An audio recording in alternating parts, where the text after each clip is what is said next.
Good evening, everyone. First, I'd like to humbly acknowledge the land which we live, learn, work, and play is Treaty 8 territory, traditional lands of the Cree and Dene, and unceded territory of the Métis people. For the record, we have Councillor Ball and Councillor Walkman joining us online. And if Councillor, you have your microphone, your cameras on for voting purposes, would be appreciated.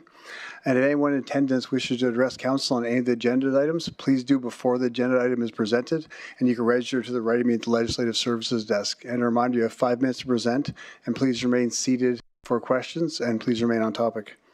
Before we adopt the agenda, is there anyone who wishes to serve a notice of motion? Councillor Cardinal.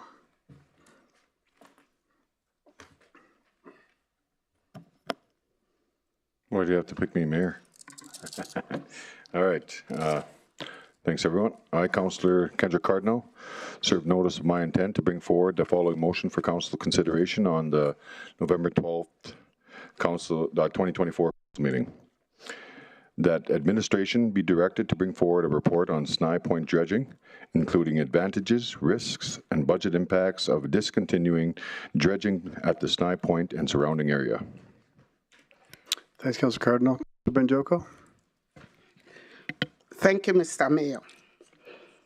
I, Councillor Funke Banjoko, serve notice of my intent to bring forward the following motion for Council's consideration at the December 10th, 2024 Council meeting.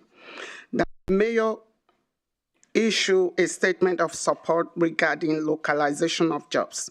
For the purpose of this motion, localization of jobs means individuals that work in the region are permanent residents of this region.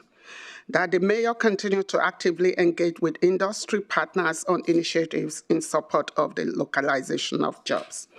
That administration, with at least one council member, coordinate meetings with industry partners and relevant community stakeholders to discuss updates and strategies aimed at enhancing the economy of the region and provide updates to council as available. Such updates could include the Industrial Tax Incentive Program. Thank you. Councillor Banjoko, are there any more notice of motions anyone would like to serve?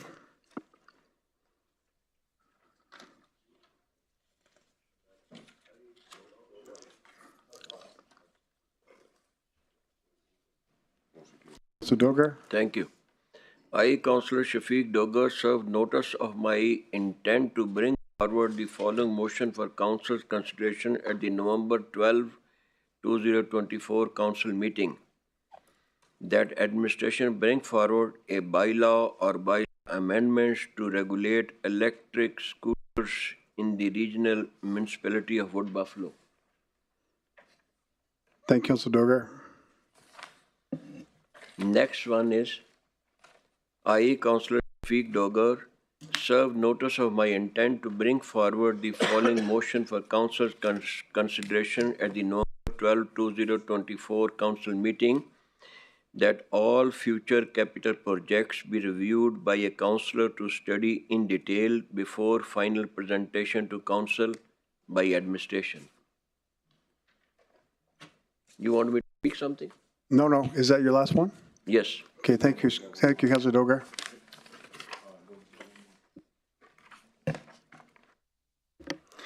Can I have someone make the motion to adopt the agenda as presented? Councillor Grandison. Thank you, Mr. Mayor. I move that the agenda be adopted as presented.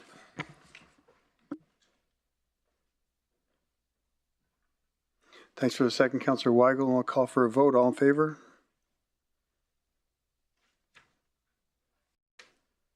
That's in favor, Councillor Walkman and Councillor Ball. In favor. Thank you. It's not coming up on my... Okay. That's carried unanimously. Thank you, everyone. Moving on to the consent agenda. Does anyone wish to move any items from the consent agenda? Is your mic just still on, or is it? You want to remove any items?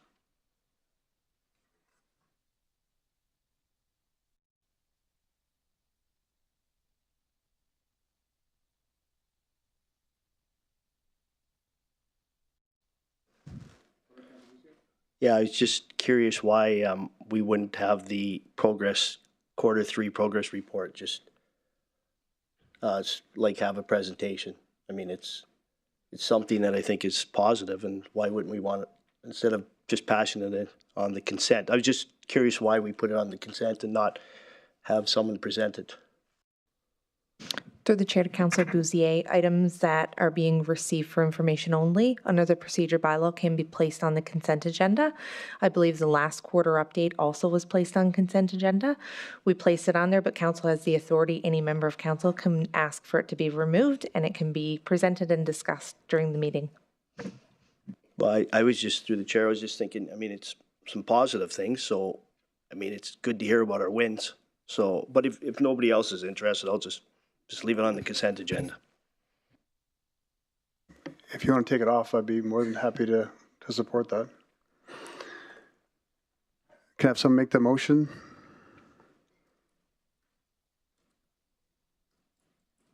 Councillor Cardinal? I make the motion to have the agenda be adopted as presented. No. Oh, sorry. Oh. I move that recommendations contained in item 3.1, 3.2, and 3.3 be approved. Thank you. And thanks for the second, Councillor Grandison. And I'll call for a vote. In favor. Thanks, Councillor Ball. Thanks, Councillor Walkwin.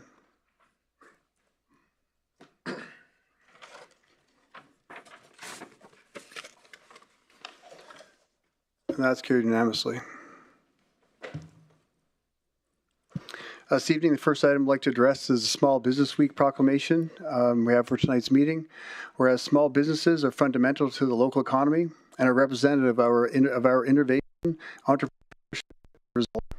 And whereas small businesses provide essential goods, services, and employment opportunities, contribute to our economic vibrancy and diversity. And whereas Small Business Week is an opportunity to celebrate the hard work, dedication, and achievements of local entrepreneurs, small business owners, and workers who drive this region's growth and prosperity. And whereas it is important to enable small businesses through education, advocacy, and by providing resources to help ensure their sustainability and success. And whereas the Regional Municipality of Buffalo is committed to creating an environment where small businesses thrive, benefiting from the support of local residents and community organizations. And whereas Small Business Week, we encourage everyone to recognize a small business that contribute to the prosperity and well-being of the region. Now, therefore, I, Sandy Bowman, Mayor of the Regional Municipality of Buffalo, hereby proclaim October 20th to 26th Small Business Week in the region. Next, we have a report on the 2024 External Audit Service Plans. I'd like to invite Lori Farquharson, Corporate Services, Andrew Geary, and Sajeev Raji of Deloitte LLP to present, please.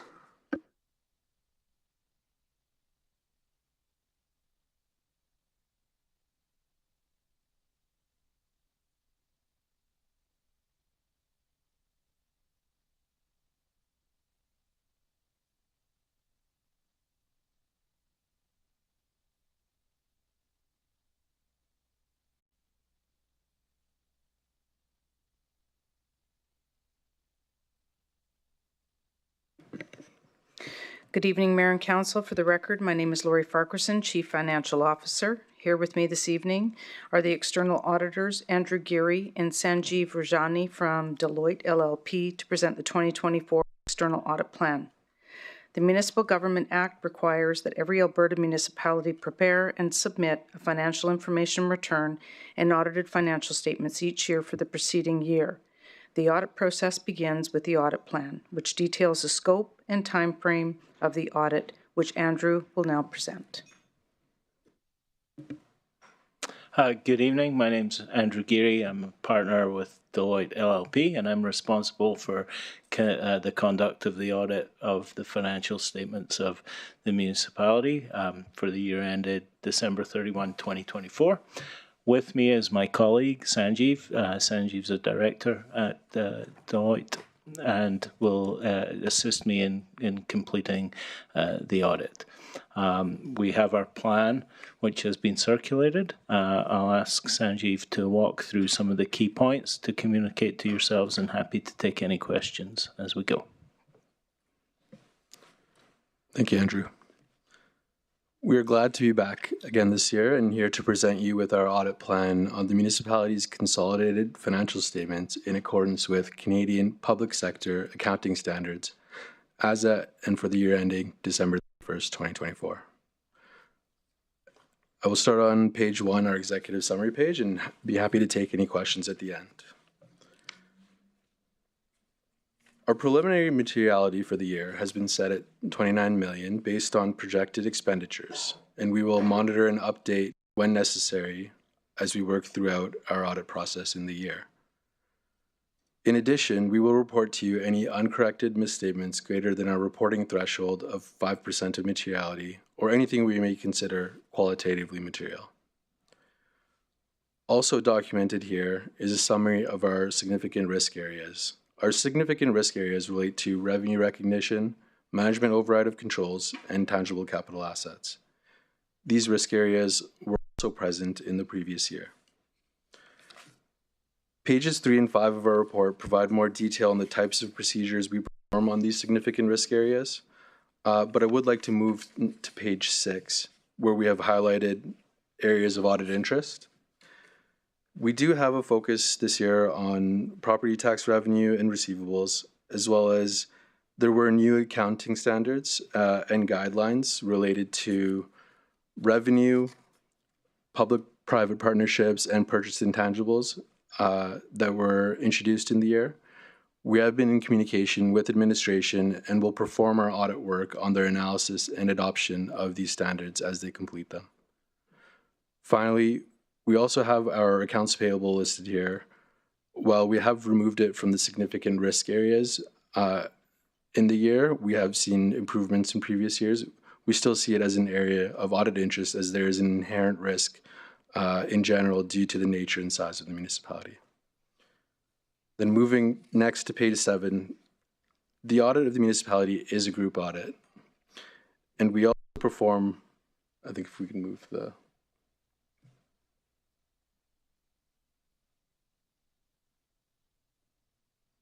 Thanks.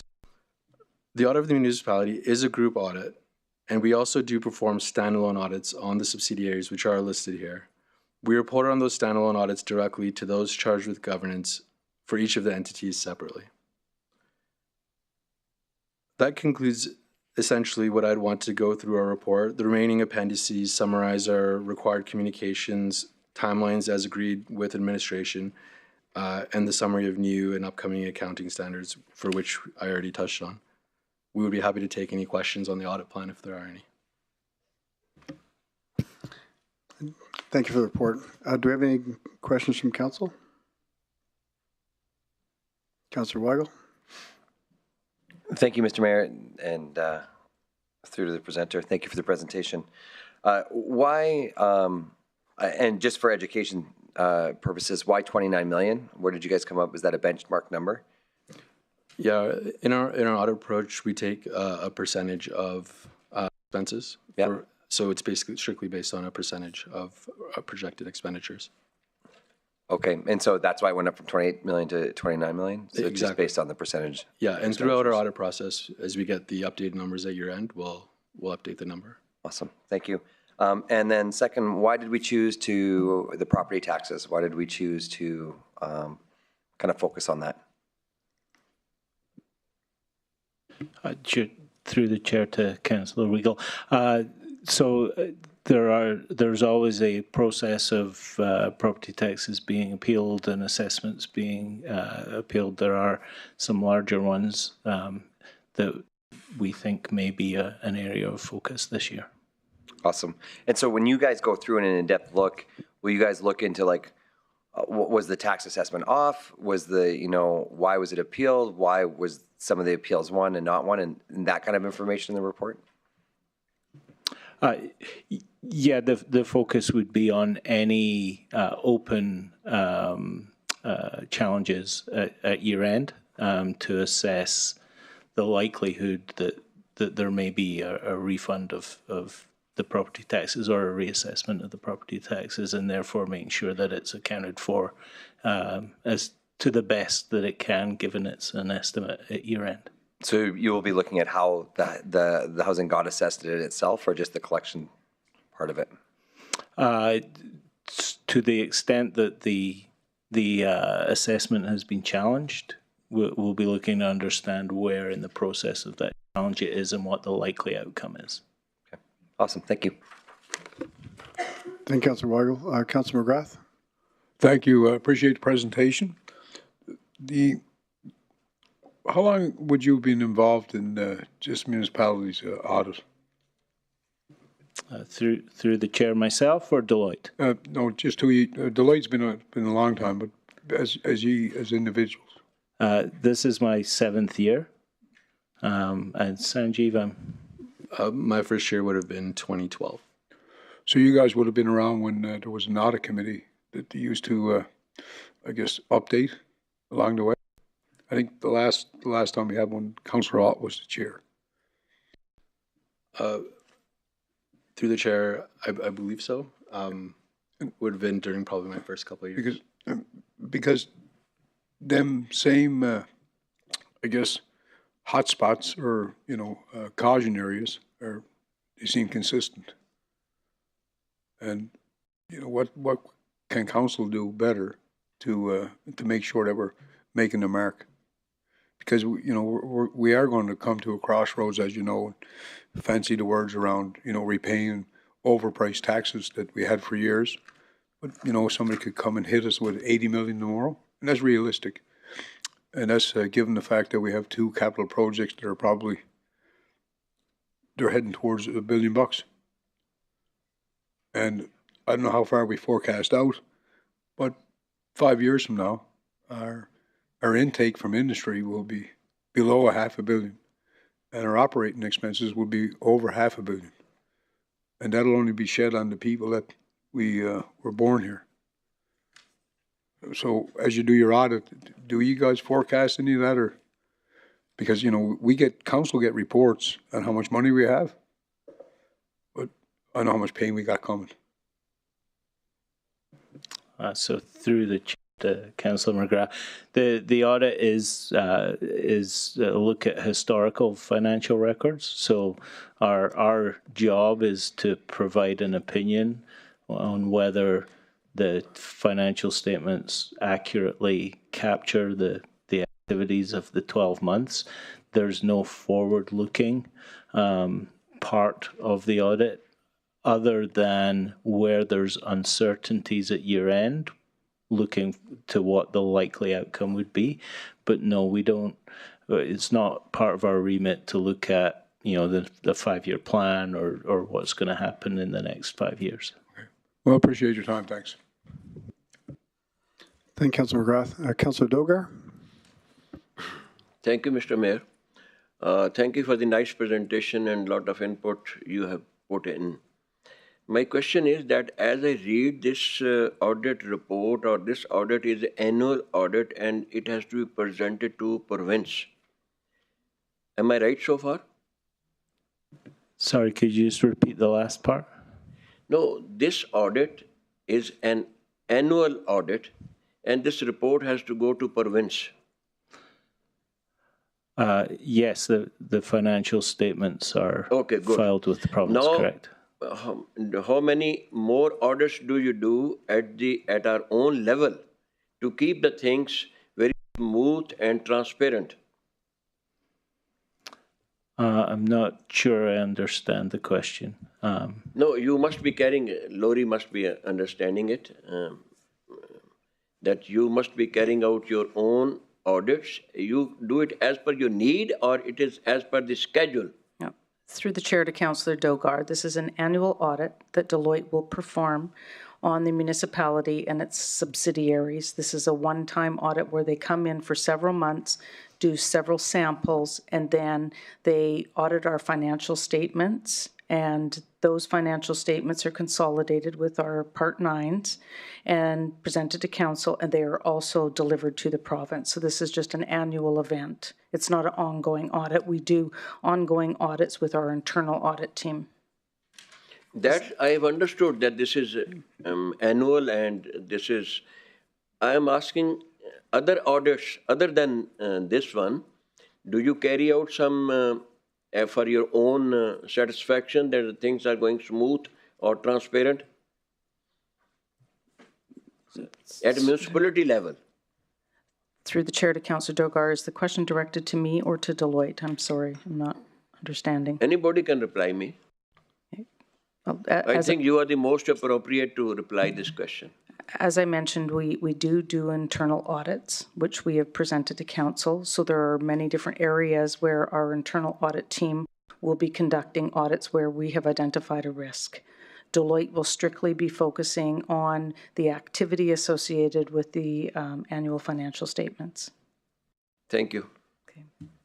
Do you have any other questions from council? Can I get someone to make the motion? Councillor Weigel.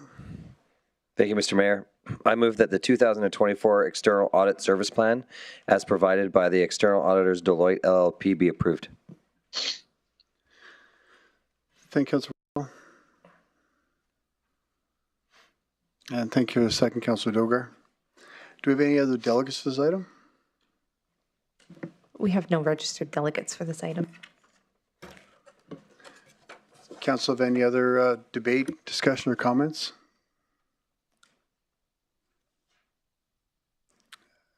Councillor Banjoko. Thank you, Mayor Bowman. I think this question might be for the CFO. How does the internal auditor, how do they operate? Is it every day just pick up one process or department and audit, or how? And what's the interaction between the internal and the external auditors? Through the chair to Councillor Banjoko, the internal auditor has a plan, and there are a variety of tasks on that plan, the plan which we present to council each year. But when areas of concern are identified, we do have the ability for them to pivot and focus on those concern areas. So it's not uncommon for additional items to be on there. We will be bringing back a report to council before the end of the year on the activities performed in 2023 and 2024, as well as the plan into the future. Okay, and currently we have two, or how many people in that department? We currently have one internal auditor, and then there is a supervisor who is also qualified as an internal auditor, manager, but her portfolio is broader than that. We have just converted a vacant position, and we're in the process of hiring a second auditor to expand that scope. Okay, thank you. Thank you, Councillor Banjoko. Councillor Bussieres. Yeah, thank you, Mayor Bowman. Through the chair, to the presenters, thanks for the presentation. I guess my question to you would be, who should the internal auditor report to, in your opinion, professional opinion? And I guess is an internal audit function recommended for the RMWB? Through the chair to Councillor Bussieres, I would suggest that most municipalities the size of Wood Buffalo would have an internal audit department. In terms of reporting, the internal audit, and I'm not an internal audit expert, to be clear, but there is an institute of internal auditors who get certified the same as us. They produce a lot of best practice and guides and everything. They would say that the internal auditor should have a reporting line to council and an administrative reporting line to administration. Okay, sorry, I'm not feeling well, so I didn't hear. Can you repeat the last couple of sentences?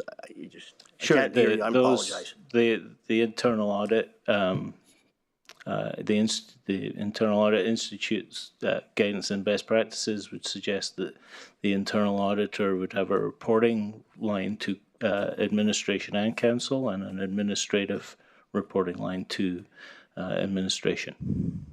Okay. Given your knowledge of it, is there any harm in the internal audit reporting strictly to council? Would that be a best case? Again, I'm not an expert on internal audit structures. I haven't seen that in practice myself. It exists in Calgary and Edmonton, I believe, doesn't it? I don't know. I'm not involved with those entities, so I couldn't answer that question. Okay. I guess just a question to Lori. Our internal auditor, the one we have, or the two that we have through the chair, do they do their own auditing, or do we contract that out? Through the chair to Councillor Bussieres, at the present time, it is totally performed in-house. We are in the process of going to market to request the services of a consulting firm that does internal audit practices, which we would then leverage them for unique project type activity as directed by council. Okay, so through the chair, so an internal auditor can audit internal, like procurement or SAP or whatever. Through and the they chair would to Councillor report, Bussieres, that's currently they report back to you, the CFO, or to the CAO? Our current internal auditor reports through to me on the internal audit charter, which was approved by council. I report to council directly when it comes to matters of the internal audit, and I have the dotted line relationship to the CAO. So under my requirements as a CPA and my ethics, if there are items that need to be disclosed to council, I would come directly to council. Okay, thank you. Thanks, Councillor Bussieres. Councillor Cardinal? Thanks, Mayor. Through the chair to presenters, appreciate your presentation. I guess my question would be for the 2024 external audit service plan. How similar are the service plans relating to the municipality here and other structures for your service plans? Through the chair to Councillor Cardinal. Yeah, to be honest, when you see an audit plan set out, they look very similar. The key is in the risks that are identified. Obviously, those will differ substantially between entities. However, generally, you would seek fairly consistent risks for municipality audits. Certainly, if I look at the three areas that we have as the significant risks for yourselves, revenue recognition and management override control are required to be considered significant risks in all audits. So every audit will have those two. And the majority of municipality audits I've been involved with, TCA, tangible capital assets, would also be a significant risk, just given the size of the capital spend. Thank you. I appreciate the plan, and I'd like to move to make the motion, please. We should have more questions, Councillor. Sorry. Councillor McGrath? Thank you, through the chair. During your internal audit, how many sniff tests do you take of procurement practices? I think we made two pivotal movements in the last decade. One was an Indigenous spend bylaw that we, procure our city services, with preference. And the second one was, I guess it was first brought to AMA, I would say, in 18, and it was defeated 51-49%. And that was the NAFTA adjustment. And then that was when I brought it forward. And then luckily, when Mayor Bowman brought it forward, it passed. And since then, working with, small business, as I have for the last 40 years, it seems to me people are still missing out. So during your audit, how many procurement situations did you run past in your audit to make sure that we're following our own procedures? Through the chair to Councillor McGrath, are you speaking to internal audit or the external auditors?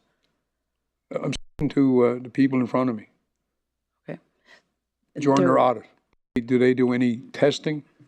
Is there any samples that were in compliance, that were doing the work that we sought out?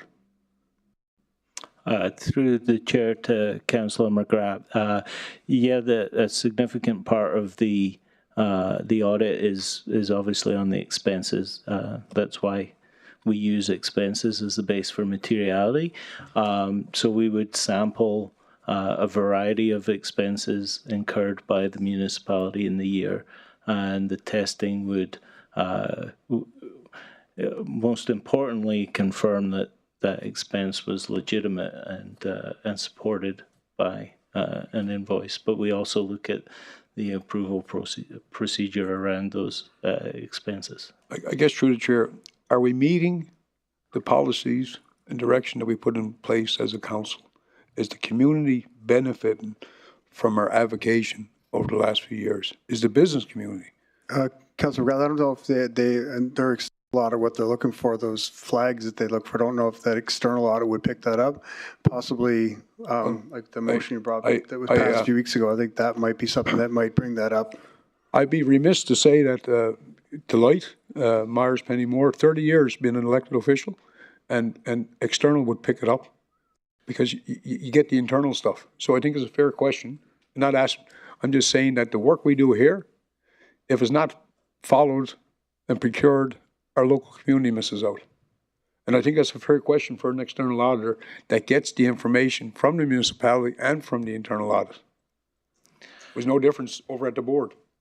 Through the chair to Councillor McGrath. So to clarify, are you asking in terms of sourcing the work from local companies? Not only sourcing, but true to the avocation that we put in place. We've adjusted the NAFTA agreement to make sure we looked after the locals. But what I hear is we still don't look after the locals. And we get it. These 11 people right here. So I don't feel a bit bad for asking the external auditor, because at the end of the day, you're at the end of the audit process. So your processes are founded by the internal processes. And I think that's why we missed the boat on so much. We're putting out 300,000 barrels more than we did in 18, and we're getting about $1 billion less. But we're going to operate the same facilities, same municipality. Through the chair to Councillor McGrath, that's not the scope of what we're engaged to do. We're not engaged to look at that. We are engaged to say, when you look at those financial statements and that expenditure line of however many million, is that what the municipality actually spent? And so that's the focus of our testing, is to say, yes, that's correct. It wouldn't be within the scope of our work or what we're engaged to do to consider the source of those expenditures. And if we were to have a formal request, I guess that would be a bit of a change of scope. Yeah, absolutely. Thank you. Thanks, Councillor McGrath. Do you have any other questions from council? I'm not seeing any, so thank you for bringing this forward, and we appreciate the external report. And I missed you yesterday. You must have went out for lunch. I've seen your entire team in a room working all day yesterday pretty diligently and kept us out of the room, so thank you for that. And with that, I'll call for a vote.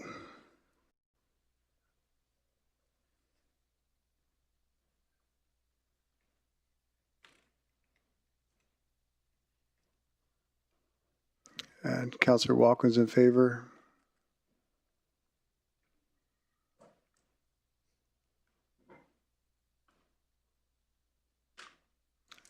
And that's carried 8-1. Thank you, everyone.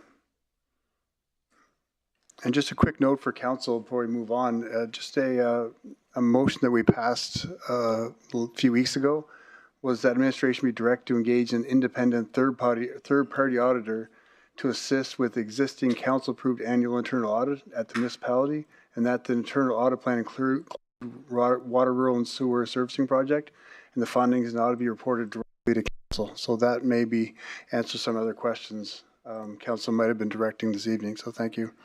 Next up, we have a report on the anti-racism policy. I'd like to invite Kelly Hansen, Organizational Support Services, and Patrick White from Legal Services, please.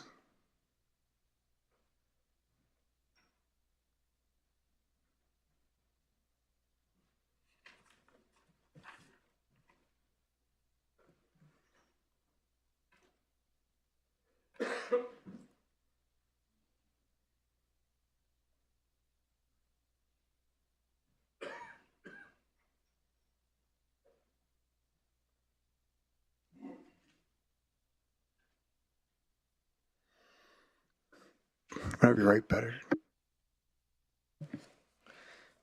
Good evening. My name is Patrick White, Municipal Legal Counsel of Legal Services. Today with me is Kelly Hansen, from Director of Organizational Support Services.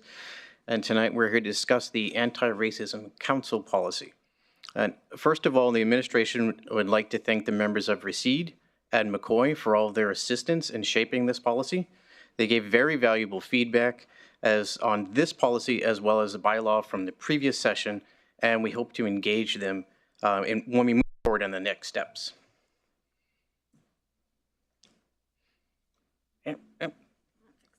Sorry, I messed up the slides.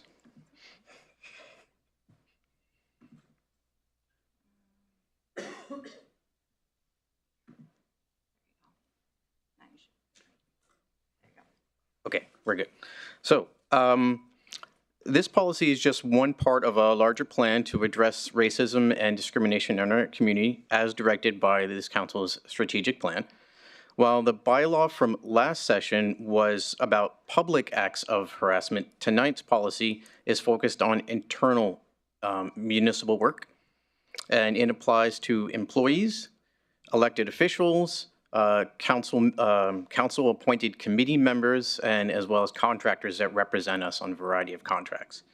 It shows that our general commitment is to upholding the fundamental rights of all people, and that we're going to conduct our day-to-day operations in a manner that is free from racism, discrimination, and hatred.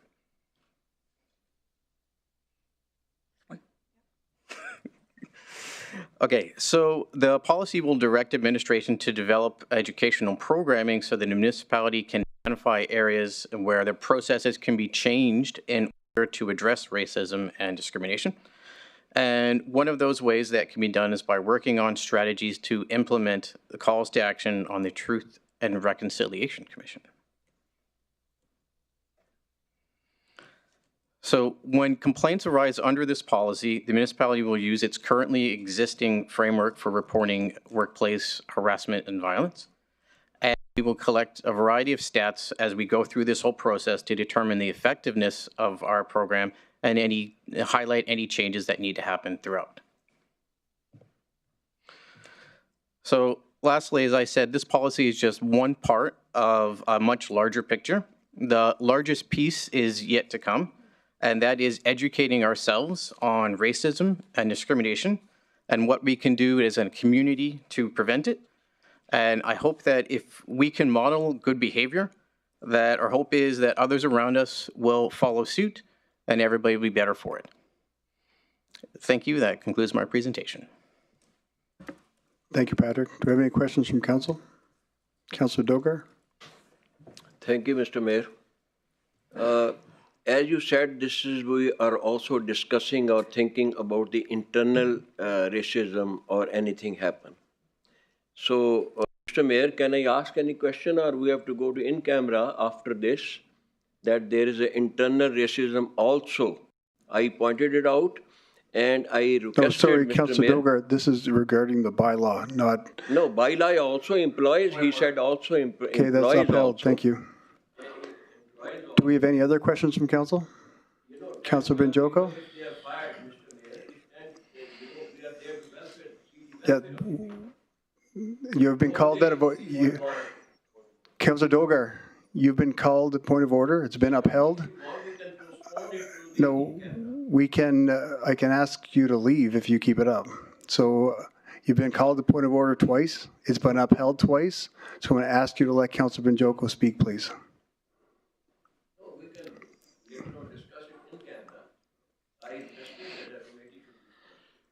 Councillor Banjoko, do you have a question, please? Thank you, Mr. Mayor. Thanks for... Oh, sorry, Councillor Banjoko, want to hit your mic again, please? There you go. Thank you. Thanks for the presentation again. I just thank you so much for all the works that must have gone into this. And of course, for obvious reasons, I'm very interested in seeing that works being done and changes would happen eventually. I was just wondering if you had any input from the communities that are racially discriminated against. For example, the Black folks, the indigenous people. What level of engagement did we do? Thank you. Through the chair to Councillor Banjoko, thank you for the question. I'll speak at a very high level to what engagement was completed, and then if we'd like additional details, I'm happy to make sure I'm sharing that forward. Okay. I would say Patrick started with the evening with thanking Reside as well as McCoy. They were a critical piece in providing that information and bringing details to the table. Okay. They were actively involved in doing outreach. I know McCoy in particular spent a lot of time in their classrooms and in the hallways and in community spaces with youth. Yes. To help bring forward voices that were diverse. In addition to that, Reside certainly had an active role in contributing to how this was developed. It was my observation, and I only joined this work partially through, but they really contributed to it in a meaningful way. There was a lot of back and forth conversation, and I'm of the understanding that a fair amount of community involvement was put forward in community conversations. I would also be remiss to not mention Crystal, who's also here this evening, and she was a huge part of putting this work forward. Okay. Thank you. Thanks. And thank you to my McCoy group.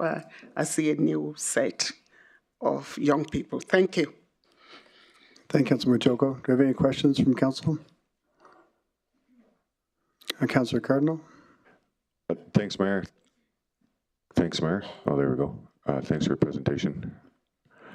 Under, I guess I didn't catch what call to action that was for under the DRC. Which one was that? Through the chair to Councillor Carter, I don't have the specific number, but I can give an example of some of the work that we have done. If you remember last session, we passed a policy that is going to work on transferring land title back to some Indigenous families. And that's an example of some of the work that this policy is highlighting. Those land titles were taken from those families and from under laws that right now that we would consider to be somewhat racist. And they didn't do the sort of considerations that we do now. We now know better. And so this policy will help us develop new bylaws and community outreach and everything else to ensure that doesn't happen. So unfortunately, I don't have the specific number. Perhaps Director might know for you, but I can't rattle off the numbers off the top of my head. No, that's fine. I'll catch up with him, but I appreciate the response and keep up the good work. And it's very important that the community is having an integral part to play at this. Mayor's Advisory Council. Thanks. Thank you, Councillor Cardinal. Councillor Dogar, you have a question? Yes, sir. I have a question. Thank you. The paper says the municipality reserves the right to reasonably the municipality has the responsibility to investigate all complaints. How do you investigate racism or discrimination? What is the yardstick? Through the chair to Councillor Dogar, we would investigate when someone makes a complaint. We do have a process in place that somebody can make a complaint. There are some forms that they can fill out and to explain what happened, who was involved, and then we would investigate. We are required to investigate complaints of harassment under the Occupational Health and Safety Act. Okay, what happens, if everybody blames the number one man in the administration, top man. So how do you do that then? Through the chair to Councillor Dogar. So if it's a complaint about an elected official or a senior manager, they can still make that complaint, and we would investigate. In the sense that it's a CAO, we would probably have an external investigator so that it's done on a neutral manner. Okay, fine. I'll send you a letter. Do you have any other questions from council? I'm not seeing any. So thank you both. Thank you to the McCoy Group and the past McCoy Group. And as Councillor Banjoko mentioned, engagement. I know myself, I've done quite a bit of engagement bringing this forward. Late Councillor Stroud did quite a bit herself. Councillor Banjoko, of course. And as we can see in this room, diversity we have in our community. We're a community that is very diverse, and this is something that's very important. Not only this internal racism policy, but also external one we passed the last meeting. I think it's important that we strive to be better than we were yesterday, and that's what we showed with that reconciliation of land a few weeks ago. But I think that's what sets us apart. Our differences is what kind of brings this community together and what it is. And as we move forward, I think that's what's going to be something that draws the community, other people from other parts of the world to this community because of how we treat each other. And I think these are just small steps. The McCoy Group here today, some of them may not know about this, but the last McCoy Group, again, a very diverse group that took this upon themselves to really dig into this. And usually each year I give them something to grab onto, and they really took this to task to all the schools. And as we've seen last week, the fine that they came up with, the $500 fine, that was the fine they came up with. So that's just the youth speaking up on how they want to see the future and that how definitely important that is. So I think all the McCoy Group and even everybody here, this is something important I think is going to be a really good place for this community to move forward. Sorry, Councillor Carter, you have another question? I do. I had to hear a couple of your speaking notes there. But anyways, I do have a question. I have one more question for rural engagement. I guess I kind of want to, I know that you've referred to, some of the work that we're doing rurally and, giving back the land to, the indigenous people and some of the stuff that their families already had. So I guess my question is, besides giving the land back to some of the members that their parents already owned, how much of an engagement is there with rural students like the advisory council, youth advisory council, and also with RASIDE? How much of an engagement is there with the rural communities? Because we know obviously that, actually no, that'll be my question. I'll wait for the rest of the debate. How about that? Sure, through the chair to Councillor Cardinal. I'll speak to it.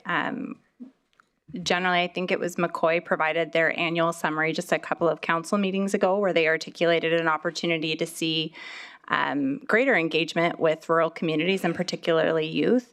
So I would say as a team, we've taken that back and considered how we can adjust our approach going forward as well.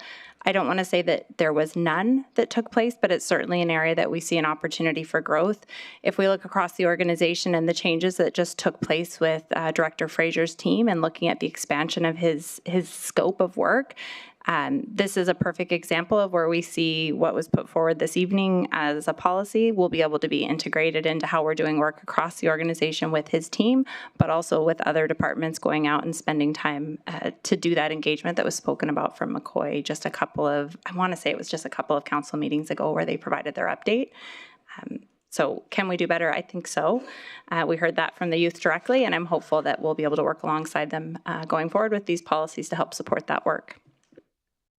Thanks for that, Director Hansen. Do you think it would be, I guess, important to specifically make a rural little advisory committee or of some sort? Is there any way that it can have, I'm looking at KG over here, but anyways, you know what I mean? So I know that there's a barrier in particularly with the farther communities in rural, and they too suffer from suicides and mental health, and and obviously racism, and confinement. You know what I mean? Being away from the main office here. So I think it's important that we work on structuring that, and I'll rely, I guess, to have you guys funnel my addresses to Director Fraser or whoever could work on that. I think it's important that we align together and make that happen. Thanks. Through the chair to Councillor Cardinal, I'm happy to take those comments back and for the groups to consider that. I'm also mindful that the current structure of our committees intentionally incorporate that in some of the recruitment, but I think it's worthwhile to take back to Reside in particular. I know they're an eager group. They have a lot of, as a committee, they each have a lot of connections in the rural communities, so I'm certainly happy to take that back to Reside and consider how we might adjust our approach to incorporate more feedback from the rural communities. Thank you for your presentation. Thanks, Councillor Cardinal, and thanks, Patrick. Thanks, Kelly. And do we have any presenters? Delegate? KG Banjoko? KG. Didn't shut your mic off fast enough.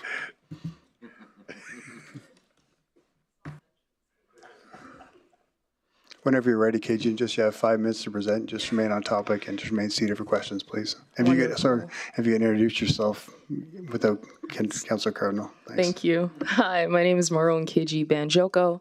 A local community advocate here that's been working with Reside since around 2020, 2021. And I'm really happy to be here to talk about the success of finally getting both the anti-racism bylaw and the policy put before council and hopefully passed today. So for context, I know a lot of people do know, but the BLM march and the kind of push for the addressing of police brutality against Black and racialized bodies was brought to Fort McMurray through a lot of the work that I was able to do in the community, and it kind of raised an issue of longstanding ignorance to anti-Black and anti-Indigenous racism in the region. And so a lot of discussions were had. And then we had the council that we have before us now get voted in, and kind of the insistence of not dropping the topic of racism and its impacts on the community at large, and also the RMWB was important. So I appreciate the commitment to kind of fostering inclusivity within the RMWB, the commitment to publicize the results from the anti-racism survey that kind of did an internal deep dive on the employee experience within the RMWB that exposed kind of the systemic barriers that exist for racialized bodies, disabled people, and members of the LGBTQIA+ community. And so, yeah, I want to shout out the admin team for including Reside and creating kind of a sub-working group that gave us the pen, essentially, to kind of draft what we wanted to see in both the policy and the bylaw. And we were working on this between May and August of 2023. We gave our input into the policy, and then admin went to work, and then legal went to work. And as was said before, there was a lot of back and forth with legal and with Reside wanting to push the line for what could be included within a policy, push the line for what could be included within a bylaw, so that people were able to really understand the layers that exist within anti-racism and what it means to truly be anti-racist. And so when Councillor McGrath is asking, do the dollars that we say are going to flow to Indigenous businesses, are they actually flowing there? That is something that should be looked at critically and not kind of just like out of scope. That is something that this municipality should be wanting to look at, and hopefully a policy like this kind of shines a light on how many practices can be influenced and changed over time. I know that there's been work done internally, even before this policy came to be, to establish DEI tables with management and senior leadership to encourage kind of learnings on that side after the survey kind of showed that there was a lack of cultural intelligence, and so that was a good step forward. Since 2021, there has been a lot of internal changes within the municipality that impact the ability for results to be shared with both you as council and the public at large. And I just want to highlight how the internal shift, the internal changes stops the functionality of anti-racism work as a whole. And I'm grateful again to admin people like Crystal who are committed to this work and who want to keep pushing it further because they see firsthand the impacts that it's having on people. And I see this policy as basically reiterating a commitment to undertake actions to address systemic racism that was identified in 2021. Specifically in the policy in section 3.3.1, when it talks about reporting, I feel like this is integral and something that should be taken seriously by the municipality when it comes to not only reporting, but subsequent follow-up on what happens next.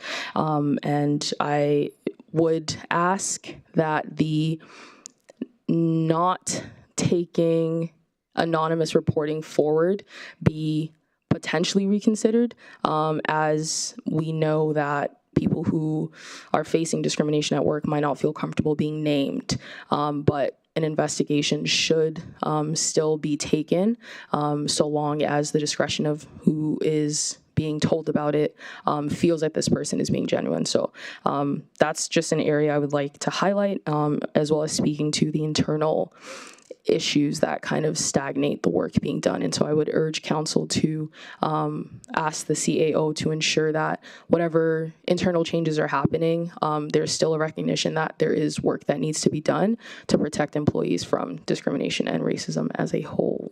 5 minutes. Thanks, KG. I appreciate you coming forward. Councillor McGrath, you have a question? I do. I just make I guess a disclosed, senior out high school, and I think it was my own little Bubs and you get away with the odd party at your mother's house. So I certainly respect what you do in the community and your volunteering, because it was real. And back in 15, we hosted Councillors Corner, myself and Lance and Councillor Jermaine, and that. I guess the question is, we had in the KMG report some identifiers and qualifiers, a need for change. Do you feel that we've met the mark on those changes internally? I feel like the intention is there to continue speaking to where the gaps exist. I feel like with an administration that's so large, that is a bureaucratic body, that is governed by a set of rules that the people currently in office didn't make, it creates limitations. I think that there are positives to be said for what is being done, but in terms of actual material change that I've seen, it's not as much as I would have liked to see over the past 3 to 4 years, but then we've also had a lot to adapt to as a community. So I recognize why that is. Yeah. So a lot of hope, but not a whole lot of physical evidence, I guess, of some structural change. And I think that I certainly appreciate what you're saying, because like I say, I know what it was when we started here. And I think that even we have about 20,000 kids in 3 or 4 districts. And we have kids from at least 72 countries. So, and Rayside has its place, in, for the time you've given it. I appreciate it, and I hope that someday you can say that, we go back and we take those words, and it's going to make us uncomfortable, make us unpopular. But until we see the difference around the community, they're just words. So I appreciate what you're saying. Thank you.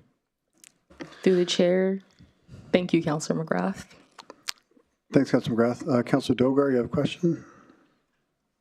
Not a question, Mr. Mayor. I just want to appreciate her movement along and community involvement. She had been there in the Gaza protest, the ceasefire with many of us, and many other good things. You are more than KG. Thank you. Thanks, Councillor Dogar. Thank you. Councillor Cardinal, have a question? I do. Thanks, Mayor. Thanks for the presentation, KG. see that big smile on your mom's face when you speak. So that's a proud moment on both of your guys' behalf. But I guess my question is, how much of a rural engagement have you had personally be sitting on this committee?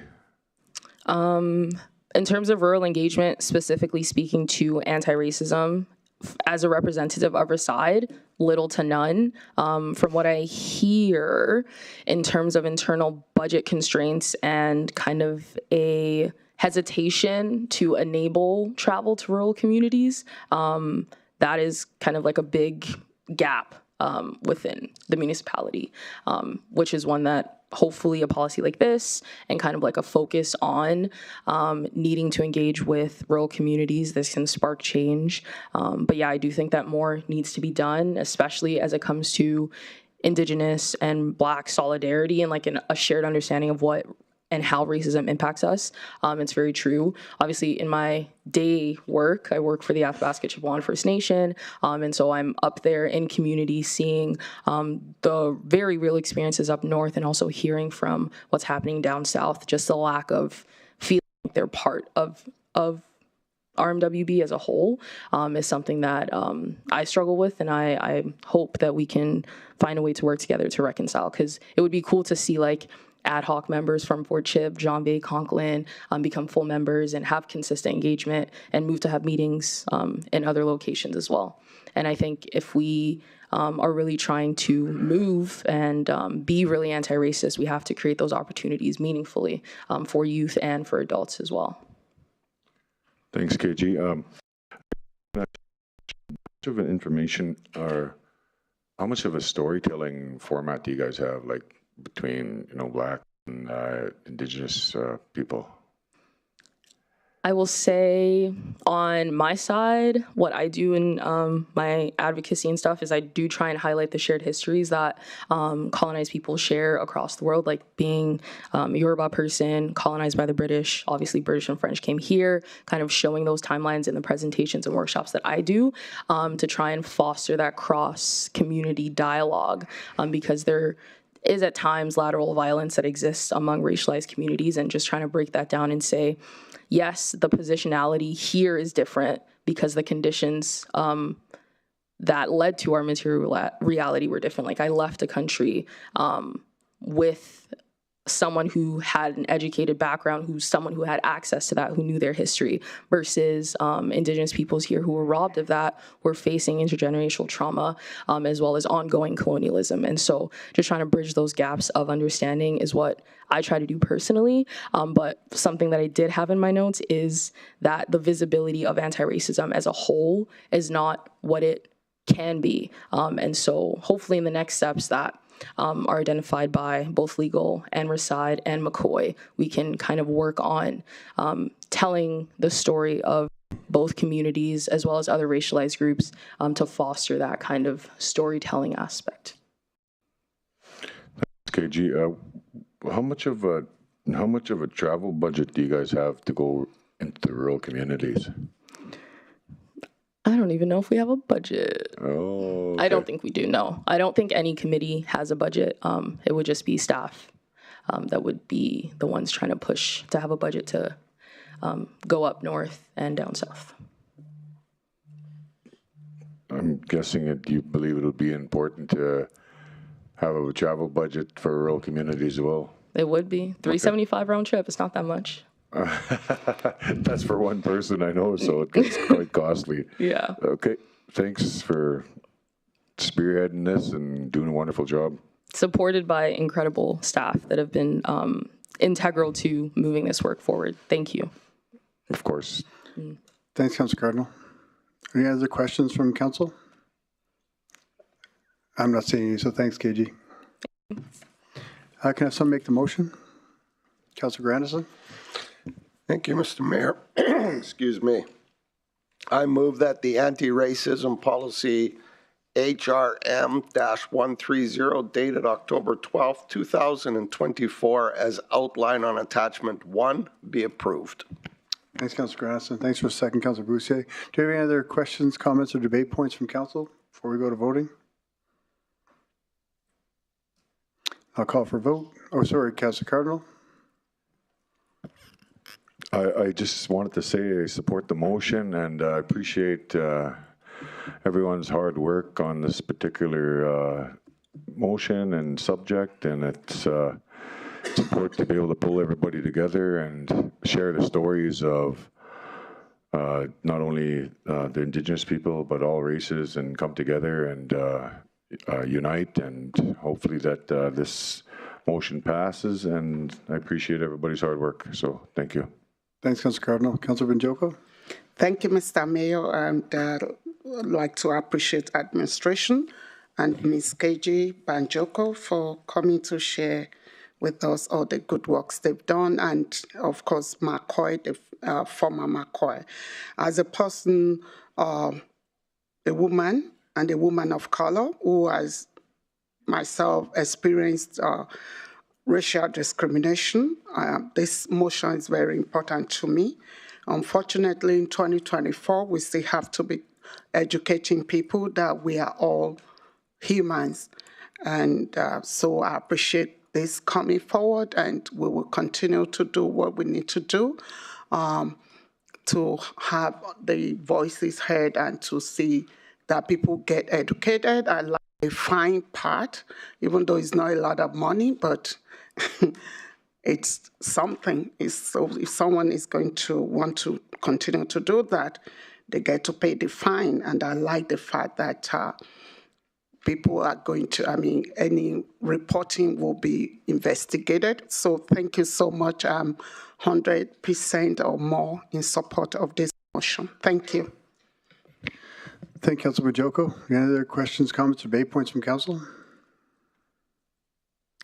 Not seeing any, so I'll call for a vote.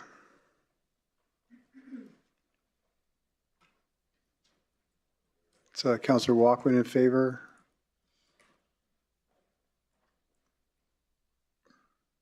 In favor. And Councillor Ball is in favor. Thank you. And that's carried unanimously. Thank you, everyone.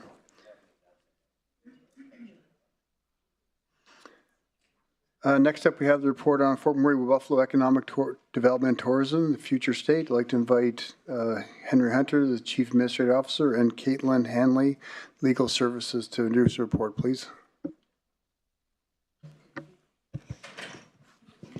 Thank you, Mayor Bowman. The point of 2 minutes break. A 2-minute bio break. Let's take 5 minutes then, since we're taking a break. We'll take 5 minutes. Caitlin. Thank you. Sorry.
If council has any objections to that?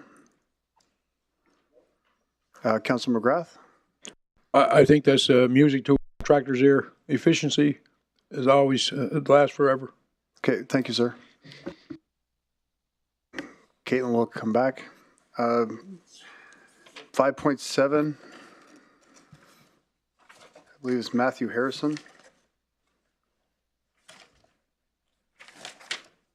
Yes. We have the report on disparity in electricity and transmission rates. Matthew Harrison will chief.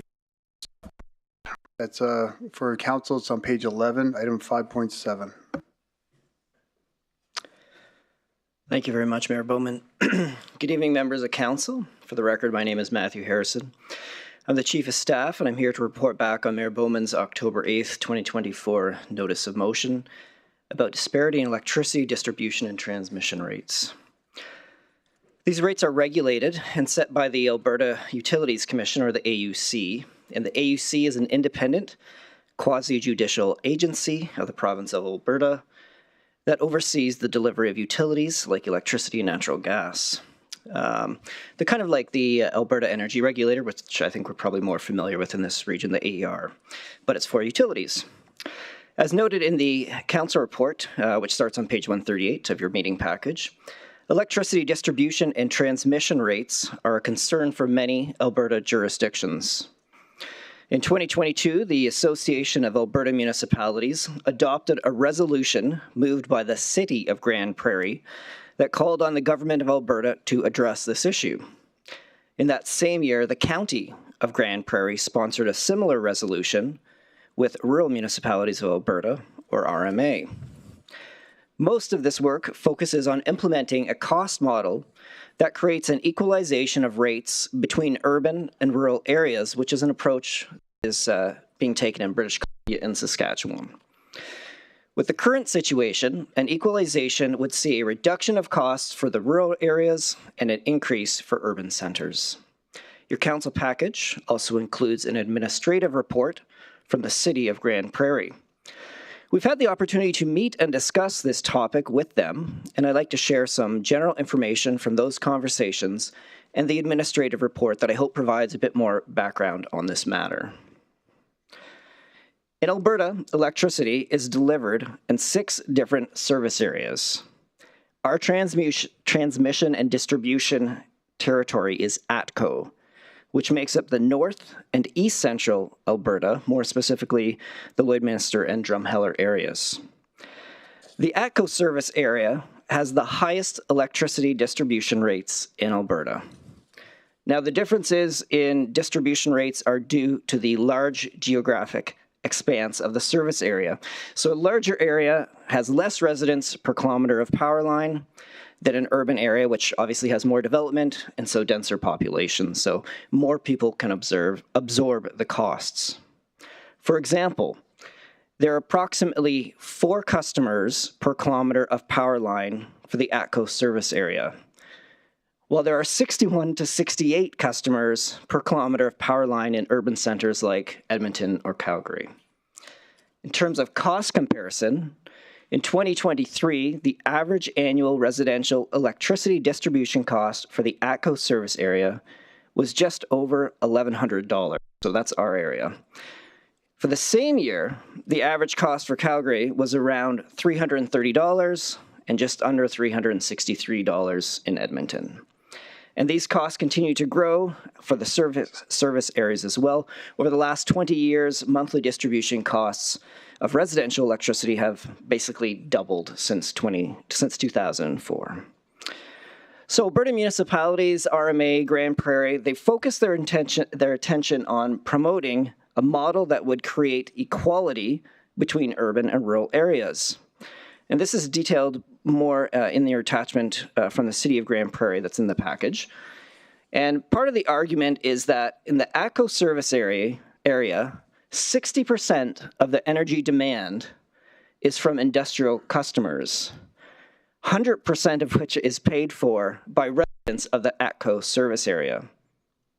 However, by way of tax revenue, direct or indirect employment, residents in all service areas across the province benefit from industry.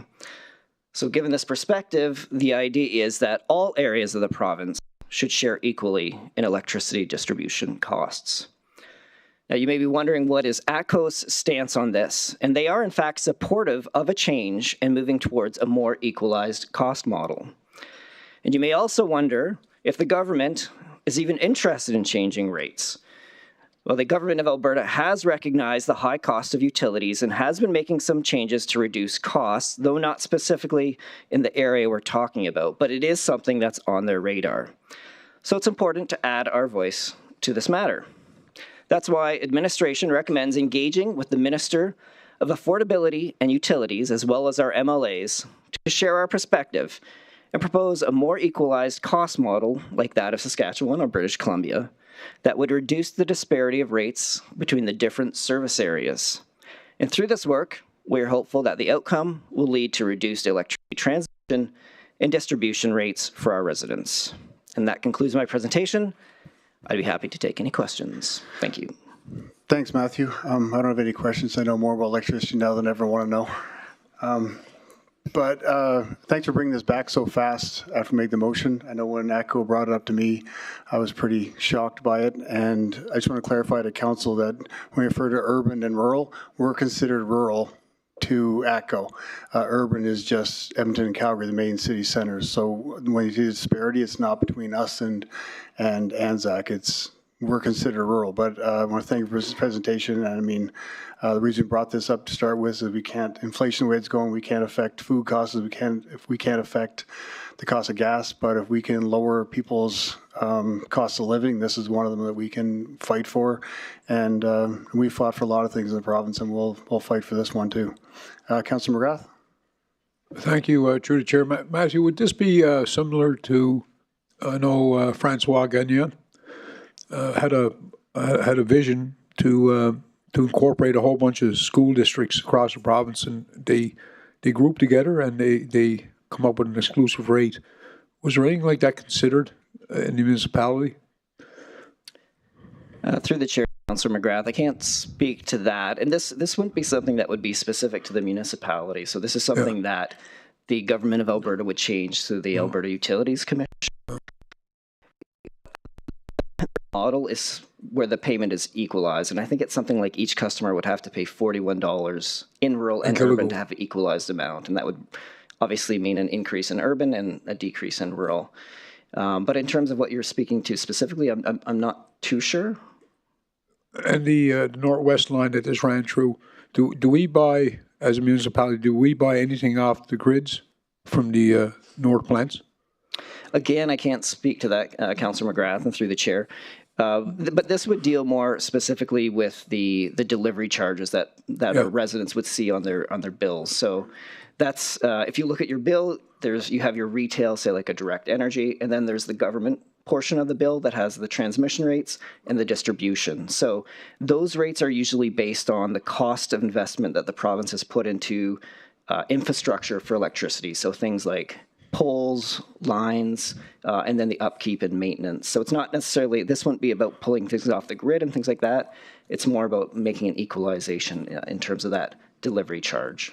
You know, I guess sometimes, you know, the thinking might be right out of the box, but, you know, north of here, we have, you know, the plants store enough to power the city of Edmonton in storage. And in real partnerships, if that could have an immediate effect on people living here, because I think, I don't know, I think the power bill just alone is like $400, and that's going around the house with a candle on. So in a couple of years, probably be more. But I appreciate what you're saying, and I just don't see him rationalize, you know, a big change. But our municipality is unique, and I think a lot of times if we form those partnerships, there's availability here for the municipality, the residents, and big industry to push the envelope, and not only just power us up when we're in need, but probably in lieu of taxes, make everybody's home a little bit cheaper to live in. while we resurrect. Appreciate your time. Thank you, Councillor McGrath. And through the chair as well, I should comment that the work that Alberta Municipalities has done and RMA has done, it's actually, it's been quite good to bring together a number of the different ridings, political ridings, that's in the ACO service area. I think there's about 4 different ridings. So that's part of the advocacy work that they've been doing in the city of Grand Prairie to try and get all these different communities on board so that they can help leverage and try and engage the government and have that equalization in the rate. So. Their mic there, Keith. Sorry, I guess through the chair, I don't know if administration would have a final note, but there was talk of the RMWB having its own, like, INMAX, or, you know, we were going to have our own utility corporation. I know we sunk a few bucks in it because we started with the dump, try to capture that, you know, and give back. Do you know where is that a null point? Through the chair, to Councillor McGrath, that's not something that's being discussed or in the cards right now. However, I know what you're talking about in terms of those different models. As part of the service areas that are responsible for electricity distribution and transmission in the province, there's a few areas like Medicine Hat has its own corporation, NMAX, EPCOR. I think there's about 9 service areas, a handful of which would be city-owned and operated, but we're not at that point. We're working with ACO. We're part of that ACO service area, which is the north, and then Lloydminster and Drumheller areas. Okay, so the file is closed. It'll probably be a question to the CEO, but as far as I know, I have not heard anything about it. Thank you. Hey, thanks, Councillor McGrath. Councillor Banjoko? Thank you, Mr. Mayor, and thanks, Mr. Harris. I was just wondering, when you talk about or at least leveling the billing system or whatever. So currently, those, and this is the discrepancies as a result of the cost of distribution, right? Correct.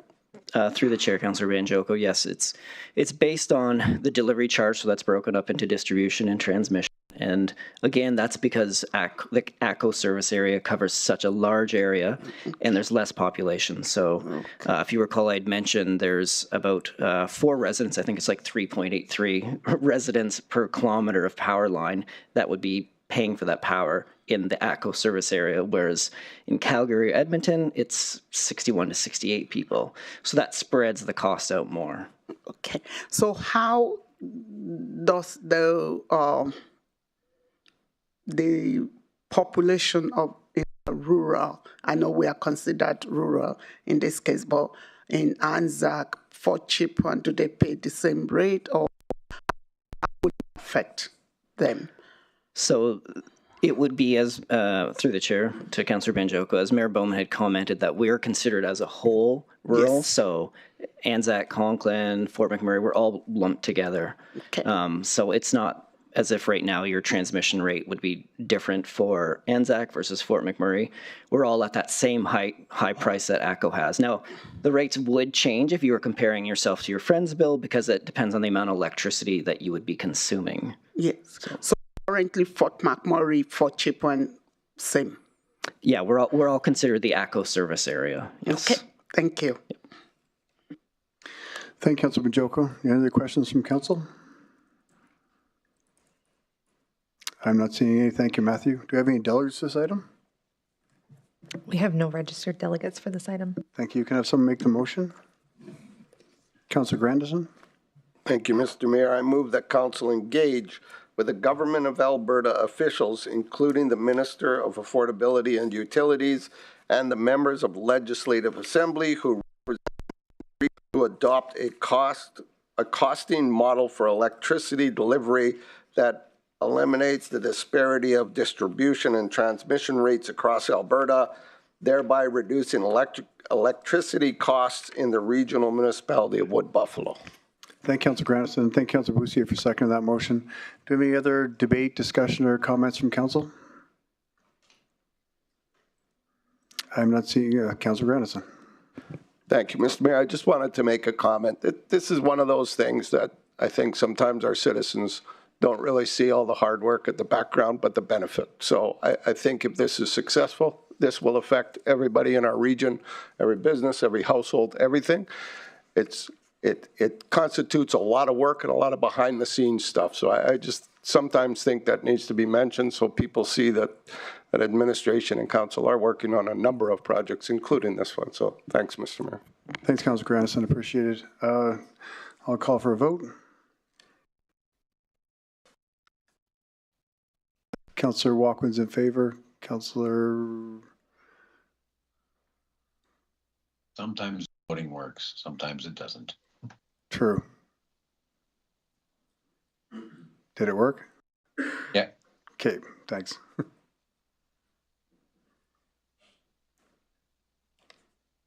That's good. Do the election one right now. And item 5.8, I'd like to have the report on the ministerial exemption for Ward 4 by-election. I'd like to invite Jay Brown, Legislative Services, to present the report, please.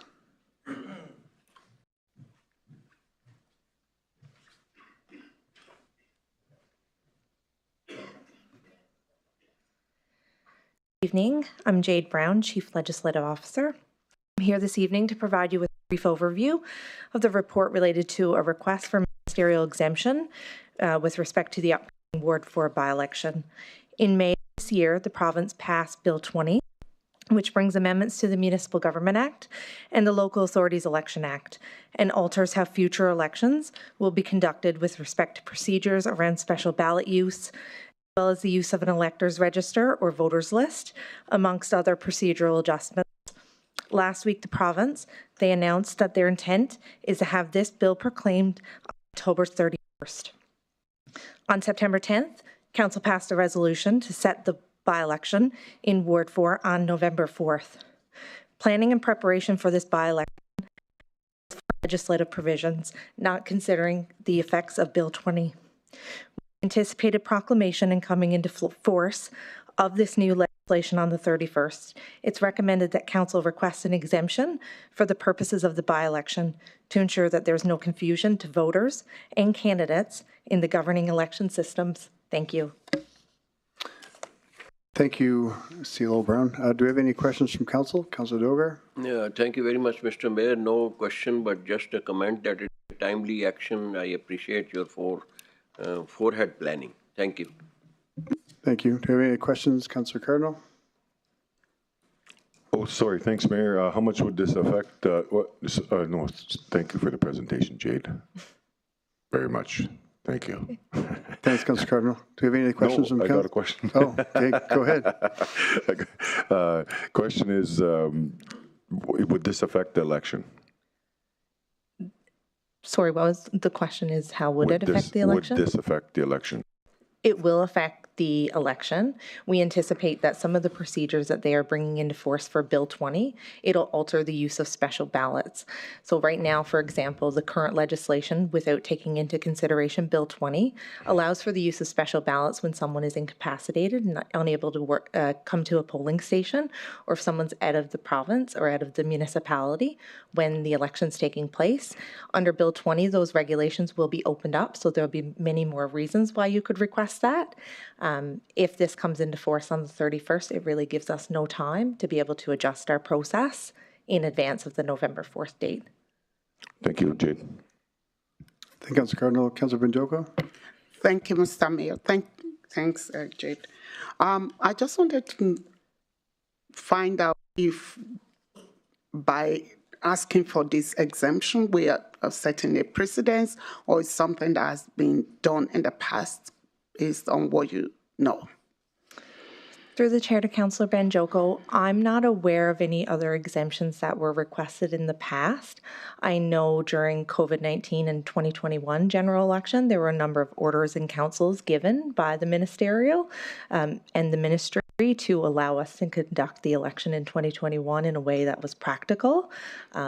Taking into consideration the health regulations. Yes. I don't think this is out of the normal. I suspect in this case the 20 regulations needed to be put in place so that folks could plan for the upcoming 2025 general election. Yes. But in our case, we are in the middle of a by-election. Yes. I'm not sure of any other municipality in the province that's currently in a by-election mode. Yes. I know there is one on the horizon for a school district in Calgary, and I do not believe there would be many impacts with Bill 20.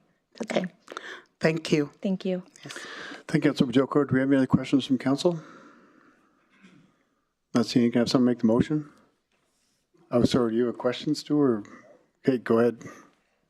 Thank you, Mr. Mayor. I move that council request an exemption from the sections of the Local Authorities Election Act of the upcoming proclamation that will impact the regional municipality of Wood Buffalo's November 4th, 2024 by-election, and direct the mayor on behalf of council to write a letter to the Minister of Municipal Affairs seeking the exemption of the Local Authorities Election Act.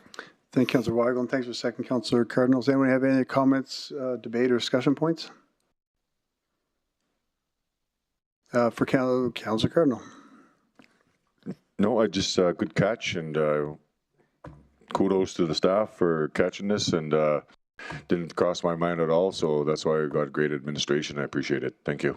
Thanks, Councillor Cardinal. Just for council's awareness, I have spoken to Minister McGyver already on this, and his Chief of Staff, Hillary, and they have committed to signing a ministerial order by the end of the week and get it to us. So this is just going to help that along. So we have communicated with them what was going on, and they understand the situation. So with that, I will call for a vote. And Councillor Walkwood's in favor.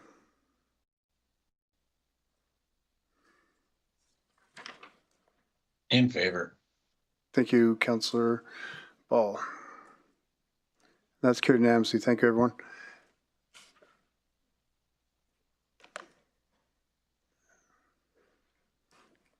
Yep. Okay, everyone, council will take a 10-minute break and we'll be back, and we'll go back to item 5.3.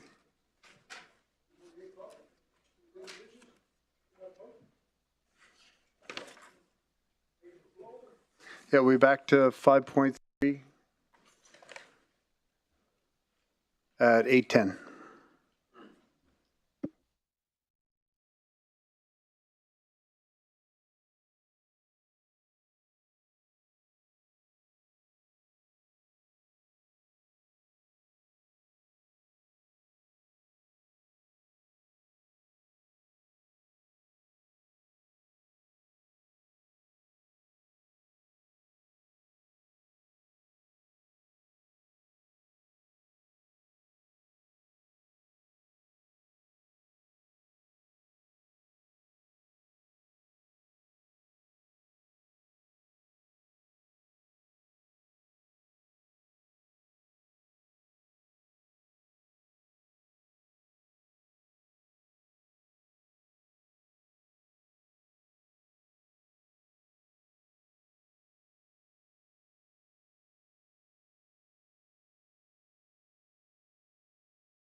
we go. Welcome back, everyone. We'll go back to item 5.3. We have the Buffalo Economic Development and Tourism Future State. I'd like to invite Henry Hunter, CAO, and Caitlin Hanley, Legal Services, to introduce the report, please. Thank you, Mayor Bowman. On October the 4th, 2024, the Fort McMurray Wood Buffalo Economic Development and Tourism Board of Directors, made up of the Board Chair, Councillor Keith McGrath, Vice Chair, Councillor Stu Weigel, and myself, and as an ex officio member, Mayor Sandy Bowman. We voted unanimously to bring operations of the Economic Development Corporation to a close and add economic development and tourism to the mandate of the Regional Recreation Corporation.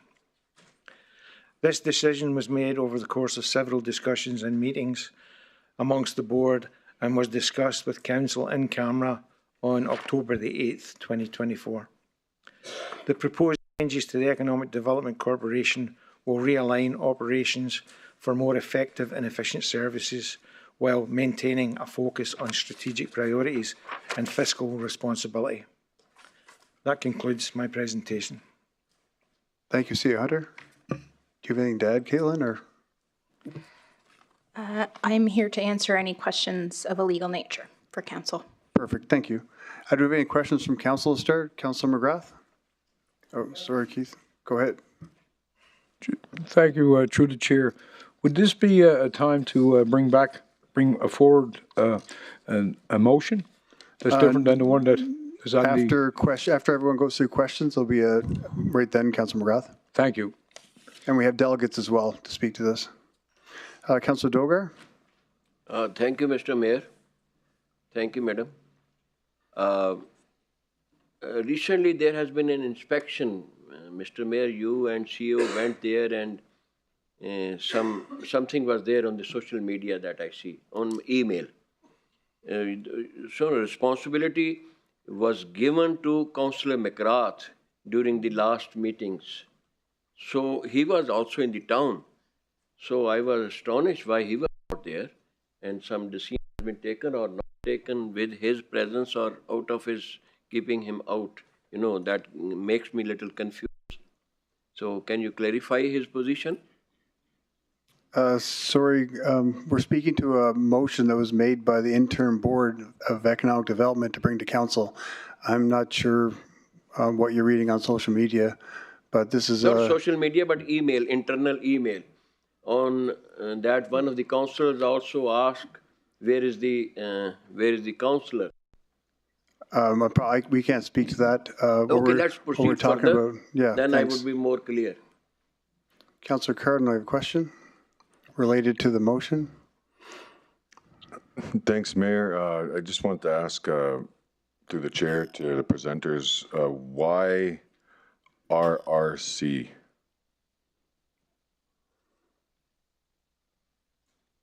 I think, Councillor McGrath, do you want to take that question, or CEO? Councillor McGrath? I guess I'll exercise a point of privilege, and I'll discuss that, Kendrick, in my motion. Okay. And you'll have more clarity on why we set out on this journey months ago.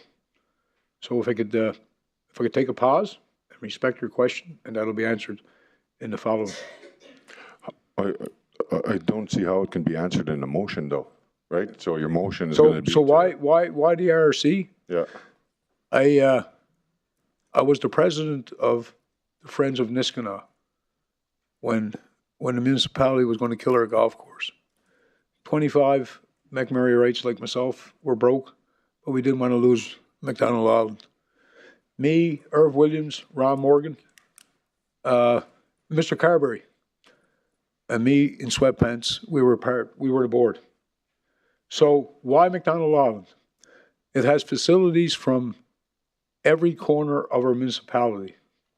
We have empty spaces in a rural, and everything is intertwined with recreation, with sport tourism, with indigenous games. So it seems to me we have the physical infrastructure that could break down the silos and take that V8 engine and make it work. And I just spent 6 months of a lot of time, a lot of visiting, and if we could just use the glue we have to put things together, economic with Buffalo would soar using the facilities. We'd see each other in the morning. We'd have common goals. So the RRC for me was simple because of the infrastructure that's in place today, the programs that are in place today, and the continuity of, we'll say, YMM, for example, the careers, the next generation, you know, Newell, great vision. REP, I was part of. Father Merck, place for the trades. Holy Trinity, place for the arts. But it all comes back to the RRC. You walk the hallways, you see the art. You know, you walk into Chris Phillips, he's still with the senators, Scotty Upshaw. We have the facilities, so it made sense. It makes sense to house that arm and make use of the facilities we got. And I think later on, you'll see how it ties together. I guess what it is, it's a shared facilities, shared resources with a common vision to make economic development what it should be. Thanks, Councillor McGrath. Thanks, Councillor Cardinal. Thanks, Councillor McGrath. Do you have any other questions? Councillor Bussieres? Yeah, thank you, Mayor Bowman. Through the chair to Councillor McGrath. Councillor McGrath, I certainly appreciate your views on what I would consider sports tourism, but I guess I question what skill set Mac Island and their staff bring when, I mean, I sat on the original task force back in 2017 with a number of other folks, and certainly the mandate that we were striving for may not have been the mandate that the current ECDEV board adopted, but some of the things that we discussed as a task force was diversification, net migration in, and I guess I'm not certain if that's the mandate of this current ECDEV or your mandate, but I guess I would just ask where the skill set is at Mac Island when it comes to that, those mandates. Thank you to the chair, and thank you, Councillor Bussieres. So it's not the intention to take a ship that we got about 50 million invested to, is to house the people under that umbrella. It's not to turn the responsibility, and I guess through the chair, that's what we're going to talk about with the other motion. And I believe that given the time this evening, with the latitude of information that was gained in the last few months, doing a good swath of, you're exactly right. I was here since day one. And I know what the intention was, but the outcome wasn't realized. And it wasn't a staff problem. It was an oversight problem. We got so far adrift. We were running 3 ships, but never one of them was heading to where we need to be. And that'll be defined in the next segment. Okay, I'll wait for your motion. So I think you brought up a good point, Councillor McGrath. I think we're a bit of an anomaly here as we have another board bringing forward a suggestion to bring forward to council, and we're starting to get into almost a debate on that suggestion without having a motion on the floor. Yeah. So I think for the management of time as well as maybe our own sanity, going through a debate, then another debate later, maybe we'll hold off on the debate between council back and forth on even asking questions to each other until we get a motion on the floor. So if we have any questions for legal, I think it would be the time now to ask those questions. If not, we can go to our delegates, and then after that, once there's a motion on the floor, we can get into more of what we're going to be moving towards. Because right now, like I said, we're in an anomaly where we have a suggestion from a board to bring to council, and we don't actually have a motion on the floor to discuss. I certainly, as identified in the last 12 years around this horseshoe, I certainly respect what you're saying and respect the process. And I'll enjoy the presentations that are coming forward, but I'll also enjoy giving you a report, the first time, a public report, and I guess what we all strive for as elected officials. efficiency, transparency, and fluidness. Thank you, Councilor McGrath. Councilor Ball? Thank you. Through the chair, I do have a question for legal. I guess my question is, so we currently have a board. I mean, obviously it's very small, but now we're trying to morph one into the idea is to morph one into the other. How does that affect the Mac Island board, where we would obviously want to have, I would assume, individuals on that board that have some sort of economic development experience? Now we got to change it. Do we have to change the bylaw for that board? Through the chair to Councillor Ball. Yes, you have identified something that will have to be addressed in the future.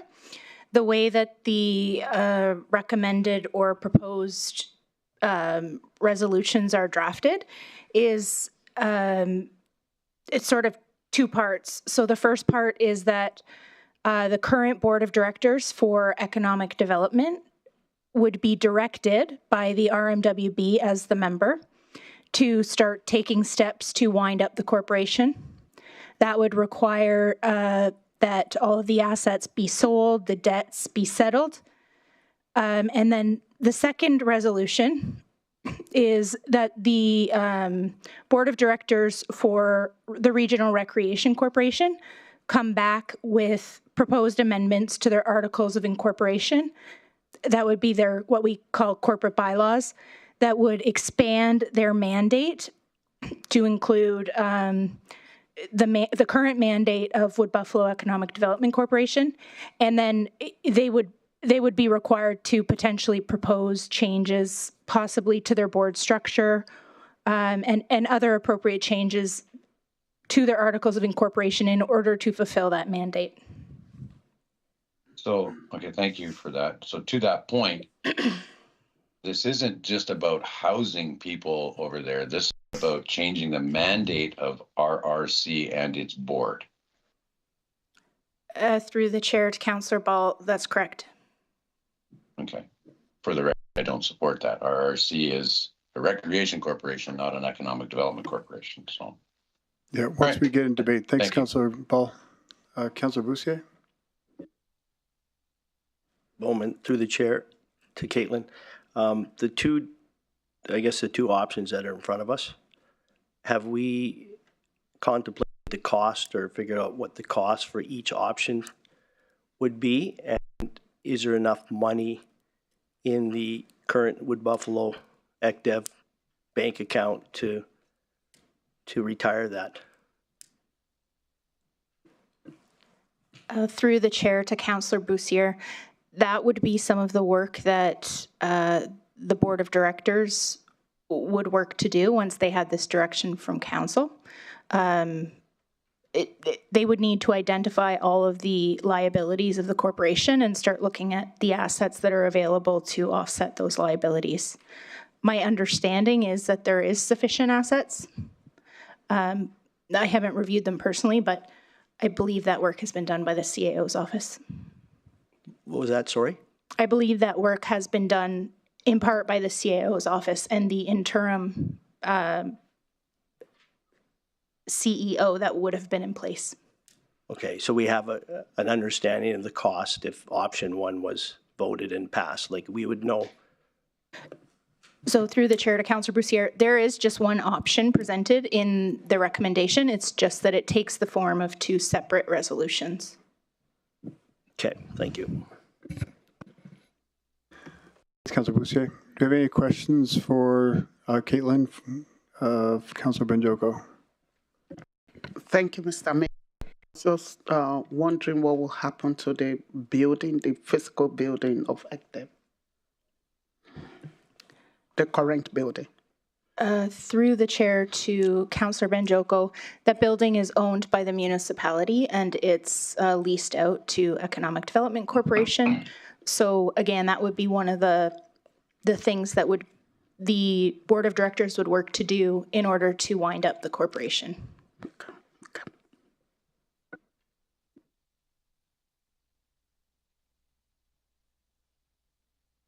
we have any other questions before we go to our presenters?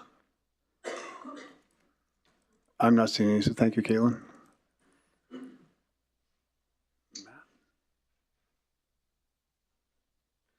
The first presenter we have is Matt Salem. You were right, Matt. You are first. So, Matt, I've said your name 3 times, but if you could say it again for the record, just remind you have 5 minutes to speak. Just remain on topic and remain seated for questions afterwards, please. And just remind the council, just questions be related to what the presenter is presenting, or the delegate is. Anytime you're ready, Matt. The button's right in the center, the rectangle button. You got it. Got it. Thank you for allowing me to speak. My name is,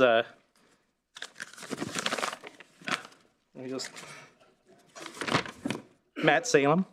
I am a local artist and small business owner. I know it's our week. I have had the privilege of working with economic development team here in Fort McMurray for months now, and I'm here to express my concerns regarding the discussion of this critical team, which plays an essential role. In my time working with economic development, we made meaningful strides in promoting the Wood Buffalo region as a viable location for film projects. Just this past August, after months of collaboration, we successfully encouraged a film production team from Montreal to come up here and shoot a feature-length drama. This project alone hired over 40 local individuals in either on-screen or crew-like roles, all of whom were paid for their work. Beyond that, the production spent a large chunk of their budget within our region on services such as accommodations, transportation, food, local talent. The economic impact from just this one production highlights the potential for the industry that it holds in our community. And I want to stress as well that this was not a large scale production by industry standards. In fact, compared to most big blockbuster movies, it was relatively small, yet it still brought in a significant economic benefit to Fort McMurray. If we can attract even larger productions in the future, which is what we are working with them on now, the positive economic impact could be exponential. I believe that moving the economic development team into the RRC at this critical juncture would be a mistake. Like pulling up a drill. I figured everyone would get that one. While I understand there may have been challenges in the past, the future of economic development in this region is very bright. The success that we've seen so far is only the beginning. And I firmly believe that there is enormous potential for continued growth if we keep the team moving forward and keep them agile. I urge you to reconsider, the decision to move the team into the RRC and allow them to continue their work.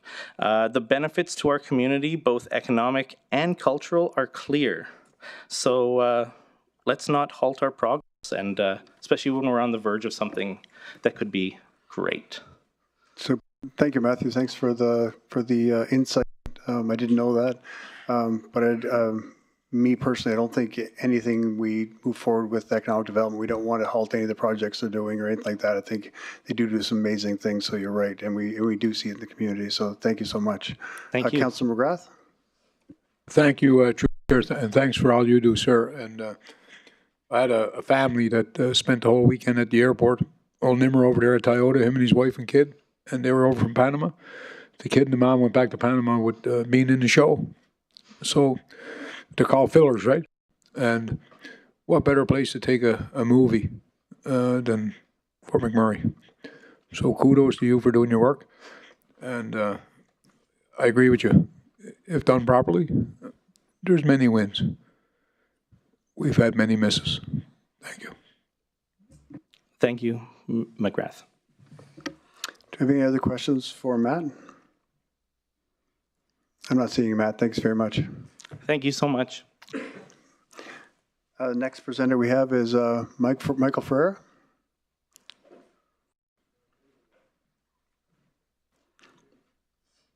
And Michael, just state your name for the record, and you have 5 minutes to present. And if you just remain on topic and remain seated for questions afterwards, please.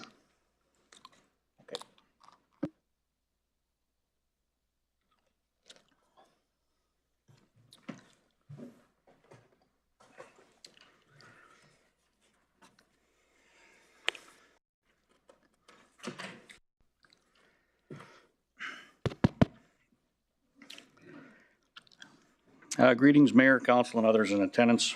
My name is Michael Ferreira, a longtime resident. Before I begin, as this is my first time seeing them, albeit virtually, I'd like to offer my condolences publicly there to Councillor Ball. I've kind of gotten to know him a bit and thought I'd grab this opportunity. So I watch everything, but this is my first time speaking here. Here's a very popular book called How to Win Friends and Influence People. I'm probably not going to win any friends with my comments today, but hopefully I can influence a few of the people in this horseshoe. Economic development, in its first incarnation prior to what we have now, was a failure. And then in 2018, we decided we needed a new economic development. And this was to be self-sufficient after a couple of years. Well, here we are.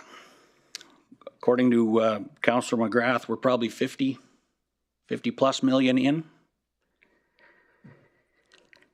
Their big accomplishment recently was a rebrand, and they took a bunch of selfies. Lots of selfies for show, nothing to show for. The past CEO couldn't wait to pose for things. You know, aside from the pretend shovel full, how's the highway to Grand Prairie coming along right now? Right? He couldn't wait to take a picture there. Economic development had nothing to do with that.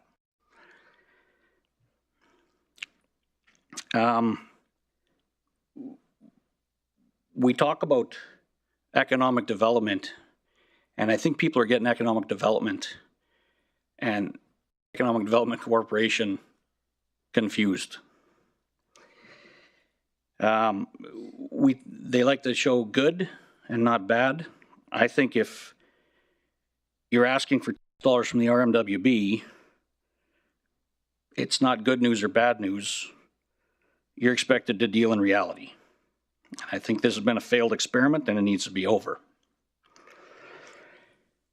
The RRC, it's a not-for-profit already completely dependent on the RMWB. How does transferring an entity that has been a fiscal mess since its inception into an RMWB-dependent not-for-profit make any sense? The RRC is already stretched fiscally due to terrible choices in infrastructure. And what do I mean by that? Well, what has the multiplex in Conklin brought in revenue-wise versus what does it cost to operate? Is it even operating right now? I've heard it's not even operating. But we've spent, I don't know how many millions there, continue to spend it, keep the lights on, keep water in the pipes from freezing. Now do Anzac, which is better, but it's still a money pit. And they're all built, so we're going to continue to cost, it's going to continue to cost the RM every year. So why would we add another performer to an already stretched corporation? Secondly, what does the we kind of talked about it a little bit here. What does the RRC have to do with economic development? Say just for fun, we rolled economic development into the RRC last year. Well, we had an event here this summer. A national baseball tournament. Representatives from every province were here. Not one ECDEV sighting the entire week. And I was there volunteering the entire week.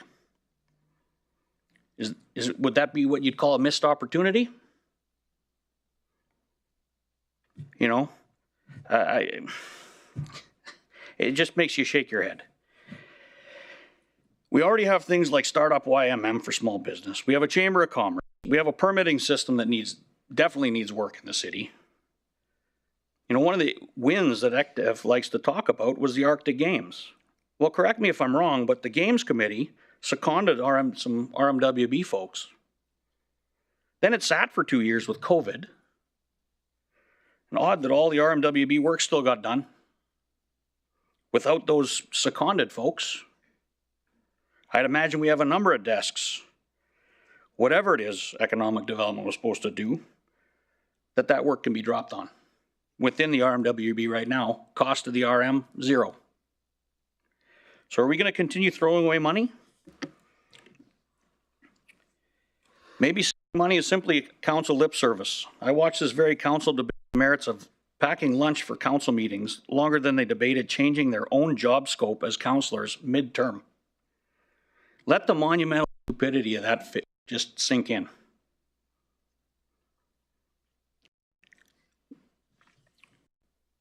Minutes ago, we were speaking about external audits. We've spoken about that many meetings. We're just over time there, Michael, if you want to have a wrap-up statement and we get some questions asked. Sure. The way I see it, there's 2 choices, and they're not the 2 that are being presented. The first choice is wrap up economic development, full stop, or just keep paying money and leave ECDEV do whatever it is doing. Don't wrap it and roll it into RRC. That's just a fancy way of moving a bunch of stuff around and hiding money. Nothing else is going to change. Thanks, Michael. Any questions for the delegate? I'm not seeing any, so thank you, Michael. Is that Herdner?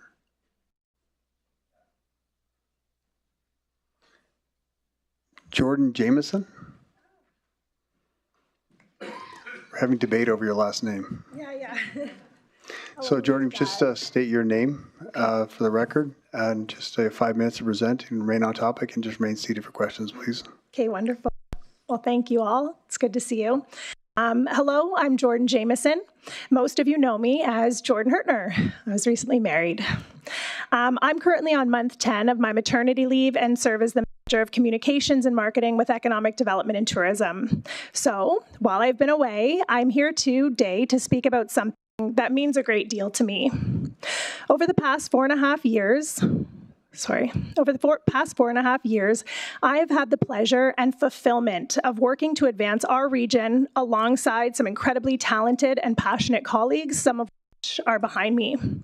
Together, we have developed and delivered remarkable initiatives. I am here in support of structuring economic development and tourism in a way that aligns with the long-term vision and growth of our region, which, in my belief, means electing a new board and maintaining our independence as an organization. When I joined in 2020, it was at the beginning of COVID. Literally a backpack with my work equipment was just delivered at the foot of my condo to maintain the 6-foot distancing, which was really interesting onboarding, suffice it to say. At that time, the organization was still in its infancy, and building an organization like this takes time.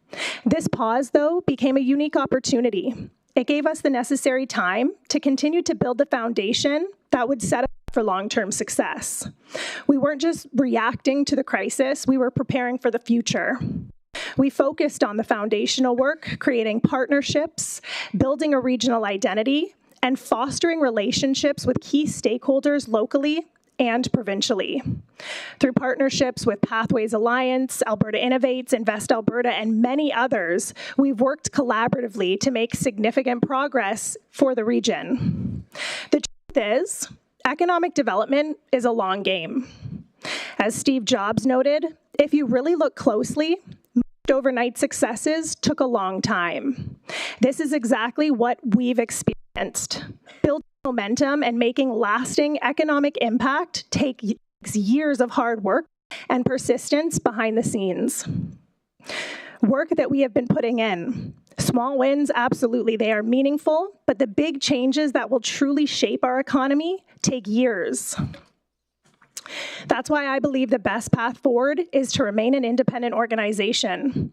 The flexibility we have as such allows us to move at the speed of business, make decisions quickly, and respond to opportunities. Reintegrating our efforts back into the municipality or another organization would take us many steps backward and risk losing the progress that we've fought so hard to achieve. Ultimately, I understand that there have been frustrations along the way. Today, I ask you to think about what's at stake, because it's pretty big. Dissolving this organization is money and will inevitably halt the momentum that we have built. By showing potential investors and partners that we can move through challenges that arise in a timely fashion and remain united sends a clear message that our region is committed, stable, and ready for growth. Thank you. Thank you, Jordan. Do we have any questions for the delegate? I'm not seeing any, so thank you, Jordan. Thank you. Paul McLeod. And if, Paul, if you could state your name for the record and just remind you have 5 minutes to present, to remain on topic and just remain for questions, please. And good Certainly, to see, Mayor. Good to see you in town. Mr. Mayor, Henry Lant, esteemed councillors, administration. You know, we've sat here today, and what I've heard is, well, we're just going to change the building. Okay. And then I heard, nope, we're going to close it down, and we're going to start again. We're going to absorb it into the Sports and Recreation Corporation. And it's been mentioned that perhaps that's not a really good model for economic development. Then we heard from legal right here that it's going to cost money to do this. And the CAO's office or his staff have worked on coming up with that number, but I didn't hear what that number is.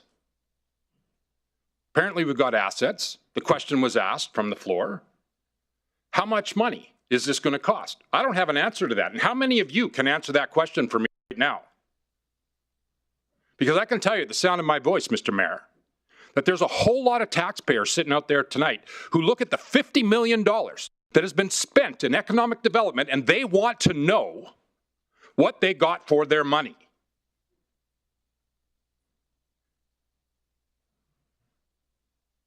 The councillor that's not sitting in his chair right now said maybe we didn't get a good deal and it didn't always work out, but we got to keep moving forward.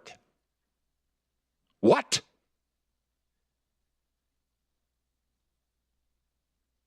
So what are you guys about to vote on?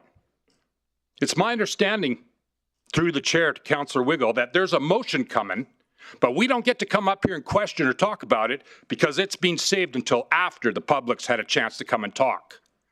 How does that work? So what are you guys voting on here tonight? Are you going to close down economic development? And we just heard my partner talk about the fact that maybe that's a good idea.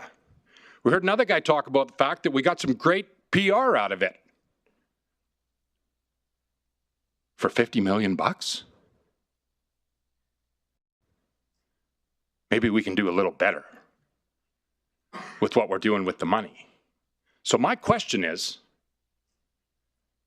through the chair, to all of you and the CAO's office, how much is it going to cost to close down this court? Because you've only got one option on the table, as I've heard it here tonight. You can vote to go ahead and do this and accept the recommendation of this three-party committee that you struck, or it can fail. Economic development, as it's currently structured, continues to operate, which apparently hasn't been great. Respectfully, at 3 minutes, Mayor. Thanks, Mr. McLeod. Do we have any questions for the delegate? Councillor Cardinal. Thanks for the presentation. I didn't get not the narrative. I didn't get your recommendation. So what is it? What is your opinion on the recommendation for economic development? So through the chair, Your Honor, to Councillor Cardinal, thank you for the question. I'm having trouble understanding how you can go ahead and vote on what is before you right now tonight with the lack of information that has been presented at this particular time. In other words, if you go ahead and decide, you're not just changing a building and changing addresses. I mean, we already heard tonight that X is in a building that you already own.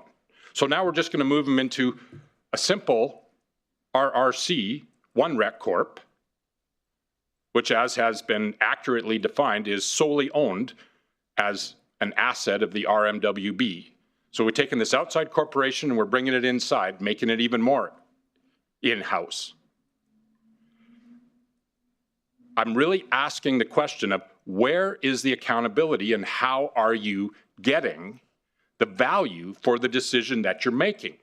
And how can you even go ahead and make this decision when you don't know what it's going to cost you?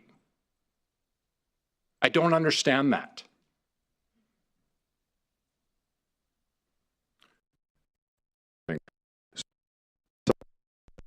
What are the gaps, in your opinion, with the economic development? Because I heard from you and the last presenter that there's a gap of how much there's deliverables. So educate me and the public, please, if you don't mind, on what you figure the gaps are with economic development, please.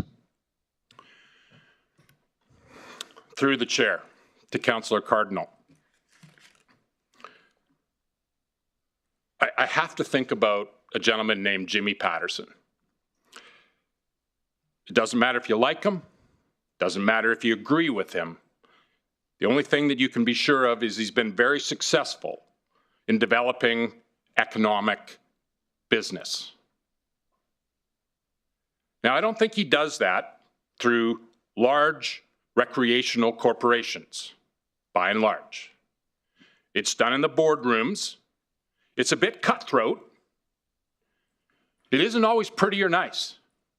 And for anybody in this room at the sound of my voice that's owned or operated their own business, like I have, you know that you have to make decisions that are not positive or popular from time to time.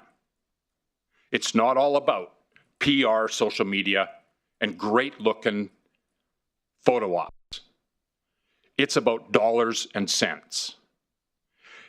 So the difficulty that I see as to what's gone on, it's been a very good opportunity for some people who are functioning within this amoeba of what we've called economic development, but has it actually translated into $50 million worth of phenomenal economic development, which, as was accurately presented by other individuals here tonight, was supposed to be self-sustaining. I have not heard anything here tonight that talks about the fact that this is going to now be self-sustaining. Sounds like it's actually going to maybe cost us more money, Mr. Mayor. Or prove me wrong. So my question, because all you can do is vote on what's in front of you. You don't have two choices, you've got one choice right now. What are you getting for the dollars? How much is it costing, to Councillor Bussieres' question, in real dollars? Not, oh, the CAO looked at it, it's okay. No, what's the real cost? I want to know. I pay tax in this town. Mm-hmm. How much? I appreciate your answers. And do we have a timeline, CAO, to when we can answer the questions that were requested?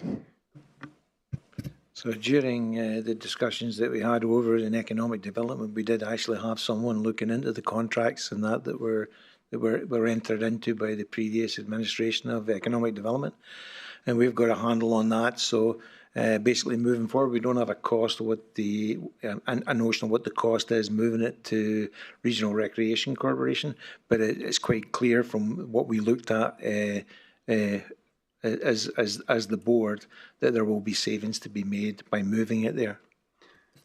And just to remind Council that we're not in debate and we don't have a motion on the floor yet. No, okay. I'd appreciate the conversation and your debate, and thank you very much. Thanks, Councillor Cardinal. Councillor Ball? Thank you, through the chair. I think my question to our presenter here may have already been briefly answered, but to your point, I think you're right in some things that we have a decision to make, but oddly enough, we don't have a motion on the floor, so there's nothing to decide, and that's where I'm struggling with this. Without all of the information, as you said, how do you make an informed decision? There's a lot to think about tonight, and I'd like to ask our presenter, what do you think we should do? Sorry, I can't see him. He's not on the screen here. There you are. Through the bear, to Councillor Ball. Thank you. So I just look over at the screen because that's where I was seeing your face, so I'll just look at the mayor. I can see you now too. So Councillor Ball, I guess my comment or thought would be, I don't see how you can make a proper decision. And one of the distinctions that I get to fulfill walking into this room here tonight is I've been here for a long time. And I've been in this room for literally 1,000 times. And how many times have I watched a council like the one that's sitting in front of me? You were there, you remember. How many times did the council go ahead and make decisions where they didn't have the information? It happened over and over and over again. It can't keep happening. I would suggest that the motion, and I don't think I can make this motion, needs to be you get the correct or the proper information with what the two options should be, because I believe there should be more than one on the table in front of you tonight, Councillor Ball, if you want to make that motion. And thank you for that. I agree with you wholeheartedly. And I don't think there is enough information on the table for us to make a informed decision. Certainly, I'm not comfortable with it at this point.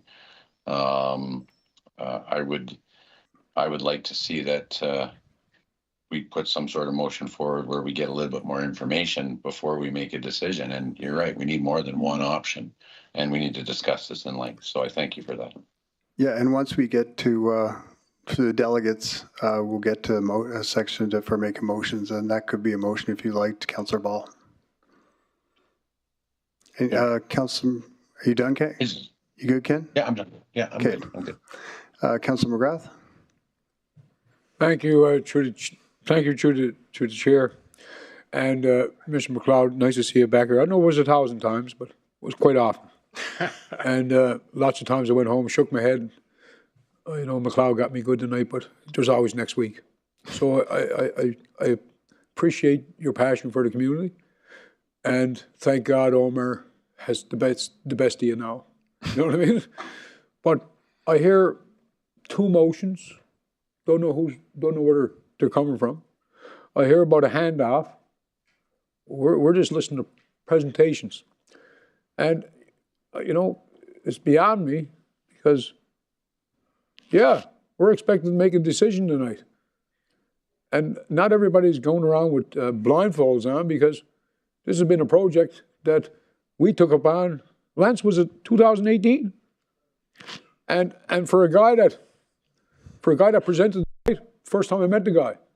But I can tell you that ECDev was at baseball 7, almost 10 nights. Newfoundland, they host him at the airport and looked after him from the time he left. So you hear a lot of stuff. And I hope that as we progress through the night, you'll see what information is available to you and why we took this step. And the elected officials, there's never a perfect time.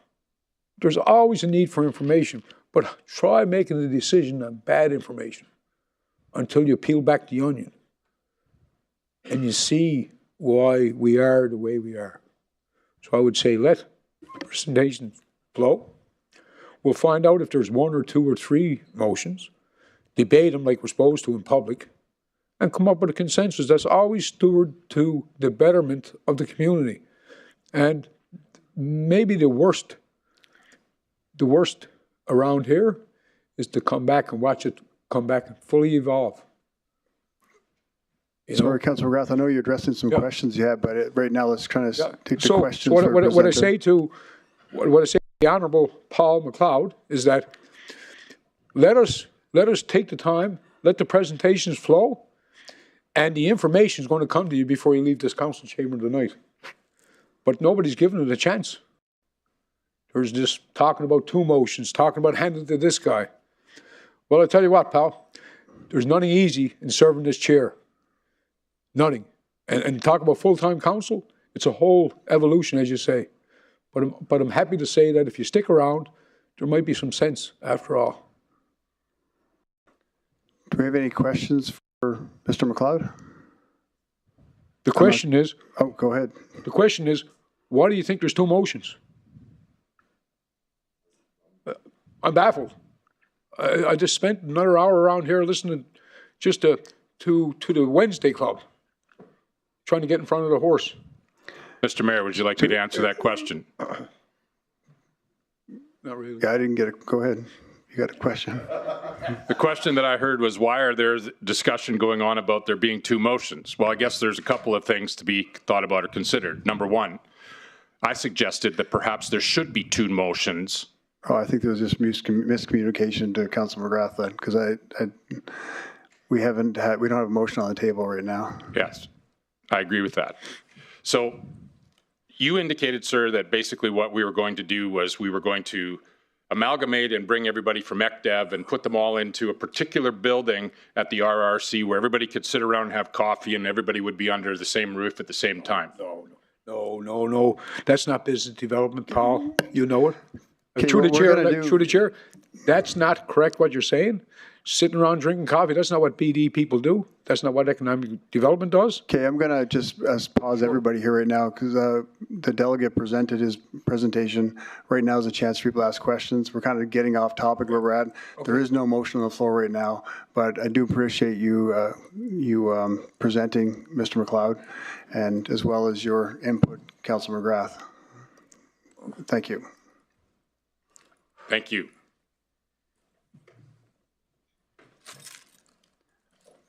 Bryce next. Bryce Kumka. And Bryce, if you could say your name for the record, and if you could stay inside of 5 minutes and remain seated for questions afterwards, and remain on topic. Thank you. My name is Bryce Kumka. Here this evening to speak about the council report that was brought forward with respect to economic development. I think a number of you have heard me speak in the past about economic development, its importance to the region. I was, as well as a number of other people involved in 2017, given a task to come up with some options with respect to economic development for the region, because it is a key and pinnacle exercise that needs to be undertaken. And there was lots of ideas that were thrown around in those discussions. We settled on the notion that the system that was in place at that point, where economic development was a function within the planning and development department, wasn't working, and that something needed to change. At that point, the group decided that we would maybe move as far away from that concept as possible, and the creation of the Economic Development Corporation was discussed. We had discussions with a number of outside economic development agencies in other parts of Alberta and Canada. The most akin or in parallel with what we were thinking about doing was what they were doing in Edmonton with the Edmonton Regional Economic Development Corporation. At that point in time, they were housed within, not a rec corp, but within an organization that managed and ran a number of venues, the Expo Center as well as the TELUS Event Center in downtown Edmonton. And the thing that made a little bit of sense, in my opinion, at that point, that wasn't implemented, but it still kind of rings true to me, was that having those other activities as a part of economic development gave the corporation the depth the number of people within administration to support the economic development function. That didn't come through in the creation of what we did. We wanted to create it small, mean, lean, and hopefully very effective, autonomous, with a self-reporting board. Well, unfortunately, we've all seen the outcome of that. It was a great idea. It was a grand idea. It didn't work. So in-house didn't work. Its own thing didn't work. So perhaps some oversight process, some mass, some other activities being involved with the economic development function could bring some stability, some longevity. And I don't disagree with some of the other presenters and their concepts that economic development is not a sprint; it's a marathon. It's a time-consuming activity. It's a cash-consuming activity because the results are difficult to measure because they don't happen immediately. Something that we do today or next week or next month at an event or at a conference could spur an idea that could end up with a economic impact to the community in 2 years, 5 years, 10 years. So I think a little bit more oversight, a little more structure, but still having the group be maintained within something like the RRC could make some sense. It doesn't have the, we'll call it bureaucratic overburden of the municipality, but it doesn't have the free-for-all of a completely autonomous and independent corporation where it stands currently. So I think it could potentially be a way to salvage the work that's been done because there are good things that have happened. There's definitely some long-term benefit to the community. Whether or not the linear direct investment of the dollars to what we've seen to date is in keeping, but the future potential is still there. So it seems to make some sense to me to create some internal stability, maintaining the function, but having it with a little more oversight, in my opinion, would be something that could be favorable for the economic development function within the municipality. So thank you very much. Thanks, Bryce. And you mentioned Edmonton has a same type of thing going on. And what groups, or do you know the groups that are under that umbrella? Well, it was at the time in 2017 when we were looking at the original, this process 5 years ago. No, more than that, 7 years ago. That was the Edmonton Economic Development Corporation. It's changed. I don't know what its current status is and how that works, but there was that functionality of the venue management operations and the economic development function. Actually, the individual that ran that for Edmonton was hired as a consultant by the RMWB to help us set up the corporation that we have today. Okay. Brad Ferguson was the gentleman. Thanks, Bryce. Councillor McGrath, your question? No, I just want to acknowledge, Bryce, you've always been there on the weekends. You know, we're in a pickle, personally and professionally, in promoting our community. So, a sincere thanks, even though you got me in trouble more than once. But I appreciate you coming back to council, and you're passionate about the community. You're absolutely right about the models. It's not just Edmonton, Calgary. We've all been around, Red Deer. It's a natural fit for some, and I think as the evening progresses, it'll make some sense. And it starts with local people, not somebody in Palm Springs. Thank you. Thank you, Councillor McGrath. Councillor Ball? Yeah, that's easier. Thank you through the chair. To Bryce, you'd mentioned, and I've heard it said a few times tonight, about how the various models that we've had, within planning and development or within its own entity as it sits today, were both failures. Is that, I guess my question is that because of the way or do you think it's because of the way that was set up, or could it maybe have been something else? Maybe the leadership wasn't right? Because moving it to another entity just moves it to another entity. Through the chair to Councillor Ball, I do agree with what you're saying, that it maybe was a failure of leadership. I guess I saw economic development within the RM be very successful when things were very busy here, when there was a lot of development activity, and they were given freer rein on spending dollars, traveling, attending conferences and functions like the retailers show and other outside of region items. When things slow down, there was again an overcorrection, I think, and the economic development function was, for lack of a better term, kind of neutered, and it wasn't allowed to really go outside the region and seek out opportunities.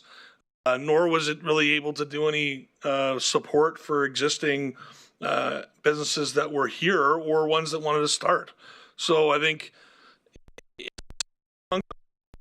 is a good way for that you've put it, Councillor Ball, and I think it just needs a little more monitoring, I guess is what I'm thinking, and I'm not a big fan of micromanagement, but it needs a little bit more direction. I think we saw things kind of spiral a bit outside of our expectations, spending wise and activities that were being undertaken by economic development.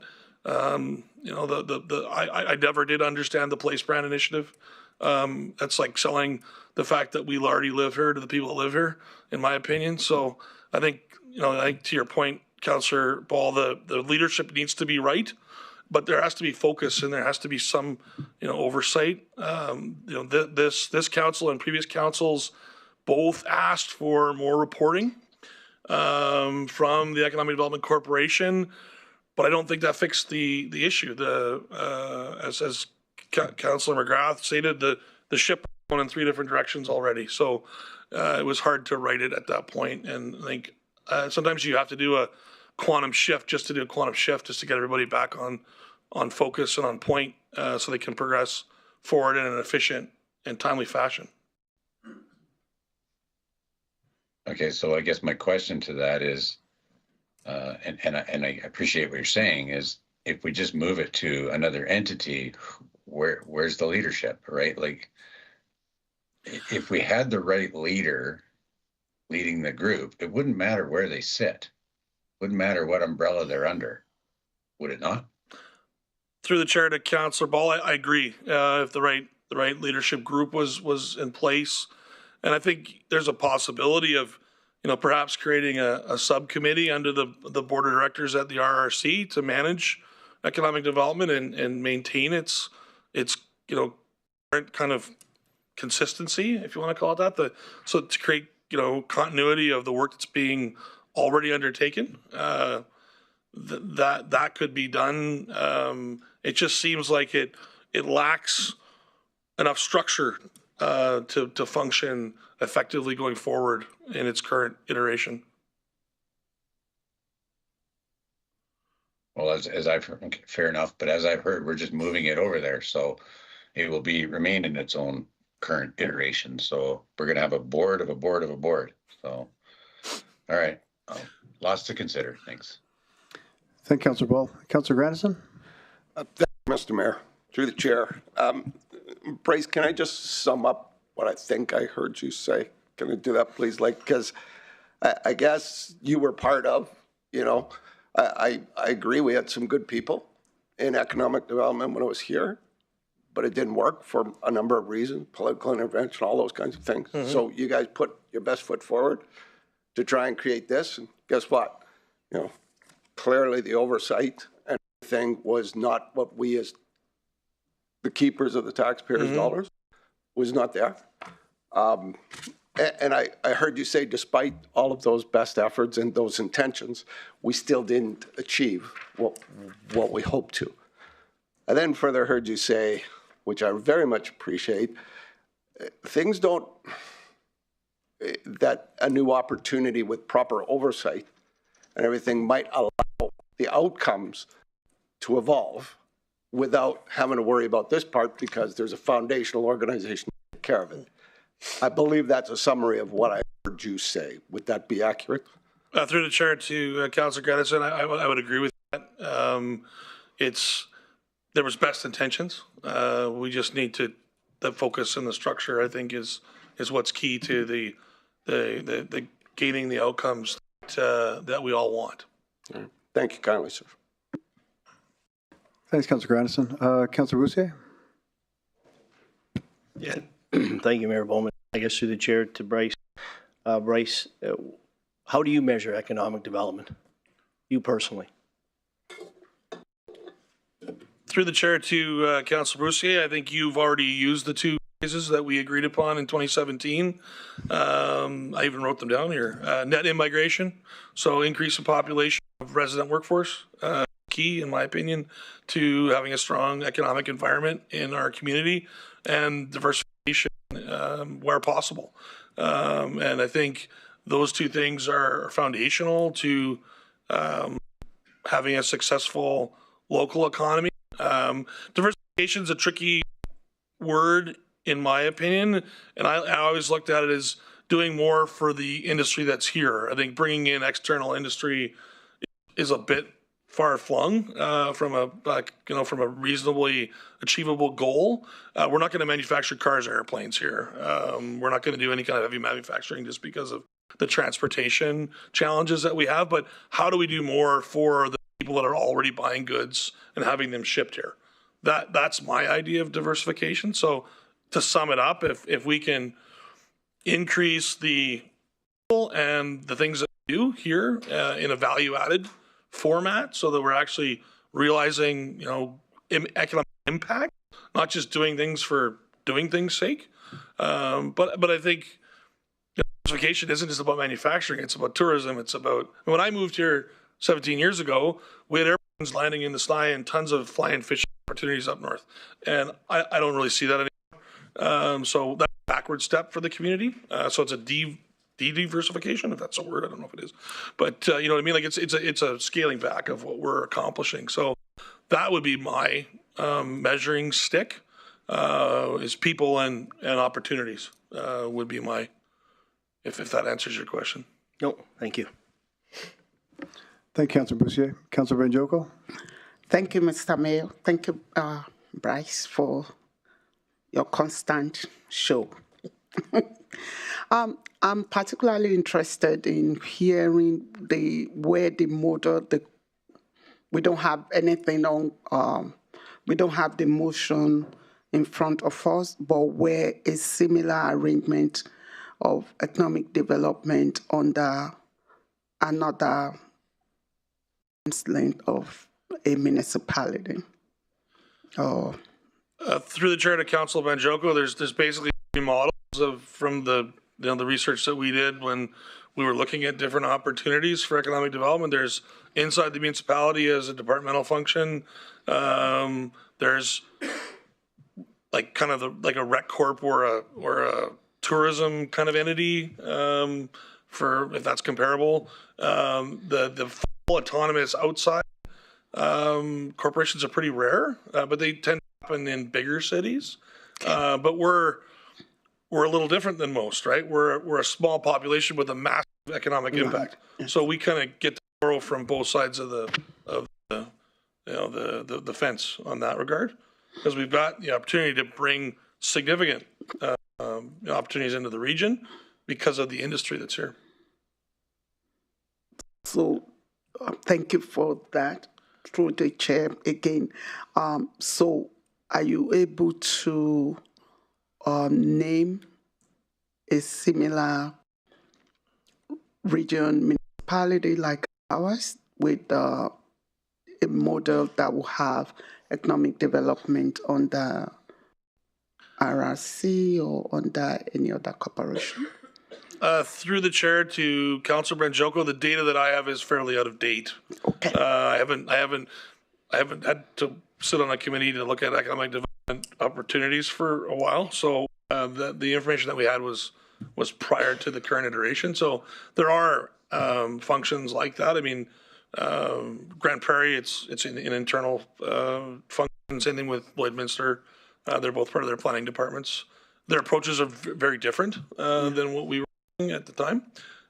So there's all a unique. It's more of what fits with the community Economic development doesn't have to fit into a mold. It's a function, not a structure, I guess, would be my thoughts, if that helps. Thank you. Thank you for your time all the time. Thanks. Thanks, Councillor Banjoko. Do you have any other questions for Mr. Kumka? Councillor Cardinal. Thanks, through the chair. Bryce, thanks for your presentation. I guess, how much of an influence do you feel that going to, different bigger cities and out of the country and all this other stuff that, that's been visible in ACDEV, and how much of an influence do you believe that has in the corporation? Through the chair to Councillor Cardinal, I think that attending certain, like the real estate development shows, I don't know how else you would refer to them, but like they have these conferences that developers will attend to seek out opportunities. I think those have some potential to bear fruit. I think, we've seen the development in North Parsons moving forward a bit slowly, but still moving forward. And that those kind of opportunities don't come to fruition if retailers don't know that we exist and don't understand the economic opportunity. One of our biggest challenges in this region is look at like the federal StatsCan data on our community. Their population is significantly lower than what we've shown is more reasonable numbers. The economic opportunity as far as disposable income, as well as your average household incomes are not as accurate in the kind of the global statistical availability. So we've got to push the people to understand that the opportunity is better than what the raw data has to offer. And I think that goes to that have happened. Like we've had stores that have opened within the mall, like Sephora. They had the biggest opening weekend of any store that they've ever had. Or when the Tempo opened in Gregoire, most sales new Get Tempo station that they'd ever had. So like there's unique things that this community brings to bear. Looking at a doesn't tell the full story on, and you really need to sell the opportunity because we all know we're in the middle of nowhere. There's only one way in and out, and that creates a lot of challenges. In my opinion, the biggest opportunity that we've got on our tables is the road that goes west, 686. That creates a massive transportation opportunity and makes us a midpoint instead of an end-of-line community. So things like that can only be pushed forward by the council or elected officials provincially and organizations like economic development entities. Like they're the ones that need to do the lobbying to get things like that done. Thanks. I know I heard you reference about, the way the float plains and the way the tourism used to be vibrant back 20 years ago, whatever. Mm-hmm. Do you believe that the Indigenous community and the rural communities would have an influence on how that operations are?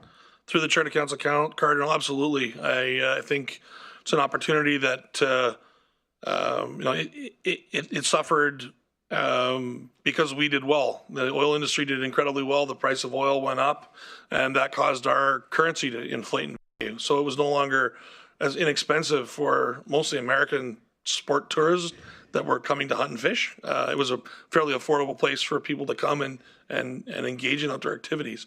And that went away when the dollar went to equal value, and now we're pretty much back to where we were. So that opportunity should come back. It's much more affordable as an outfitter now to if people are spending American dollars to come back. But rebuilding the infrastructure is difficult. The lodges are, for the most part, they're closed or haven't been in operation for a number of years. And we're missing all the airplanes, which was kind of cool. That was kind of a fun thing for us to have as a community, I think, just personally. Thank you. Thanks, Councillor Cardinal. Councillor McGrath. Thank you, through the chair.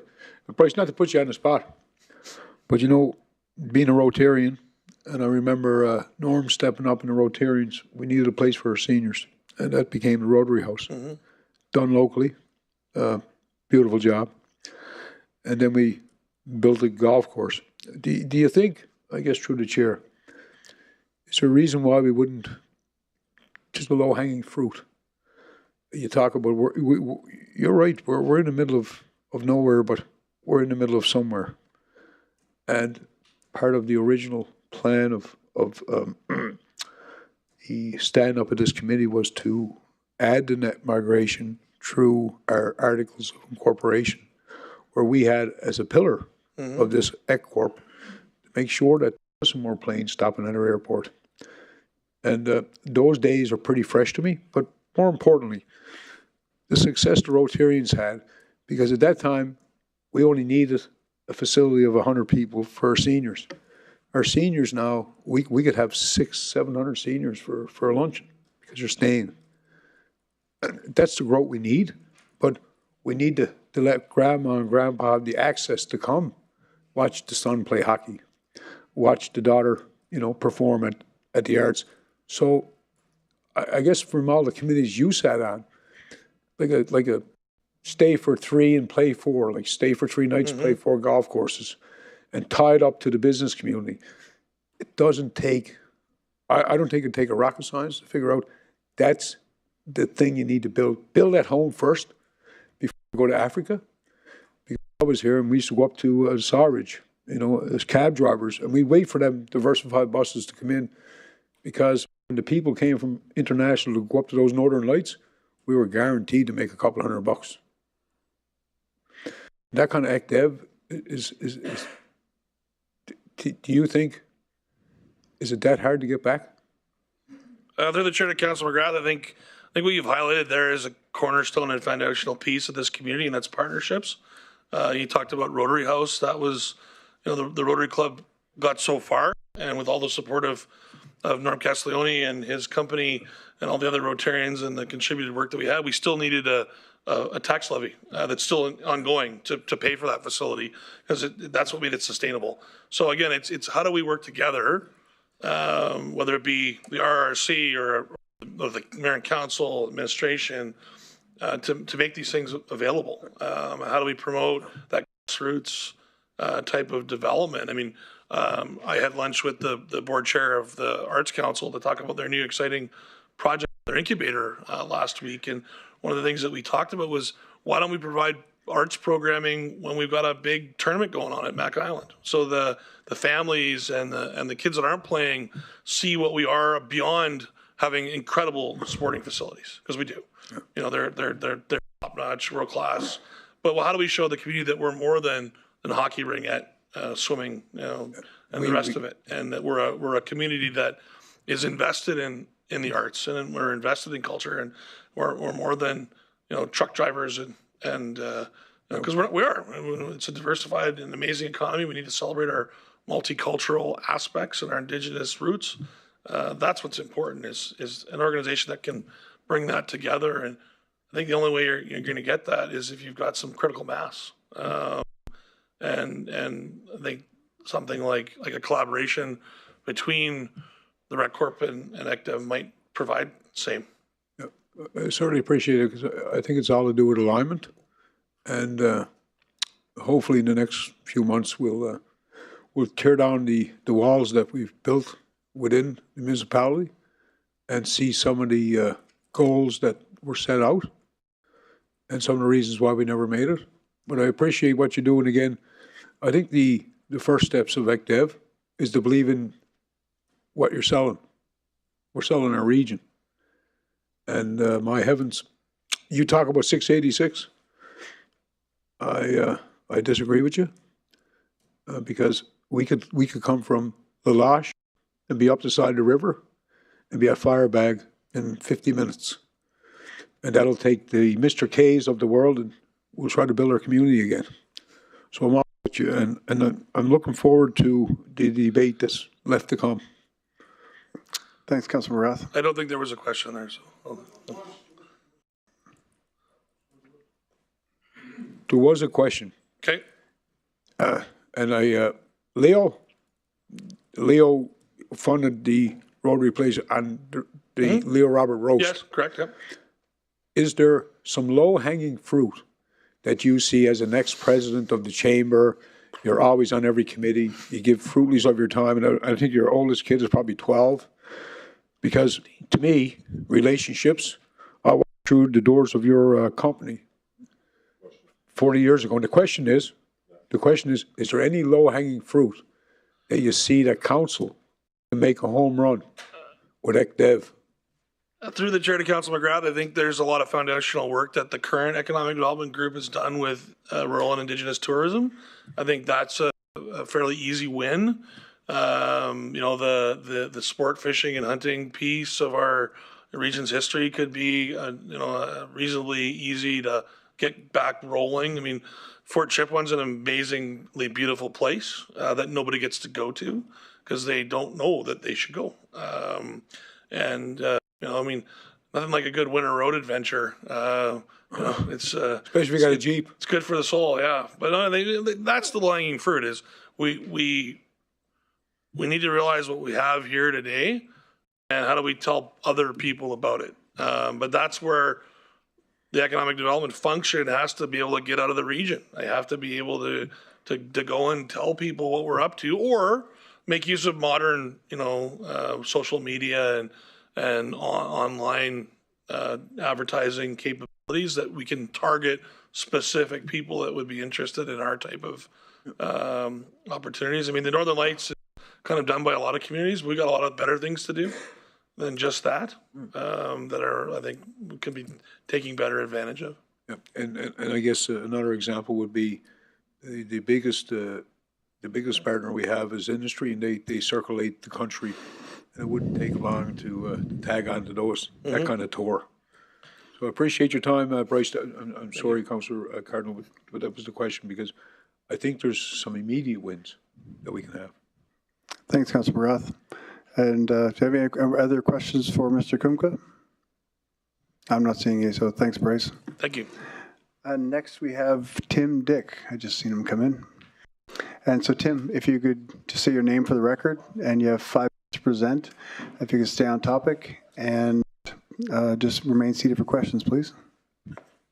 Sure. Thanks, Mr. Mayor. My name is Tim Dick. I'm the founder of a local recruiting and HR company called Best Culture Solutions. We've been in business here for 4 years. I've lived in Fort McMurray for 12 and had a relationship with this city for 20.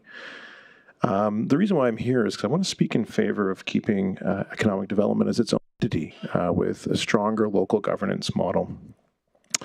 I can't share with you a ton of statistics. I can't share with you macro level modeling of other cities, but what I can share with you is a ground level testimony of my work with them. When I started my business 4 years ago here in Fort McMurray, I chose to stay here for a reason. I've had relationships with different cities, Calgary, Winnipeg. I've had the chance to live in Orlando, Florida. But I chose to keep my family here. And the reason for that is because of what our community has to offer families.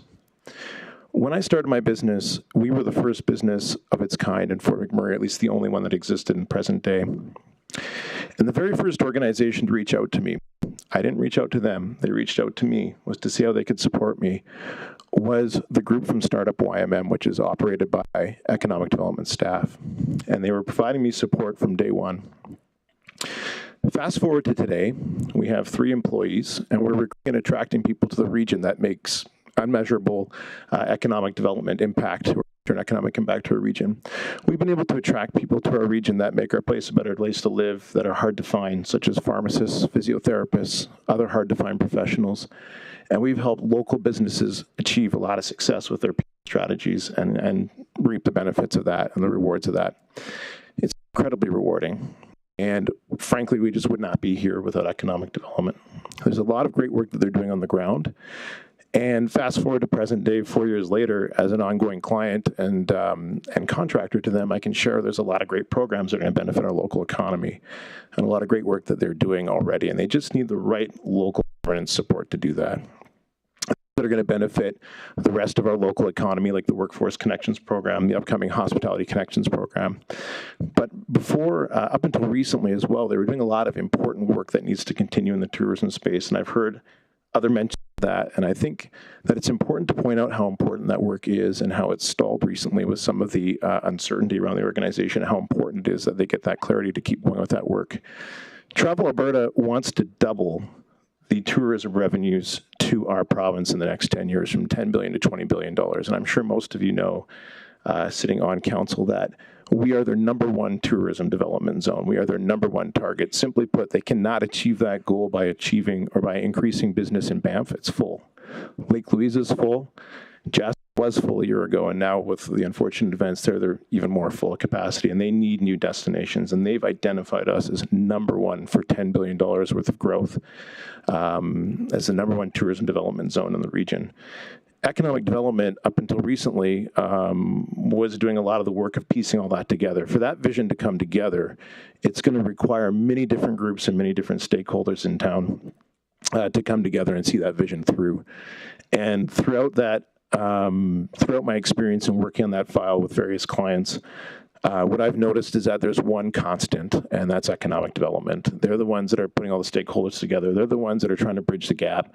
You know, I heard mention about getting greater visitation to certain things, float planes, trips to Fort Chip. We have a beautiful region, and economic development has been leading the charge in getting the groups together that need to get together at the table to work together to showcase our region to visitors. A couple quick anecdotes about our region too, and just the potential that's there. About a year ago, I had the opportunity to take my family to Walt Disney World, and the individual who came to get my bags on the way to the airport, he asked me where I was from. I told him I was from McMurray, Alberta, and he knew exactly where we were. And he said, I know lots of people who would pay more money than a Disney vacation to go there, to go see nature, to go see Northern Lights. We recently had a marketing consultant visit from Washington State.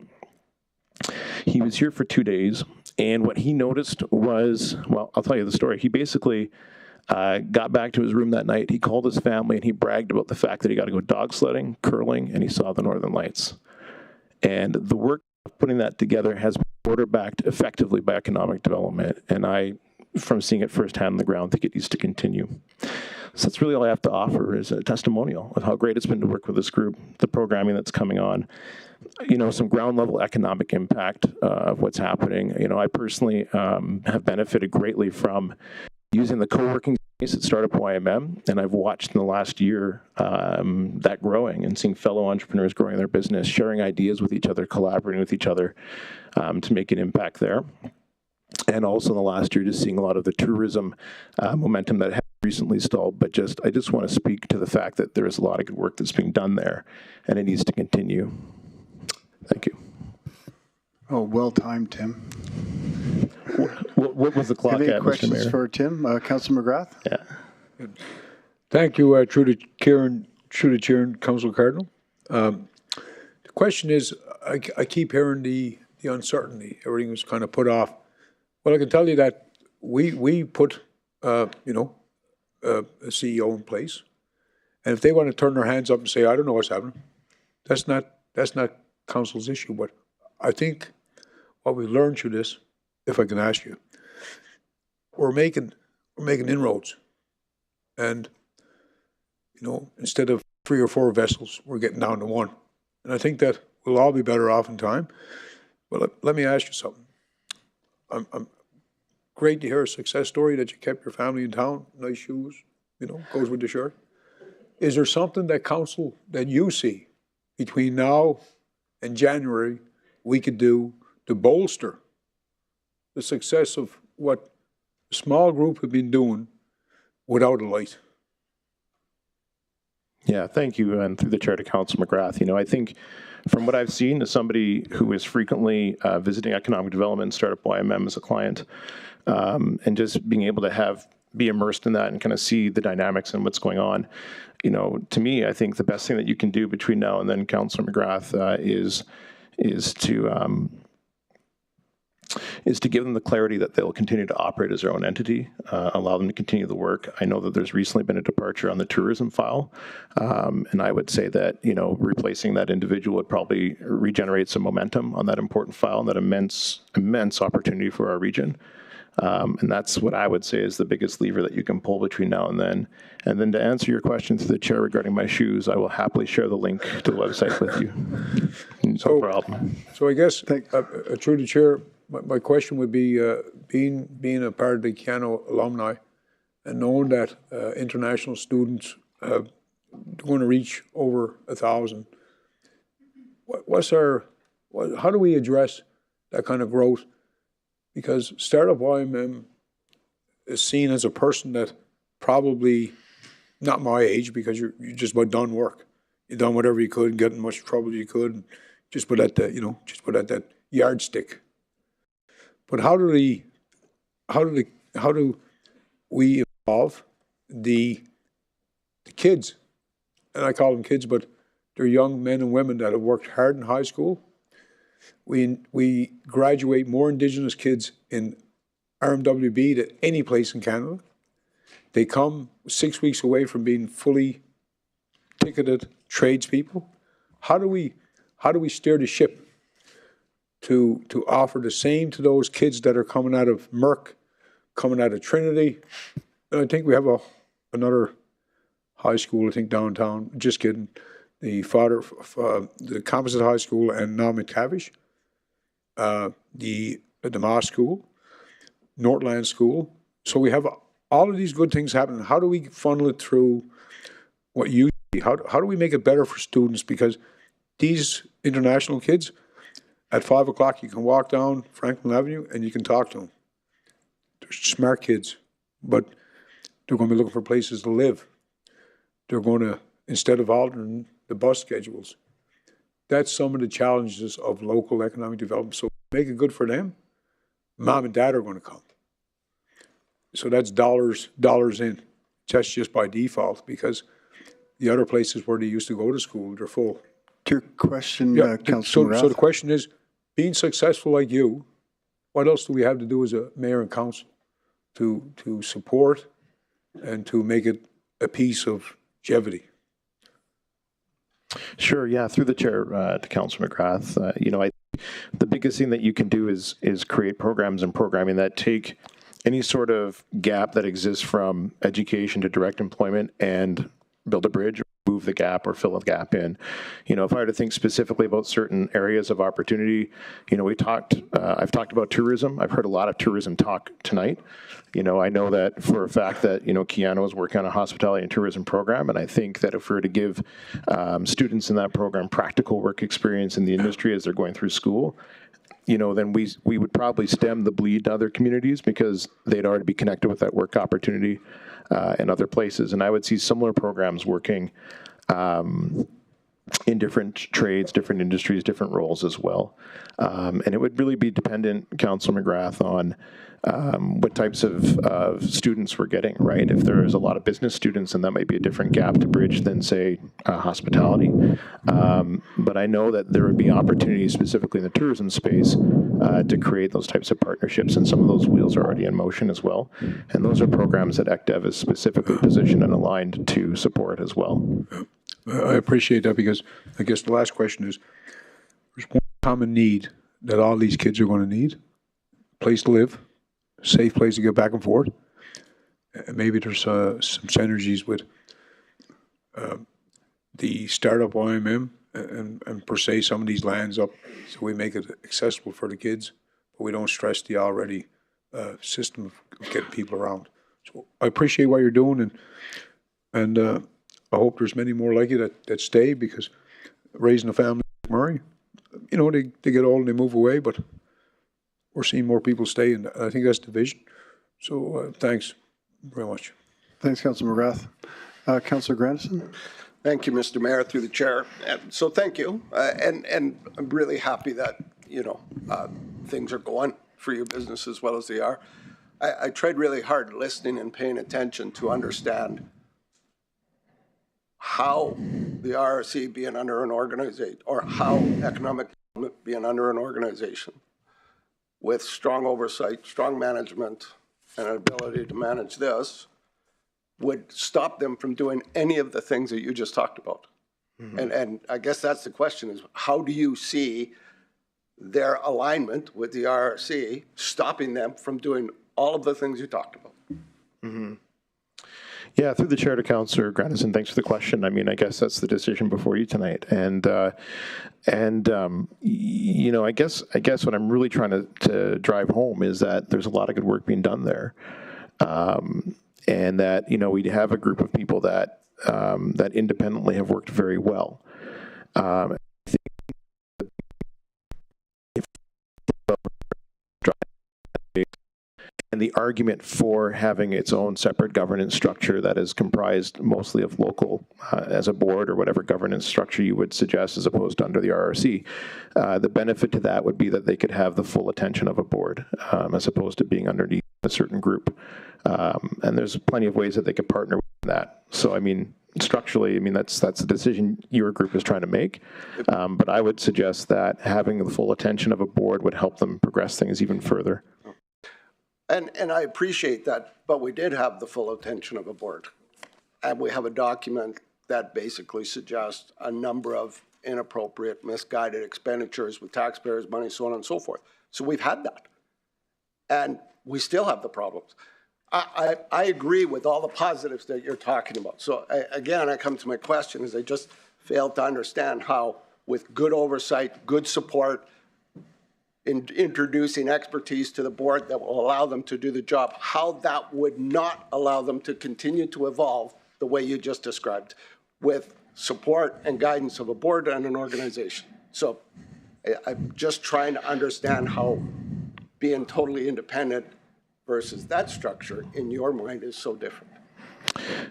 Through the chair to Councillor Grandison, may I respond? I don't think it was a question. It was a comment, but may I respond, or is that out of order?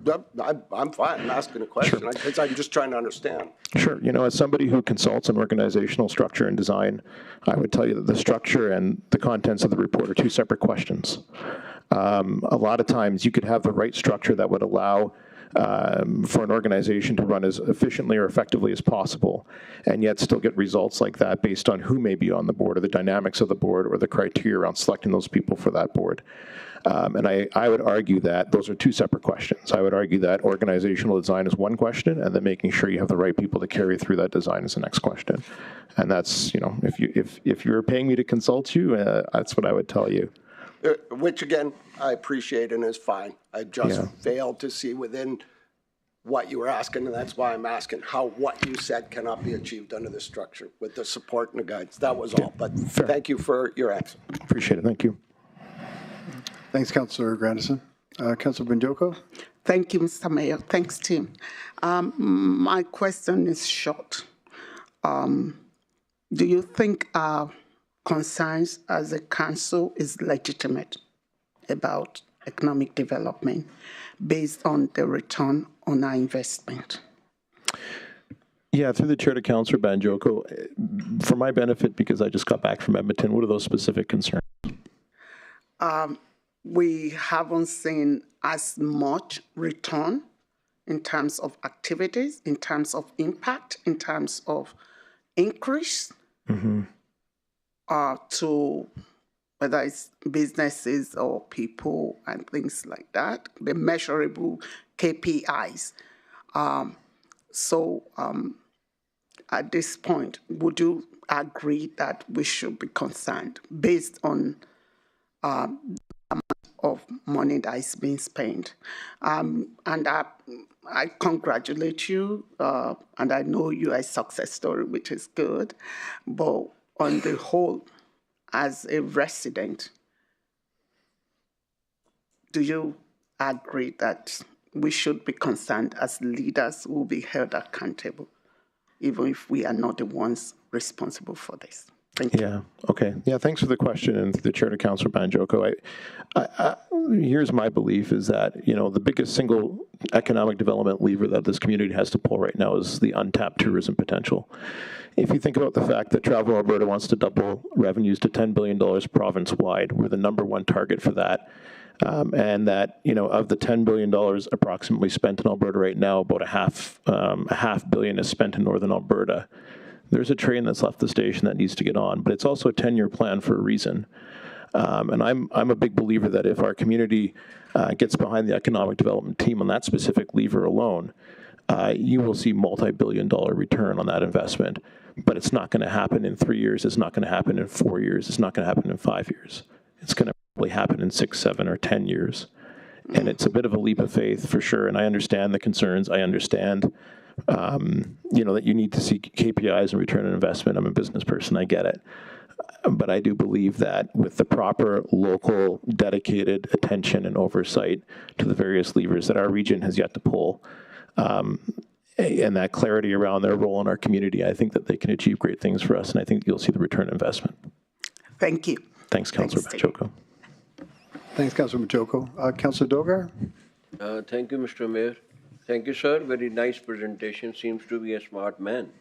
I want to ask you a question which is a little away from your maybe presentation.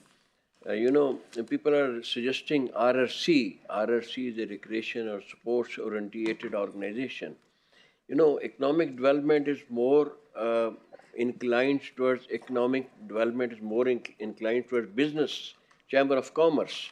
So why don't we make Chamber of Commerce more strong? We have decent people.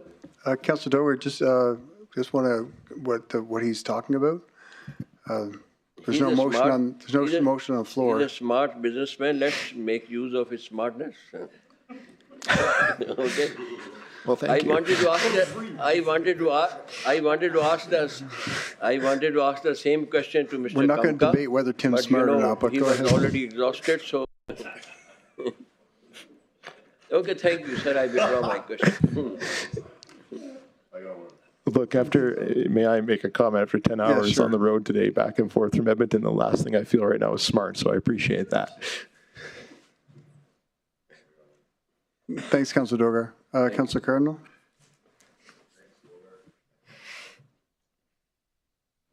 Oh, there you go. All right. Thanks, Mayor. Hope I sound okay. Nadia? Oh, she's not there. Okay. If you remove economic development and just focus strictly on tourism, what would be a monumental deliverable that we've achieved? Okay, through the chair to Councillor Cardinal, do you mean on the economic development side or the tourism side? Tourism. Economic development, tourism, I remove economic development completely, and now we're talking strictly tourism. Yeah. What is the deliverable that we've achieved in the last 7 years since we had this corporation and developed? Yeah. Through the chair to Councillor Cardinal, that's a great question. Here's what I would tell you is that my observations as somebody who's lived here before the fire and after the fire, my observation anecdotally is that a lot of the tourism opportunities kind of started to dwindle after the fire. And just in the last year or two, I would say that we've seen some revival around how do we get that back. And we've seen some minor accomplishments that are going to set the table or lay the foundation for greater ones down the road. Most importantly is we've seen forward motion on plans around the Oil Sands Discovery Center. We've seen forward motion on establishing where we could replace our Visitor Information Center, potentially at the Cultural Center, Mac Island. And we've seen forward progress in the coming together of different potential tourism entrepreneurs and operators through things like the gathering that happened in January, and more conversations in town about the tourism potential. It might seem like we've taken a step back since 2016 because we have, frankly. I mean, Mr. Kunka mentioned quite a bit about that, but what we are seeing is that the conversations are happening again. And one thing that I can say about those conversations is that they've all been catalyzed by ECDEV, the previous director of tourism. I've been in several of those conversations supporting them through various clients, and I can tell you that the former director of tourism from ECDEV has been at the center of all those conversations, and she was very much a catalyst in getting them going again. I mark that as an accomplishment that's going to lay the foundation, 5-10 years from now. Thanks. I guess my next question would be, you referenced Fort McMurray Métis Cultural Center. How much of a contribution has economic development done to help the Métis Cultural Center? I don't know if you'd know that answer, actually, but it's worth a try. Yeah, no. Okay, yeah, that's fine. I'll retract that question. But I guess give me besides Sephora's, give me 2 examples you believe would be economic win for Fort McMurray, our region. Yeah, through the chair to Councillor Cardinal. I mean, Sephora's is an example that we've used, but I mean, we've seen other examples as well. I mean, we've seen more operators in the mall. We've seen a new shoe company open. We've seen Purdy's open. You know, I know Mr. Kumka mentioned that Parsons Creek North is underway, and it's been stalled, but it's underway, and we're getting traction there. But I mean, if we go back again to the grassroots entrepreneurs that drive our economy, I mean, small business makes up an immense amount of the economy. And I look at what's happened at Startup YMM since I started working there as a client, and as a client of theirs growing my own business. You know, I've seen the activity there in the last year and a half just grow. I've seen new entrepreneurs come in sharing ideas, all different kinds of businesses that can diversify our economy. I wish I had the economic impact numbers at my fingertips, but I can tell you my business alone has probably impacted our community by at least $1.5 million in the last year. So, you know, that's just one story, right? And I should clarify, that's not my personal numbers, but that's, you know, I have a minor in economics. So that's a rough estimate of what the knock-on effect of the money multiplier is of the amount that my business does. That's it for my questions. Thank you for the presentation.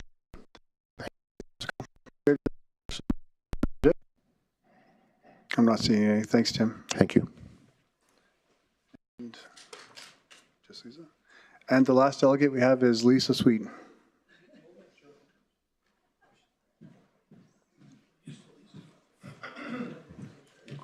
Thank you, Mr. Mayor. Just as obviously a heated topic and big tonight, I just asked that Lisa be accounted for 8 minutes for a presentation, just seeing how this is the first time in the 4 months or 5 months that we've talked about economic development that she's been able to present. Yeah, I'm going to go with that. Okay with that, if all council is fine with that. So with that, Lisa, if you could just present, state your name for the record, and you have 8 minutes to present, and remain seated for questions after, please. Okay. Thank you. Good evening, Mayor and Council. For the record, my name is Lisa Sweet, Interim CEO of Fort McMurray Wood Buffalo Economic Development and Tourism. I'm grateful to the interim board for the work with our organization over the last 6 months and to better understand the work that's being done and their confidence in appointing me as the interim CEO. Tonight, I want to share some of the recent highlights from our organization over the last 6 months with you this evening. I've grouped them into 5 priority values from Council's strategic plan: fiscal management, building partnerships, rural and Indigenous communities, the local economy, and downtown visualization. I'm proud of what we've achieved towards fiscal management recently. We've reduced this year's fiscal budget by $1.3 million, and we've reduced our 2025 budget from $6.5 million to $5.4 million. That's almost a 20% reduction. The changes to our board and leadership back in April resulted in some understandable hesitation among other funding partners that we do have. But over the last 2 months, we've worked with them to secure conditional agreements, and we expect to receive some grants totaling more than $500,000 over the next 5 months, over the next 12 months. We've realigned our support of community events and organizations to ensure that we have sharp alignment to economic development deliverables, and this will also achieve cost savings for our organization. We've implemented greater checks and balances to tighten our spending controls and contract processes. We've leveraged the in-house expertise of our corporate services team to ensure that all contracted deliverables are met, the payments are accurate, and the spending reflects Council's fiscal management. Building partnerships is a natural strength for our team. As a board member of Economic Developers Alberta, and through Melanie Doucette's work with the Northern Alberta Development Council, we're creating meaningful partnerships across the province for our region.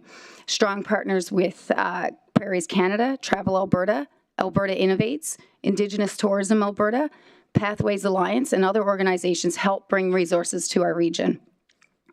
Our team is leading our the region's first workforce strategy with the Regional Labour Market Committee, and we've engaged over 40 local employers and stakeholders through that work in September alone. We've been working with one of the oil sands producers on their contractor localization initiative, producing marketing materials to welcome these workers into the region.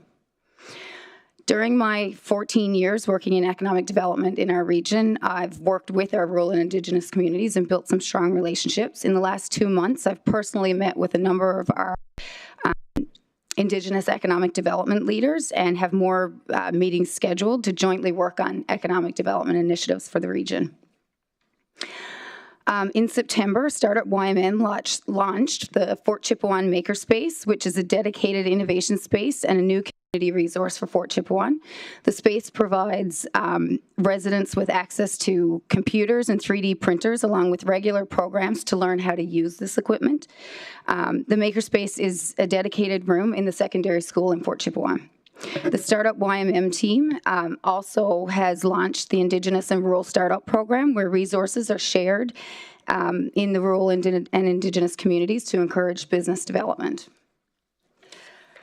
We've also made some meaningful progress on the local economy in the last few months. We've hosted the director of, in September, we hosted the director of China offices from the government of Alberta. We were able to connect him with local businesses and create a deeper partnership to facilitate greater export opportunities for those local businesses. His visit coincided with the Oil Sands Expo, which we were a partner host. Introductions at the Expo and tours around various sites in our region really helped educate him on the opportunities for investment in this place. The largest film production, Salem mentioned it earlier, the largest film production in our region's history took place over this summer. Oftentimes, economic development is the first point of contact for new inquiries into a region. And because of our leveraging our relationship with the industry, the RMWB, local businesses and other organizations, we connected the film crew accordingly and helped secure hundreds of thousands of dollars in spending with the community. As Salem mentioned, the crew left the region very impressed and wanting to come back for more.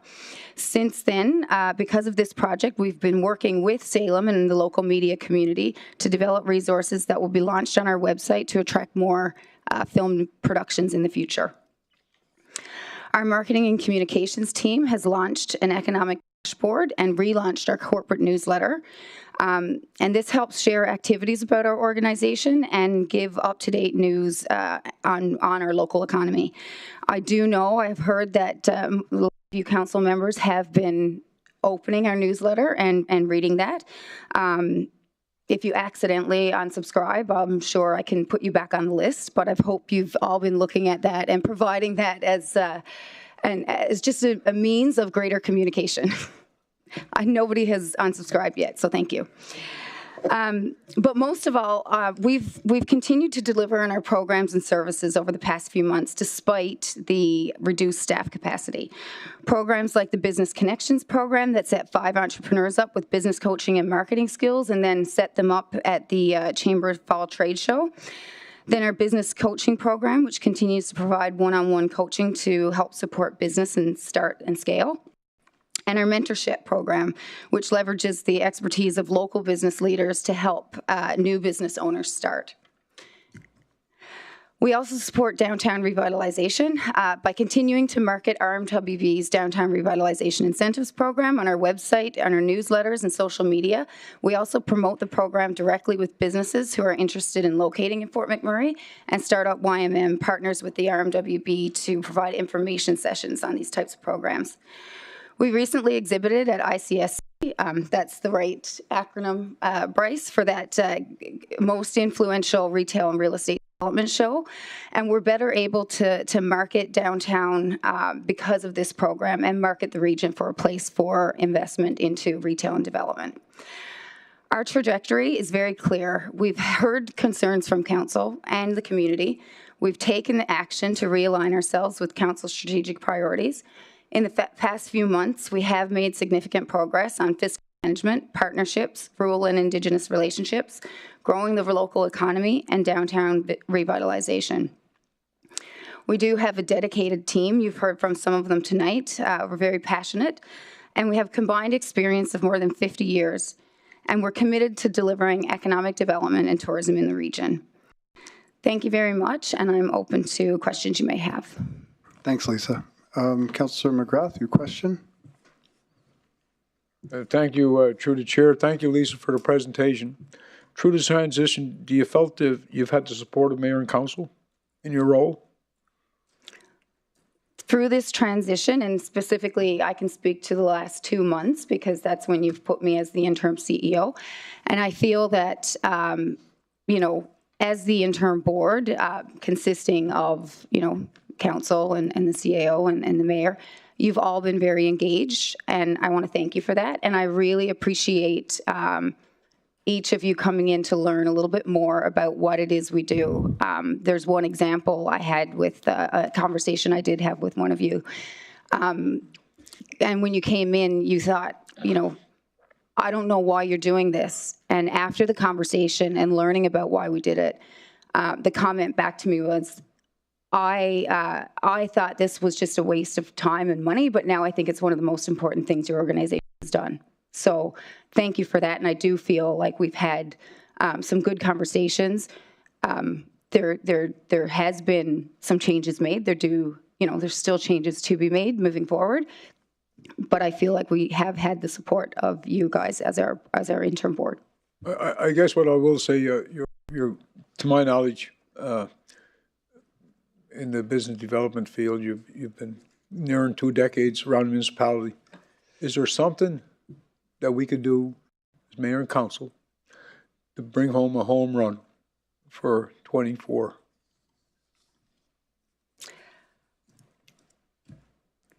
There is no question that, you know, with the previous board and previous leadership, there was some disconnect in what council's priorities are and the work that was being done, or what the priorities might have been with previous board. I feel with certainty, and for us all to be working together in lockstep and having a board that would be local and have some council representation, I think that would make for a successful model moving forward. Well, I certainly appreciate your time and your staff's time, and I've had quite an adventure the last few months getting to know you all. And I know you never went home always happy with what I said, but what I said was how I lived, and I fully believe that appreciate what you give the community and the opportunities. And if you're in your office 5 days a week, you're not doing your job. And keep up the good work, because I believe there's more to come. But you're almost like one of us. If there was one thing that was possible to arc success before the new year, is there one thing that mayor and council could advocate and make happen on ECDEV's behalf without filtering through all the shortcomings? Because staff are only as good as they're led. And when you have a disconnect at the steering wheel of the ship, you'll never get to where you're going. And the staff, they shouldn't be singled out to say, we never done this because, but I want to go back and keep myself on track. If you had, in all your years of experience with in-house, where you weren't allowed to go past Keano College because we had the other staff working with, a bigger group from the States. That's why we end up with a parcel of land that's still in dispute. If what is the magic bullet? If there's anything that we can do for you to get a big win. Thank you for the question, and through the chair to Councillor McGrath. Traditionally, as we spoke about tonight, there's usually 2 models to deliver economic development: in-house with the municipality, or an external organization, as we're currently set up with a focus on economic development and an independent board. Being on the board for Economic Developers Alberta, I do work with many economic development models across the province, and those are the traditional models. The model of going into a regional recreational corporation is not a common model. It's unique.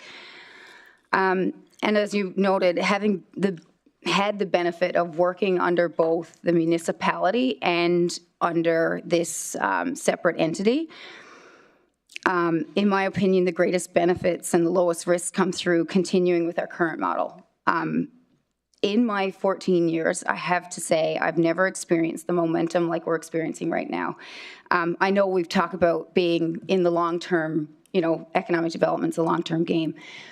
The work that we've been doing over the past 5 years is starting to come to fruition, and 2025 is going to be very exciting. I'm excited about it. I've not seen us be able to focus on true economic development work like we have been in the last 5 years, and I'm excited for 2025.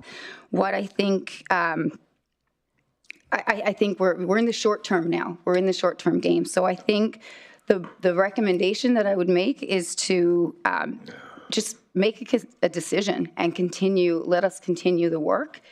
I feel like continuing to operate as a corporation we are today with a permanent board consisting of local business people and a combination of a successful model. Again, I appreciate the efforts, and I know that, as I said to you and your people very often, nobody's sure what tomorrow brings, so let's make the best of today, and I think that's where we're headed. Thanks for your time. Thanks, Councillor McGrath. Councillor Cardinal, question? Thanks, Mayor, to the Chair, to presenter. Thanks, Lisa. How many employees do you have? As of today, there are 10 employees that are working in economic development. We do have 2 employees that are on short-term leave and 2 on long-term leave. And in the past 6 months, we've lost a total of 7 employees. How long are these? No,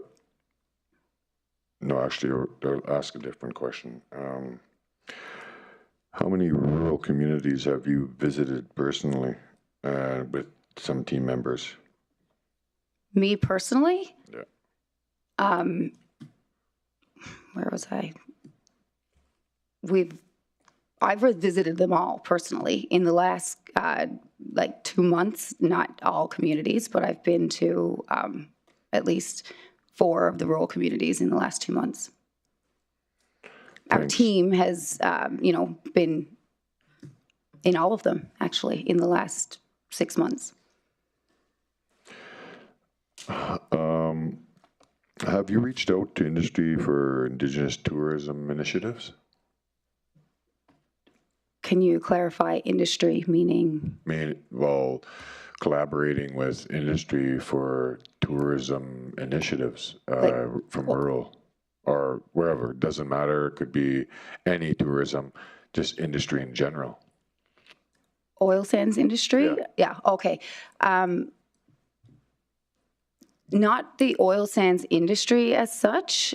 We've been collaborating more with actual tourism potential opportunities. So, that could be, as Tim, the previous presenter, as Tim talked about, Travel Alberta did a tourism development zone project where they identified different areas within Alberta to grow the tourism economy.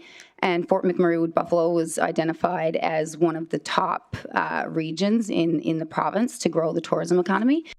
That was based on the number of engagements that were done. Travel Alberta did that work.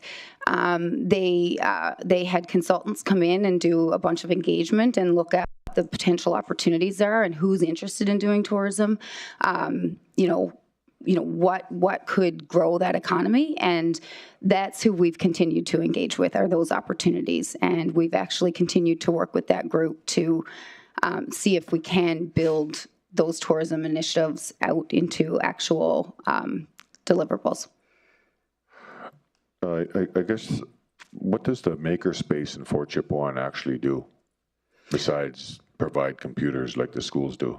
Yeah, so the makerspace in Fort Chipewyan, it is the equipment, and we worked with the school and community to be able to find a place, a location for that where it made sense, and so it made sense to be in the school.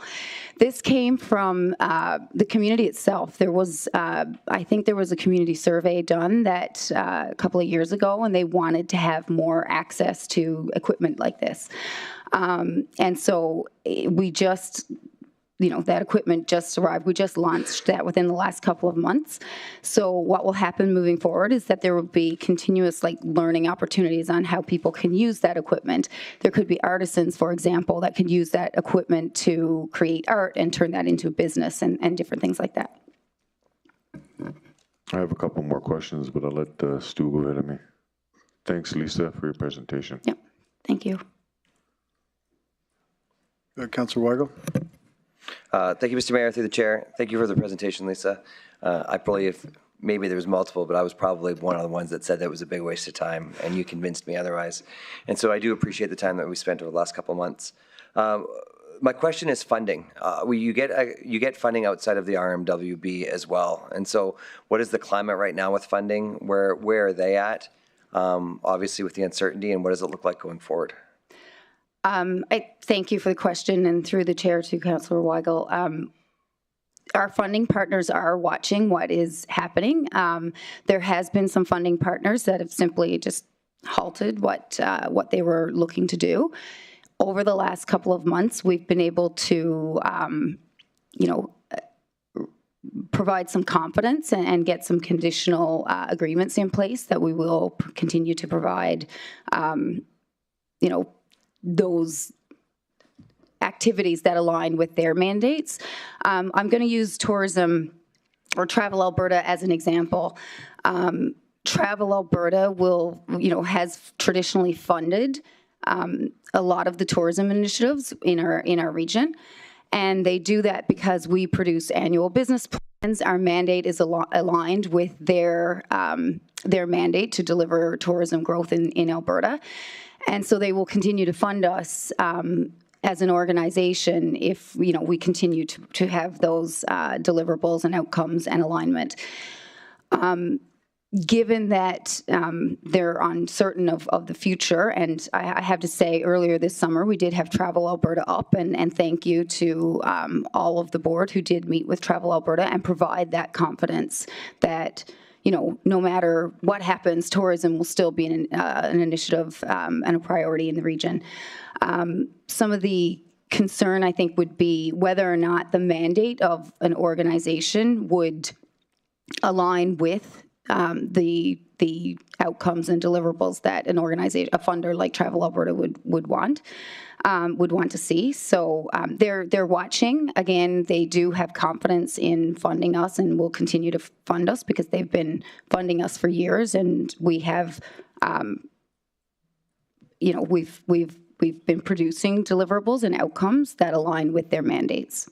So I'm assuming when you're talking about mandates, like they're worried about the mandate, you're talking about if you were to go across the RRC, as we were talking about tonight, some of the presenters talked about a worry of the mandate of the RRC. That's what you're talking about, is the worry going over there that their mandate is not economic development.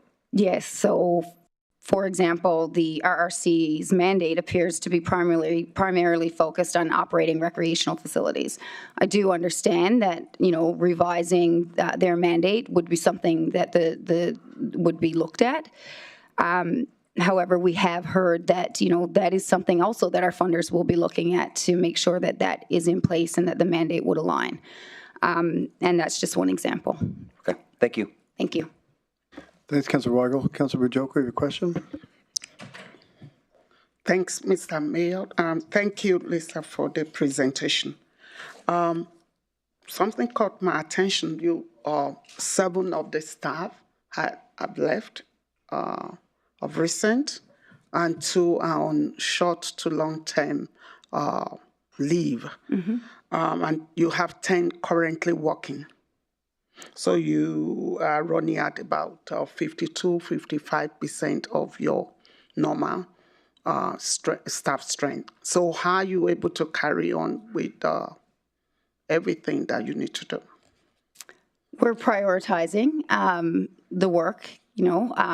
Currently, we don't have any tourism staff dedicated to tourism, but some of the entrepreneurial support and some of the programs that were being done by tourism, other members of the staff are taking on some of the priority items. I've been taking on a lot of the relationships with, Indigenous Tourism Alberta, Travel Alberta, those types of things. We've all just been pulling in and prioritizing prioritizing doing what needs to be done. So is it safe to say you can run with the staff strength that you currently have effectively? No, I would say that right now things are being put on the back burner, and we are doing priorities. So tonight, for example, I have to do a report for Travel Alberta to look at to try and get the funding that they were committed to giving us. That work is we do need dedicated resources to do specific work and be experts in that field. And right now we're all just pitching in as a team to try and get as much done as we can. But I wouldn't say that this is sustainable moving forward. Okay, thank you. And through the chair again, I think clearly you are a dedicated resource. Would you say that you will be able to walk anywhere where you are put to continue to run with your mandate? Once you have clear expectations are set, you have your space, you have your staff, would it be an issue if you are, regardless of where you are or the title, but if your mandate remains the same, how would that change you in any way? Do you mean the physical space or the structure? Both the physical space and structure, as long as you have your team and you are still running with the same mandate. Mm-hmm. How would you be disturbed? So what I would say, thank you for the question, through the chair, economic development works best in an environment that's nimble and flexible and can make decisions quickly. As we've said, I've worked in economic development in both the large corporate environment under the municipality and under the RMWB, and then in this separate organization. And in my years of doing economic development in this region, I've not experienced, like I said, the momentum like we've been experiencing over the past, right now, because of the work that's been done, the foundational work and the relationships that have been built over the last 5 years. And we're about to see those compounding effects of consistency and work that will be continuing. My fear with going under, the RRC or any other entity of that sort is that we lose momentum and ability to make those quick and nimble decisions. Tim made a great point tonight with having a board that's, solely focused on economic development and not everything else, and that's a huge benefit. And what I will say is, again, having the right board in place, a local board that is focused and has experience in business, as well as having council members that are on our board as well, which we did not have before. And I think that was something that was missing. So we do need that strong business-minded local board that has that focus and understanding to economic development and tourism. Now, as for the physical location, technically we could operate out of any facility in the region. However, what I will say is we have already spent the money to renovate Biggs. Right now, it's only costing us the utilities. So should we move to another location, the thing that I would consider is the rent cost, because that would be an expense. If we had to pay rent, that would be an expense that would take away from the programming that we deliver. So I believe the RRC was looked at as an option, and it was reviewed when we were looking for a new space back in 2022. But at that time, the assessment indicated that over the long term, it was more beneficial financially for us to renovate Biggs than to move into RRC and pay rent. So that was the decision at that time. But again, technically, we can operate from any location. Thanks, Lisa. You're welcome. Thanks, Councillor Banjoko. And just we have a few more questions from council, because we want to get to a motion actually on the floor and debate. So just ask council just to direct your questions to what Sweet has presented tonight and not your opinions. Councillor Dogar? Thank you, Mr. Mayor. Thank you, madam. Very nice presentation and speaks of your competency. I just want to ask you that did you had some close coordination with Chamber of Commerce, or is it workable for your future to work more collaboratively with Chamber of Commerce?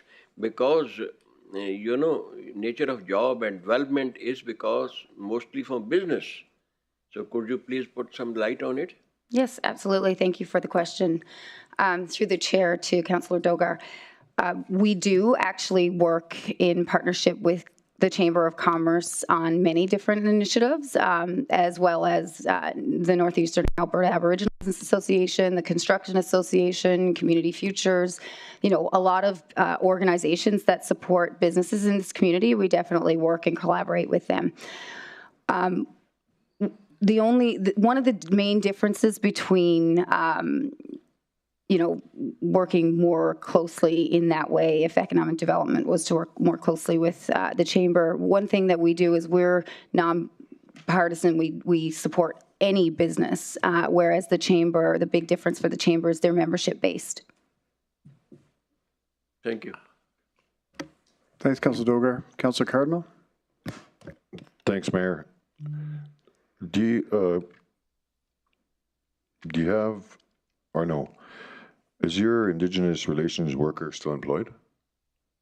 Yes. Is she working? Like,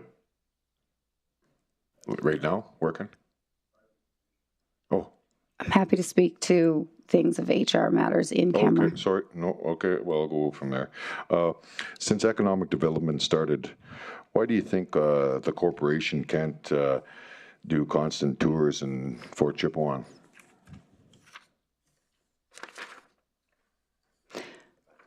Can you repeat the question? Sorry. Since economic development started, why do you think the corporation cannot do constant tours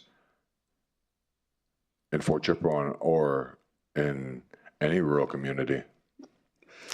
So one of the things that we promote is and support is to help entrepreneurs do business. So we would not be an operator, a tour operator ourselves, but we would help somebody that wanted to be that tour operator offering tours to Fort Chipewyan. Absolutely, we would do that, but we wouldn't technically like run the tour operation ourselves. Okay, isn't that what Startup at YMM does? Startup YMM is a business incubator, so they would, yes, support the entrepreneur and help, you know, provide them with, you know, workshops, training, coaching, all those types of resources that would help them in their business. But Startup YMM would not be a tour operator themselves. Yeah, but they would help. Absolutely, They would help tour. Yep. They would help tourism operators get on their feet. Yes. Right.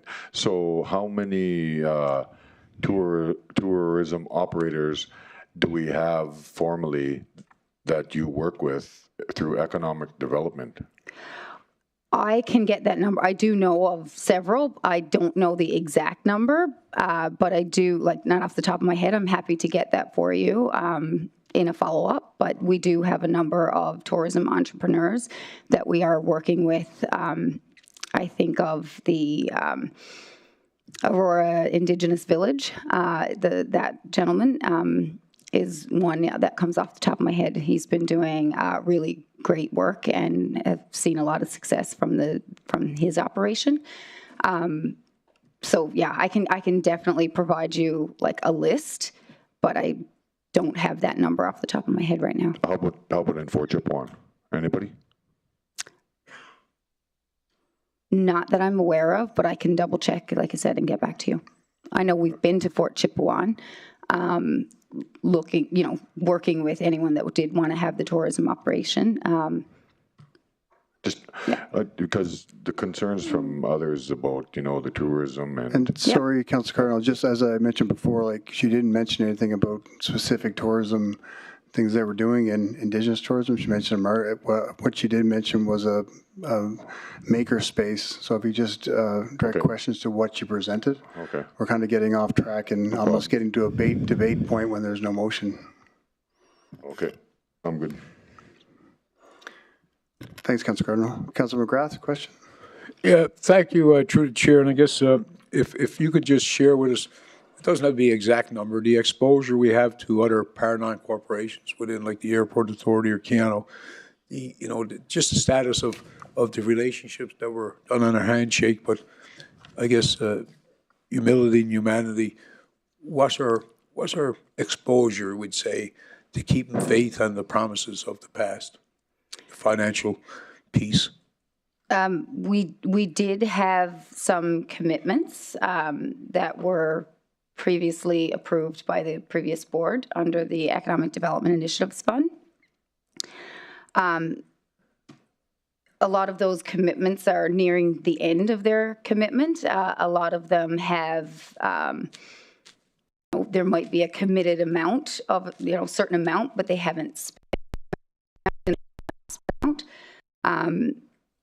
So I did some quick calculations, and it's very, very little, like less than $200,000 that we would expect to have to pay out in 2025 versus, it was over $2 million that was committed over the long term. So we've made good on most of that $2 million, like landing fees and stuff that, when council asked the question, it wasn't apparent, but it actually happened.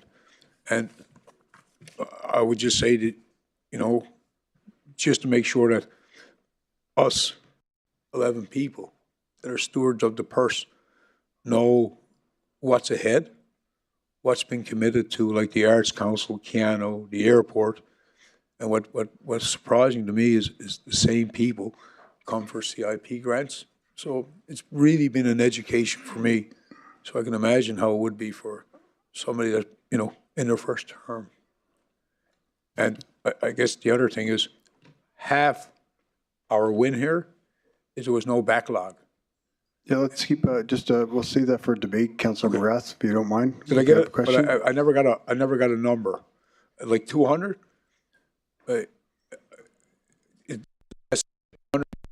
All the, like just the three, the big ones, Keano, the airport, and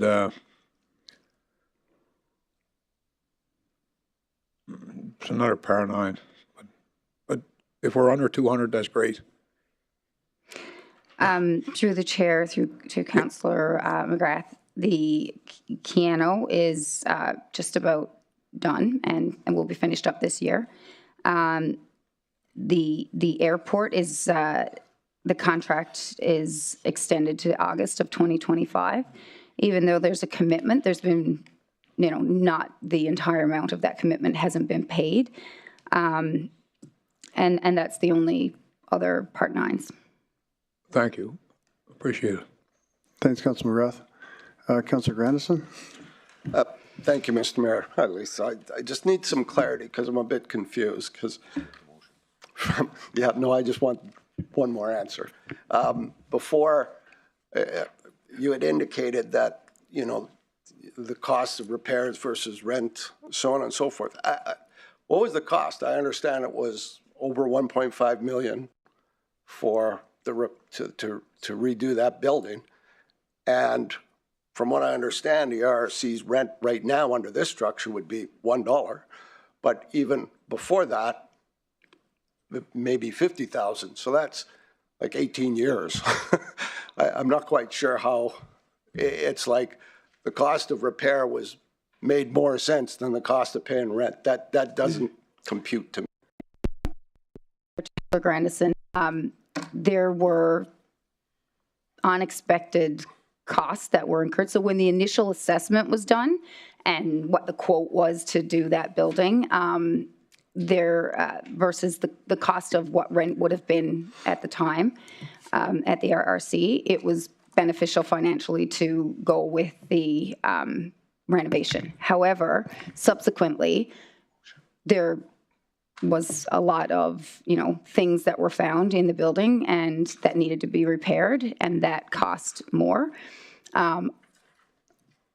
As of right now, I don't know if there would be a cost. I'm assuming there may or may not be a cost to rent at the RRC. My point was if we were to move to a different location and did have to incur rent, at this point, it would cost versus Well, and I can appreciate, Lisa, that there can be unexpected twists and turns, but it's also incumbent to make sure that when we do an estimate, that we look at what those twists and turns might be before we actually embark on the rebuild. But like my whole point on this is there's, even with that statement, there's a huge discrepancy in terms of what the cost could be from a rental point of view, even if it was 10 years versus what the cost was to rebuild. It just doesn't make sense to me, and the explanation, it still leaves me with the same feeling that the cost of this.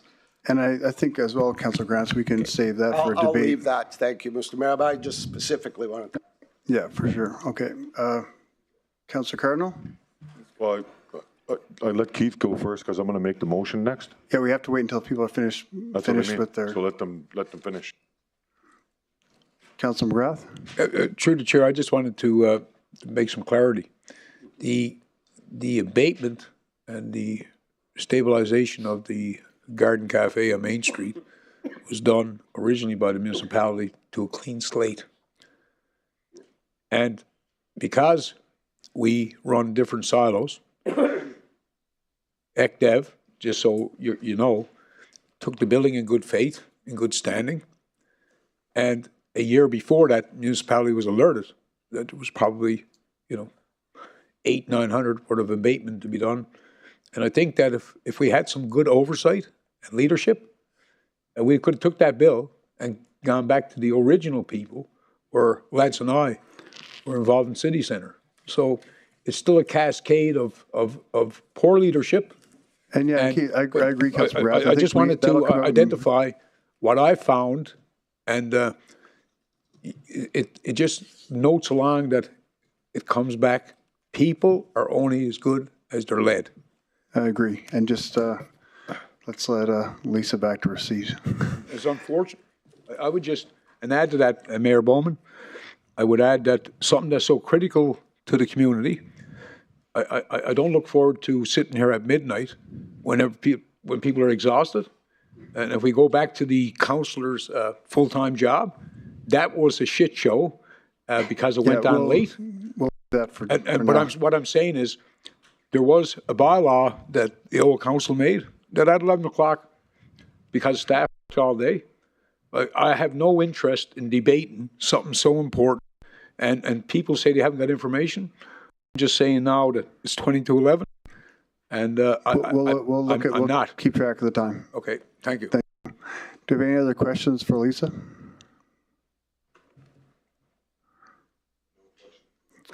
Okay. Thank you. Thanks, Lisa. Thanks. Thank you. No, we're going to take a 10-minute quick recess here so we can stretch our legs and bathroom break.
Welcome back, everyone.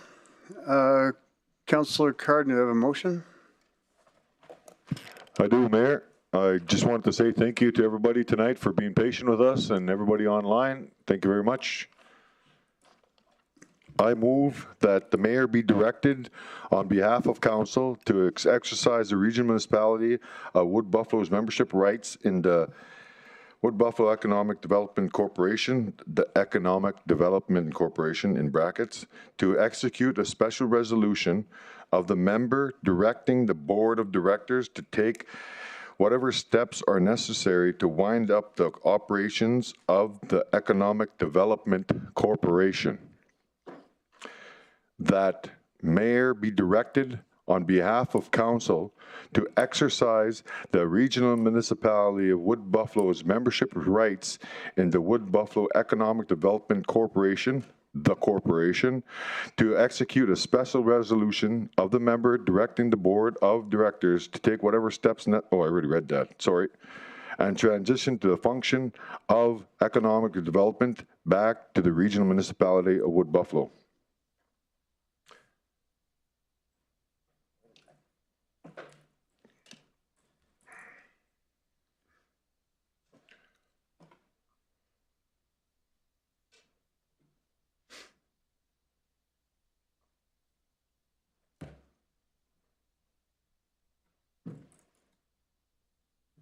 I second the motion.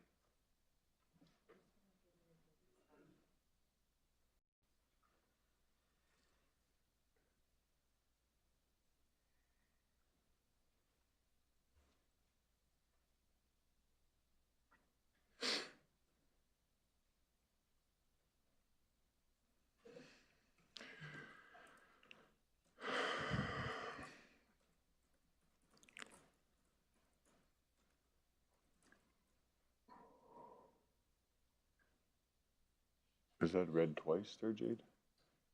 No. Okay.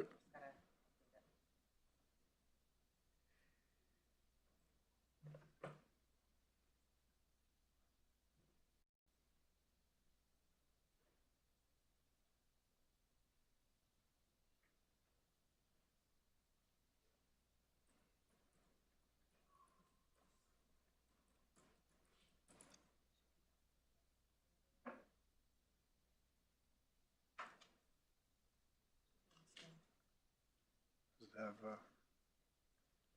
moved in second. Jade, can I add a transition clause in there and amend that? I just wanted to add a, yes, I wanted to add a transition clause after, before the election date, which would be September, for recommendation. Thanks.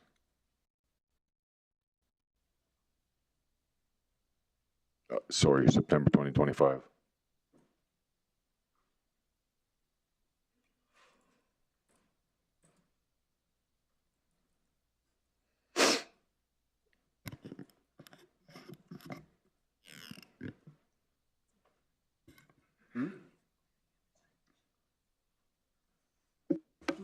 Can you get some clarity on what you're actually, what you mean by transition clause?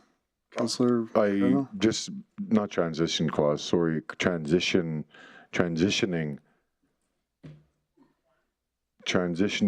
back to, no, actually, no, I'll just keep it, sorry, let's just keep it to where it is, sorry.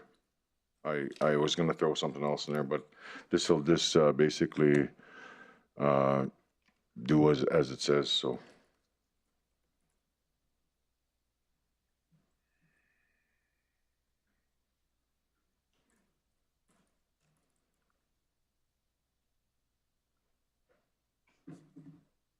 So that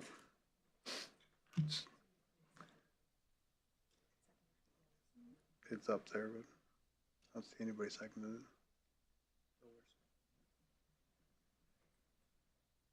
I guess Dogar seconded, he said. Councillor Dogar, did you second that? I'll second it. It should be on the screen in front of you to. I can't second. It should be on the screen. Oh, your computer's closed. you won't have that open for the meeting to vote. It's dead. He said. Oh, it's dead. Oh. Okay, so Councillor Dogar's seconded that. So with that, if there's any debate, discussion, or comments from council, Councillor McGrath. Thank you, Mayor. I have a motion, so I don't know the procedure. I know it's not asking for a friendly amendment. It's a totally different motion. So I just want to make sure the process that I follow. But the process then will be we would debate and discuss Councillor Cardinal's motion. Oh. If his motion gets defeated, then you would put your motion on the floor. So do I get a chance to put my motion on? No, we'll debate Councillor Cardinal's motion. Mm-hmm. If his motion is defeated, then you can put your motion forward. I would have put this motion forward this evening, but I was instructed that I'd be able to bring it forward. It was when we came to that point, the first one that was up was Councillor Cardinal's.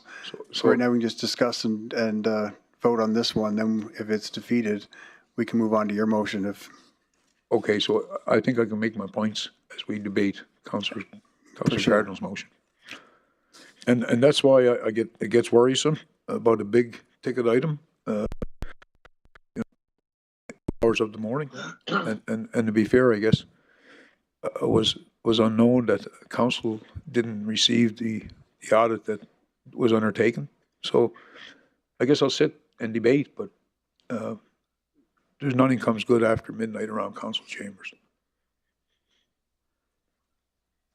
Okay, Councillor Banjoko. Thank you, Mr. Mayor, and thanks, Councillor Cardinal, for your motion. My question, is it I can ask questions or I can go ahead? Right now it's debate, questions, comments, discussion, whatever you want. Okay, awesome. So did you consider how bringing back economic development in-house would affect some funding or grants that we would be getting if economic development was separate from RMWB? Turn your mic on.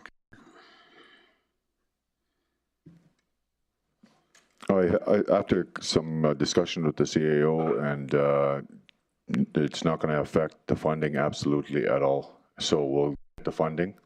It'll still be. We'll bring it back in house and reevaluate the situation that was clear and apparent since the beginning of economic development, like a couple of our presenters and delegates have mentioned, was somewhat of a disaster when it initially started, and I want to bring it back to make sure that we're able to work as a board together, and we will be the new board, and the operations will still go. Okay, then my question will be to CAO to confirm what my colleague just said. So would any of the funding or grants to economic development be affected? Because I've heard that before. Through the chair, the Councillor Banjoko, I couldn't say that for any certainty. We would need to be in discussion with the grant providers. I'm sure there's some of them may want to deal with a separate entity. Some of them may want to deal with the municipality directly. But I think the main thing at the moment would be to provide some stability. And thank you, CAO. And that brings me to a point where the answer I'm getting, I'm not convinced. I don't think I'm hearing anything clear and concise. We have heard before that some of the grants would indeed be affected. So how that changed tonight is concerning for me. And I think we need to get clarity on all this before we go ahead with any decision. Economic development is it's not been our best show of performance since we got on council. I know the problems lingered onto our term. So for us to be moving on to make a complete change now, it's really concerning for me. The point where we are, we believed that Councillor Weigel, Councillor McGrath, Mayor Bowman, CAO would work together with economic development. And what we got back now, I don't know what to make of it. This is no longer clear to me, and posterity will judge us on these decisions that we are taking. If we don't have enough information, then I am really worried tonight, because I need to know the answer about those grants and some of the funding. And I would, at this point, I would really actually maybe make a demand that we get that cleared. Please, thank you. Thanks, Banjoko. Councillor Weigel.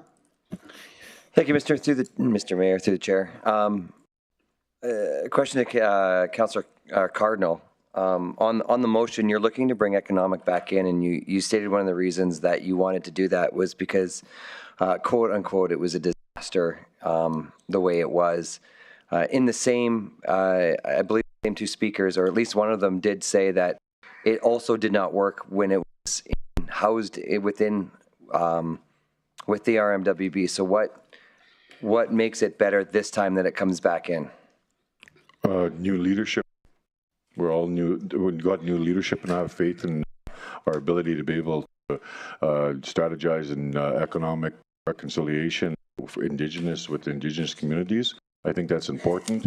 And I'll whenever, I don't know if that's answered your question, but I don't know how much of the public has actually seen some of the stuff that I'm reading, but no offense to Lisa and her team, but prior to this, prior to Lisa becoming CEO,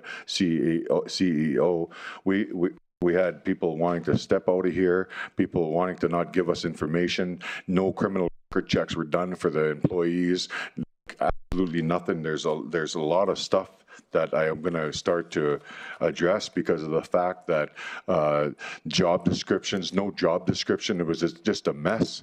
And I don't want to I want to bring it back to reevaluate what it is that we're going to put out as a city council.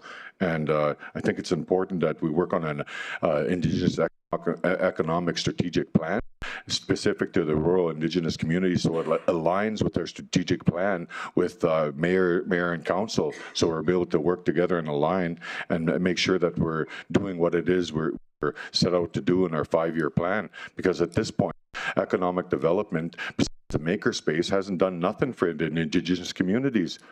Requested time and time again to have tourism engagement with the rural communities, and they haven't done it.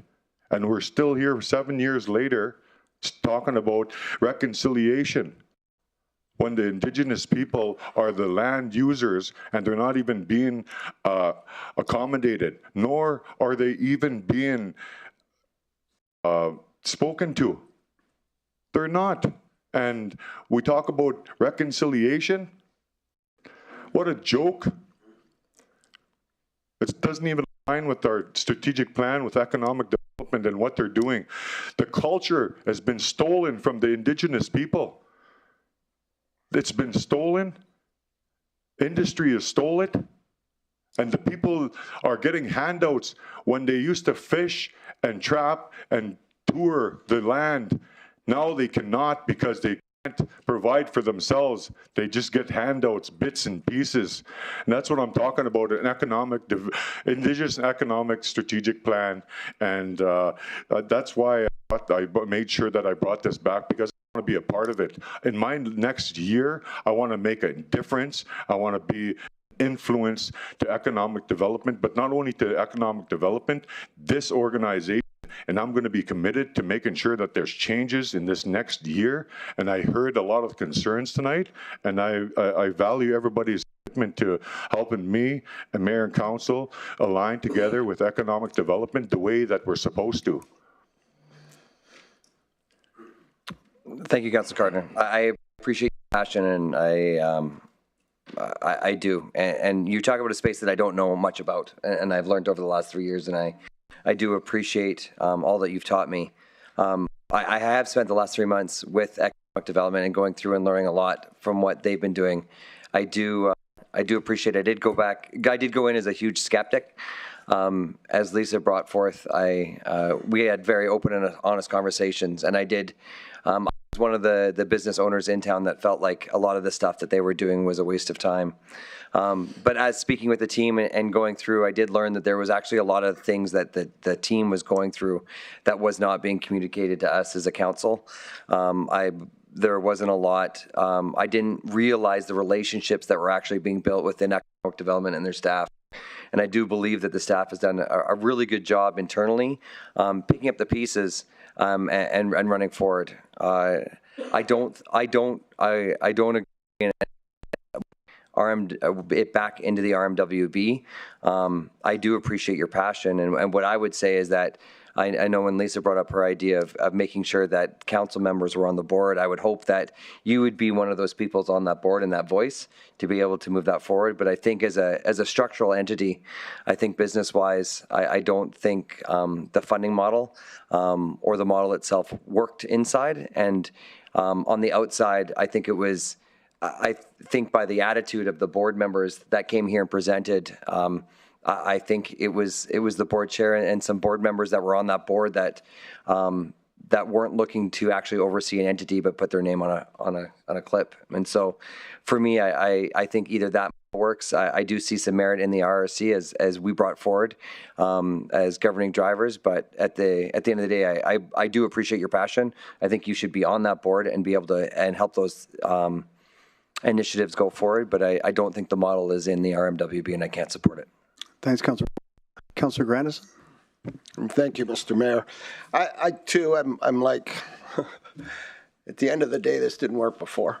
And I mean, I think, Bryce talked about it, Councillor Bussieres talked about how much effort and work went into moving out of the organization. Like, I was just listening to the conversations today, and all of us in the room have a different perspective on what economic development is.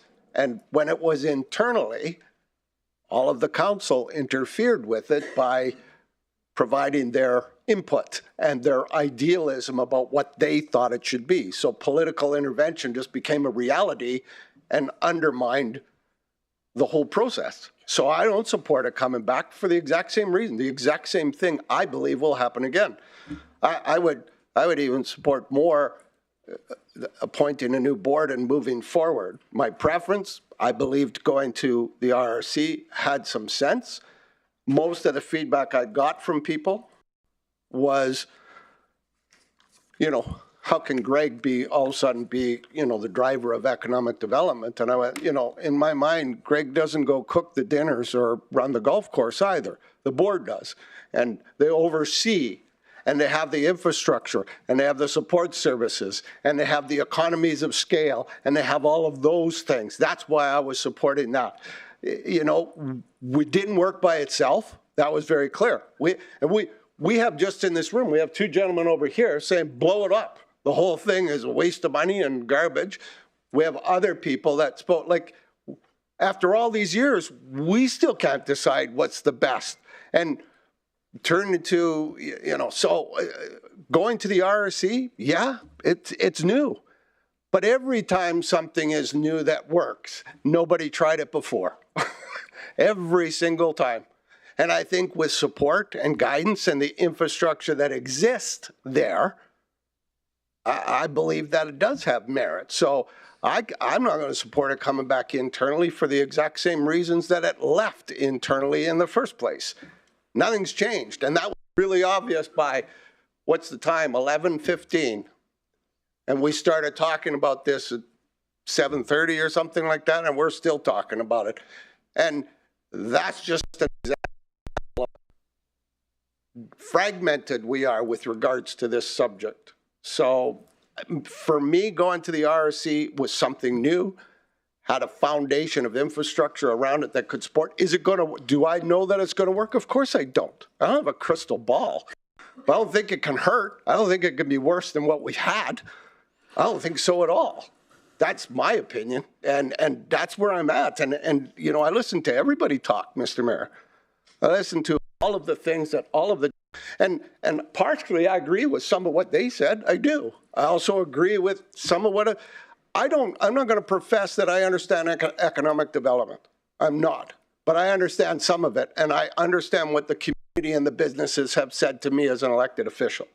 That's what I understand, and they're not happy. The people I talk to are not happy. They don't see the value in economic development, and certainly not the millions and millions and millions of dollars that have gone into it. I've never heard anybody, like most of the businesses I talk to, they're not there. I don't know what else to say. I just, taking a giant step backwards doesn't make any sense to me whatsoever. And what we got right now clearly didn't work. We have that, you know, Councillor Cardinal spoke to it. It's right here. It's the audit. It's all kinds of things that weren't managed well. And that didn't work. So I'm going to continue to support my belief that at least putting it within the framework of the RRC provides a new opportunity that's different than the one we've had before. And I'm willing to throw one more shot at this, making it successful before I jump to what these gentlemen say and say blow the whole thing up. I want to try one more time with the proper resources and support. And from what I understand, there's going to be less of a physical cost because the support infrastructure is already there. So it doesn't have to be done independent. It already exists. So those are my comments, Mr. Mayor. Thanks for taking the time to listen to me, and I'm sorry it's so late for everybody. Thanks, Councillor Grannison. Councillor McGrath. Thank you, Mr. Mayor. Here's some of the reasons why I don't support the motion on the floor. Fort McMurray Economic Development and Tourism has been a separate entity from the RMWB for 5 years. The former leadership of the organization was released in April as a result of non-performance, along with poor stewardship where policies and processes of procurement were not followed for contracts and purchasing, especially in Indigenous communities. The path forward would look for synergies with like-minded organizations, and shared services should be used more effectively to reduce costs and duplication, ensuring stewardship of the community purse. A new board would be developed, and the org chart would be revised to show the needs of the corporation as well as the needs of the region.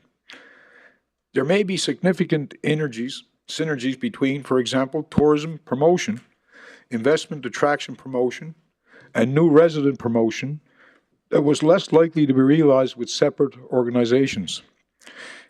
Continue keeping the Fort McMurray Wood Buffalo as a separate Power 9 and keeping the brand more localized. Community-based board of directors and a chair that's invested in the community. And just a tagline, we set the board up to fail. I met the board chair once, and that's when they laughed at us and walked out of council chambers. I was done with them that day. The benefits of keeping the organization at arm's length from the delivery model, we may have greater access to non-traditional sources of funding, and certainly there is funding that will be jeopardized if you take it away, no doubt. Funding through partnerships, sponsorships, for-profit ventures, etc. We can speak as one voice for the regional projects. And to add to that, the day that you're in Peace River, we had Senator Black and chiefs and nations at the legislature promoting a road that meant something to us. But because we were on different ships, we were miles apart. Economic developers are viewed more as an advocate for business and less as a part of the regulatory body. Greater assurances of privacy and confidentiality for the developer. We've seen it here. We make a land deal in public. Independence from local government can lessen administration burden and allow more rapid response to opportunities leaving administration to deliver on the 4 pillars. And I think that we've seen the municipality get their hands full with the current workload, and the headwinds that we're going to face. There may be significant synergies between, for example, the tourism, and having non-union enhances flexibility, but the current labor can be moved in and out as projects demand. So, for example, the board as it sits today, you might find that we're looking the sister community with a place in China. So we'd have an ad hoc committee to focus on that. And I foresee that a transportation committee that works under economic development, it should have been done years ago. So I guess what I would say to recognize our commitment to Indigenous reconciliation, when it's all said and done, the thought that it was just going to be handed over, I think the facilities that we work out of, I know for sure, we hadn't met ECDEV, the RRC that has over $1 billion in assets that could help promote our region. We're miles apart. But if we house ourselves, we can work together. Shared services, we have procurement departments, we have HR departments, we have more marketing and social stuff than we did as shareholders with a major corp. And I believe that we have a community that, I'll just take Bryce for example. We have a lot of history here that we know what works and we know that don't. And I guess to go on about your motion, we have the full of our hands doing the daily operation, and I think at the end of the day, the physical assets are idle. The people would be better working with the amenities that stretch from Fort Chipewyan to Conklin. In what I propose would be a well-suited Indigenous liaison to work with economic wood buffalo, all the pillars, and that building be part of our road to finally reconcile with our 5 First Nations and our Métis associations.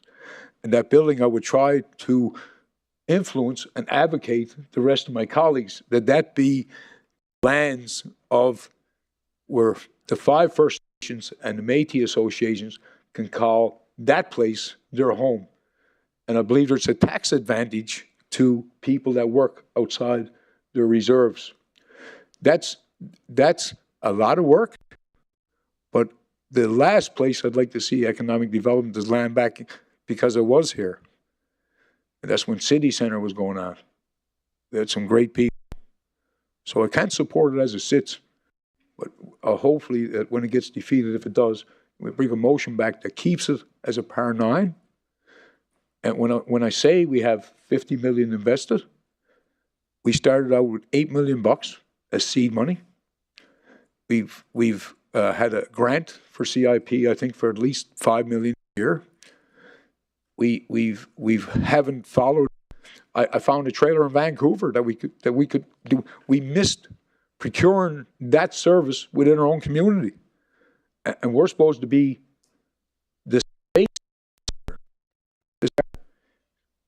So I didn't. It's not like I didn't like the past CEO or the board chair living in California, but they laughed at us, and you kept them.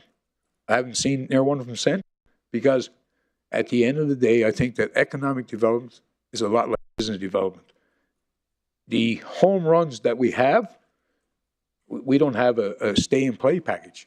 So I'm not going to banter on that, but I'm not afraid to take a step out.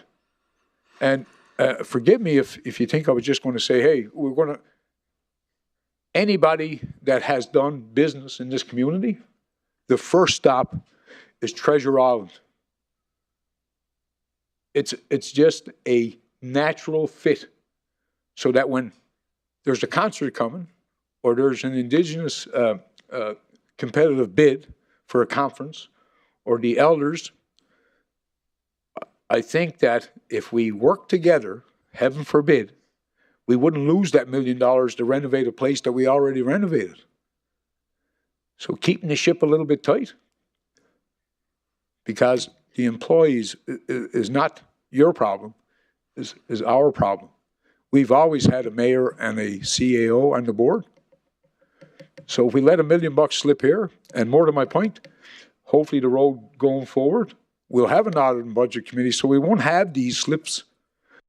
And when we work hard as a council to say, these are the agreements we made, honor those agreements, and let the people do their jobs. And much to you, Councillor Banjoko, I think that there should be a pause so that you can read that packet that Henry had an internal audit done, because you might find that maybe I'm not so loose. And we have about 4 million in our brand. All this work, we just throw it out the door and start. That's not the answer. The answer is to put the right leadership that's non-biased, community-led, and what an opportunity we have, because when Mr. K started gutting the community, we needed a hometown person. And I've worked with the best. Back to Mrs. Phibbs. We have a lot of people here in the community that care about it. You're paying a board member. We paying a board member, a board chair, 10 grand a month. Never seen them. That money could have put clothes and food in the baby's arms. So I'm certainly not going to support tearing down what. The only thing we need to do is make sure the next board. Are we overstaffed? Absolutely. But I think through its own trimming, we're almost there. The big piece, you're right. The big piece is to take the Indigenous piece and what we promised. And I guess at the end of the day, I'm not supporting your motion based on the work that I've seen the people do, what I've been exposed to. And I think next week, just the short time that I had, we have a business, through Lisa, through a contact with industry. We almost have a new business. And for me, that feels good to give breath to a new business in McMurray. So I can't support your motion, sir, not because I got anything other than we need to make something successful. That was ours to manage, and we never managed it properly. And the easiest thing to do is quit and give up. I'd rather go the other way and take what I've seen.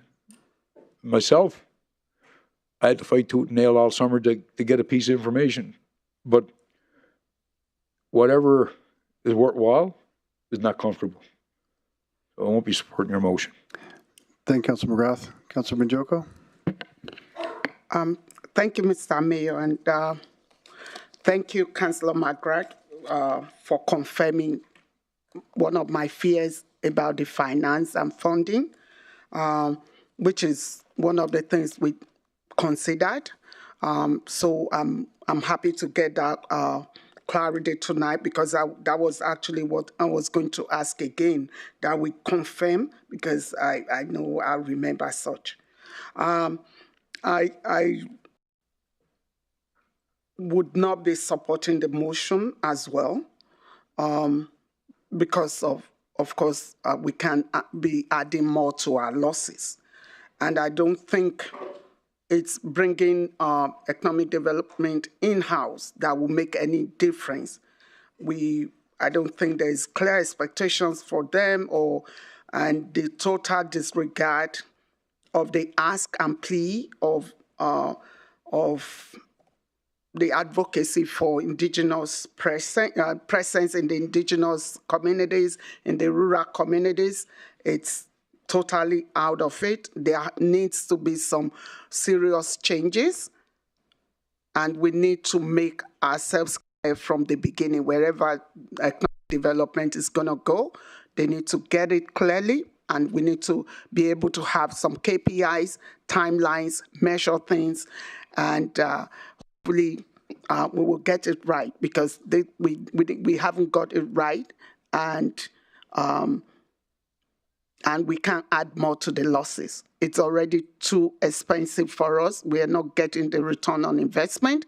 So I'm not supporting adding more to our cost. Thank you. By losing funding, that means we're going minus. I'm not very good with maths, but thank you. Thanks, Councillor Banjoko. Councillor Cardinal? I just wanted to say that I sat on the RRC board prior to this with Stu. RRC is a recreational corporation specific to recreation. We have a beautiful facility. With the recommendations that were made previously by administration to have it go over to RRC,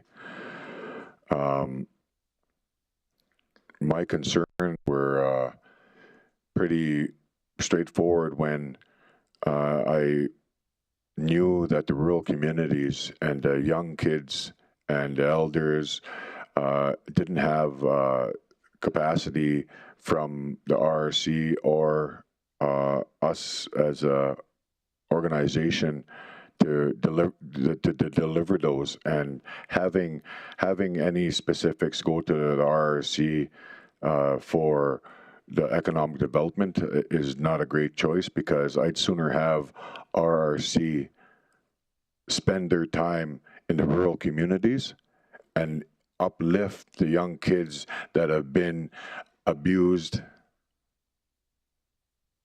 for millennia, for centuries with the residential school stuff. And I'd sooner RRC focused on building their capacity in the rural communities.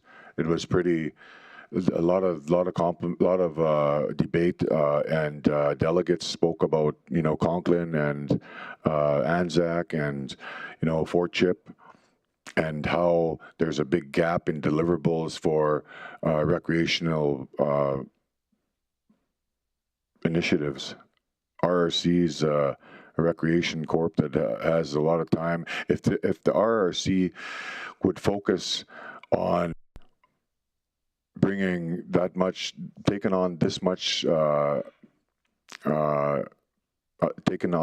a mandate from the economic development, I'd sooner have RRC spend their time in the rural communities as opposed to try to take over economic development.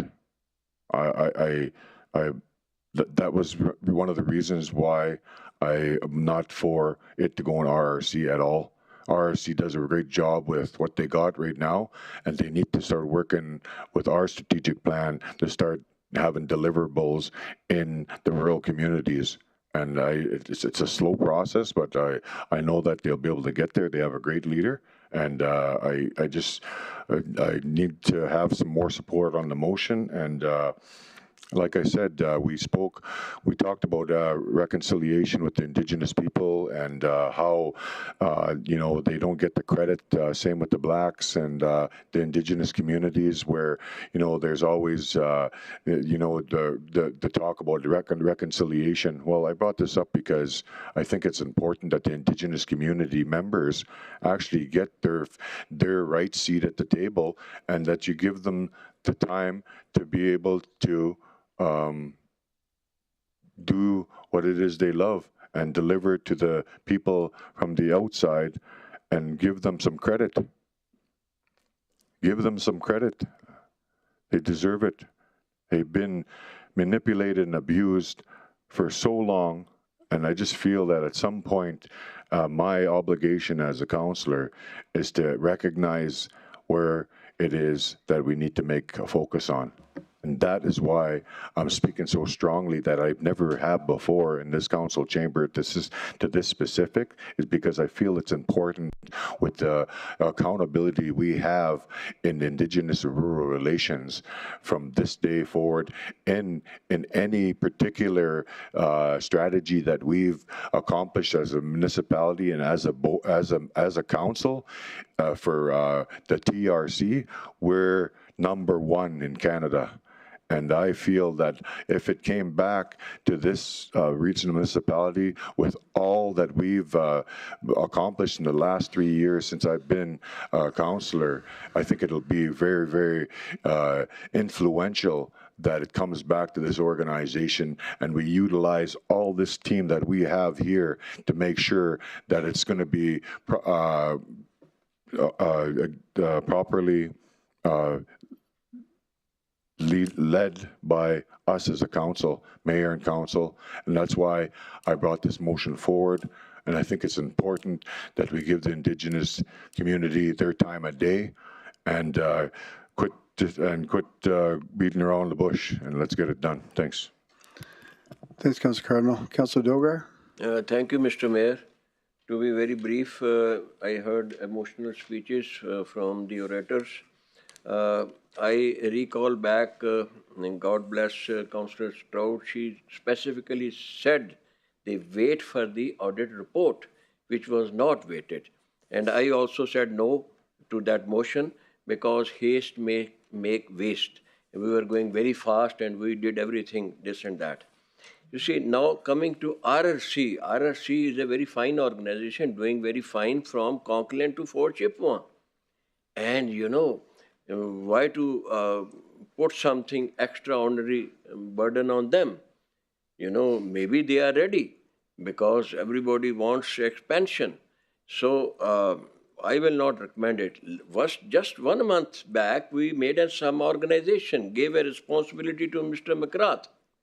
Now we see it for some time, see the results, and then go. We should not be jumping like we jumped last time, 1 month back. Councillor Stroud, again and again, God bless her, said that wait for the budget report, audit report. We didn't wait. And I also said the same thing. Now please wait. The responsibility has been given to Councillor McGrath. Wait for some time, see the result. Thank you very much. Councillor Ball? Thank you, through the chair. Just wanted to make some comments in reference to what you were saying, Councillor Cardinal. I don't disagree with some of the things you're saying. I think, I don't want to drag this out, but we keep talking about location, whether it's at RRC, at City Hall, or in its own entity. And I don't think it's about location. It's about leadership. And, a good leader can lead this group anywhere. It doesn't matter where they are. But we seem to want to argue where this thing is going to eventually reside. Are there some shortcomings with it being at the city? Certainly. There might be some funding issues, but there's some real benefits to it as well. I mean, they've got 1,400 staff at their beckoning call. All the leaders at the municipality are all in one house. Planning is there. Everybody's there. Finance, the works of them. You get a giant team to assist you. There were some comments made about making giant steps backwards. I've seen economic development work in-house. I worked right next to the people that did it, Terry Langis and Jeff Penny. They had great successes. We don't have the same council that we had before. We don't interfere. I've heard that we've been told that we're going to interfere with this. We don't do that. That's something that this council doesn't do. It's not about location. It's about leadership. And, if we have the ability to lean on our CAO to make changes within the organization, I think that's beneficial to us. We have one person that reports to us, and that's the CAO. If we put it to a board, who knows what's going to happen? The board's in control. So, I do support this, and I can support this in any format, provided that we have a good leader, and I'm sure we can find one. Thanks, Councillor Ball. Councillor McGrath? Thank you, through the chair. I keep hearing that the RRC and, the governing bodies, we're not looking to reinvent the wheel. Is to understand the disconnect between our biggest assets, whether it be physically and the human element of shared services for a common cause. I won't support the motion about bringing it back in-house because I was around the house when it was in the house. and we were stopped. We were stopped. That's why I supported Brother Lance in the interim. And I think that as we peel back the onion, the tourism levy, the camp tax, the camp tax that I bought up, we start getting that pulled in, you know, and I mean, when I bought it forward, my heavens, I almost left in the police car. When industry relations now bring it back, she's all go. But that's what economic development is. We need to take the synergies of our organizations.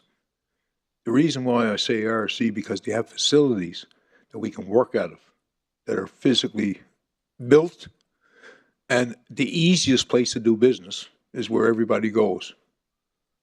We have traffic down there, 10,000 members. So to get plugged back into economic development, bringing it back in-house would be a disaster, as you say.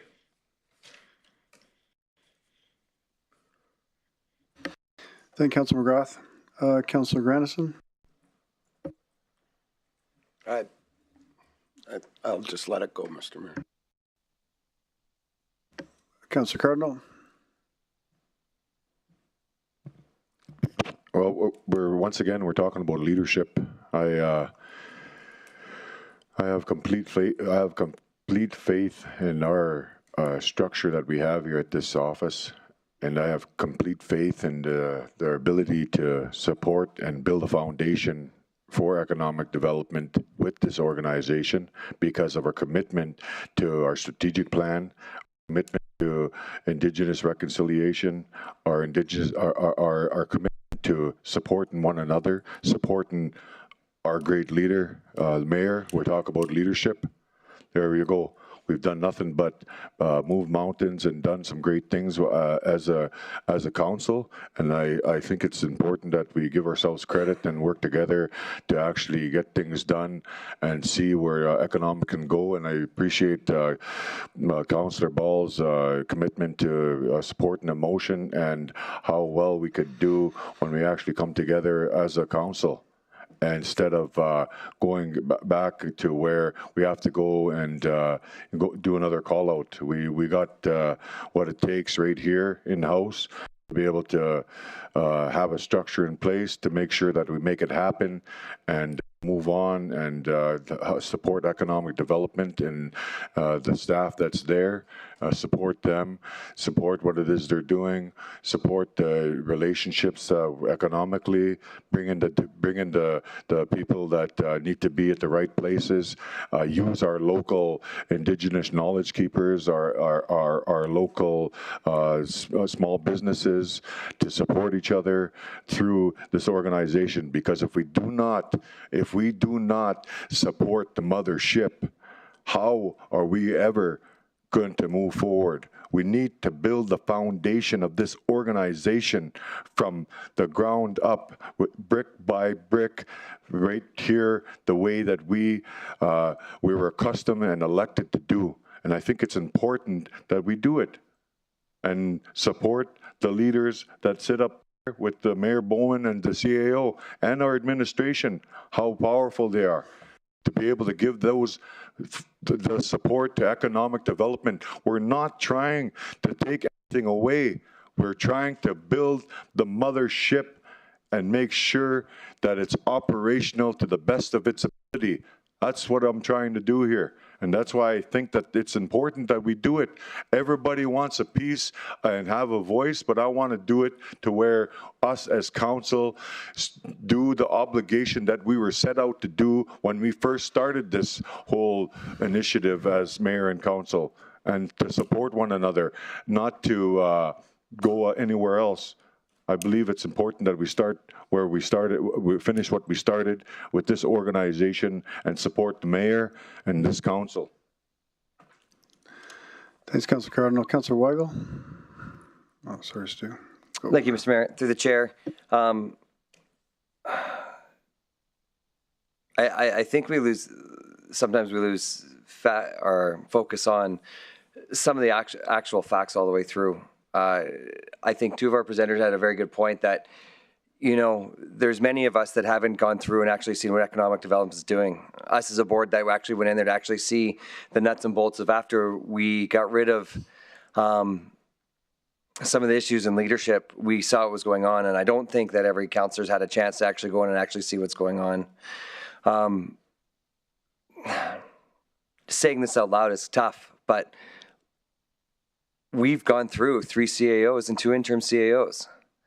I think the leadership stands well right now. I think that we're in a great place. I think we're moving forward. I think I've seen directors move positions that have made each area of this RMWB stronger. I do think this is an extra entity that doesn't necessarily need to come in, but can be helped very well with shared services all the way across.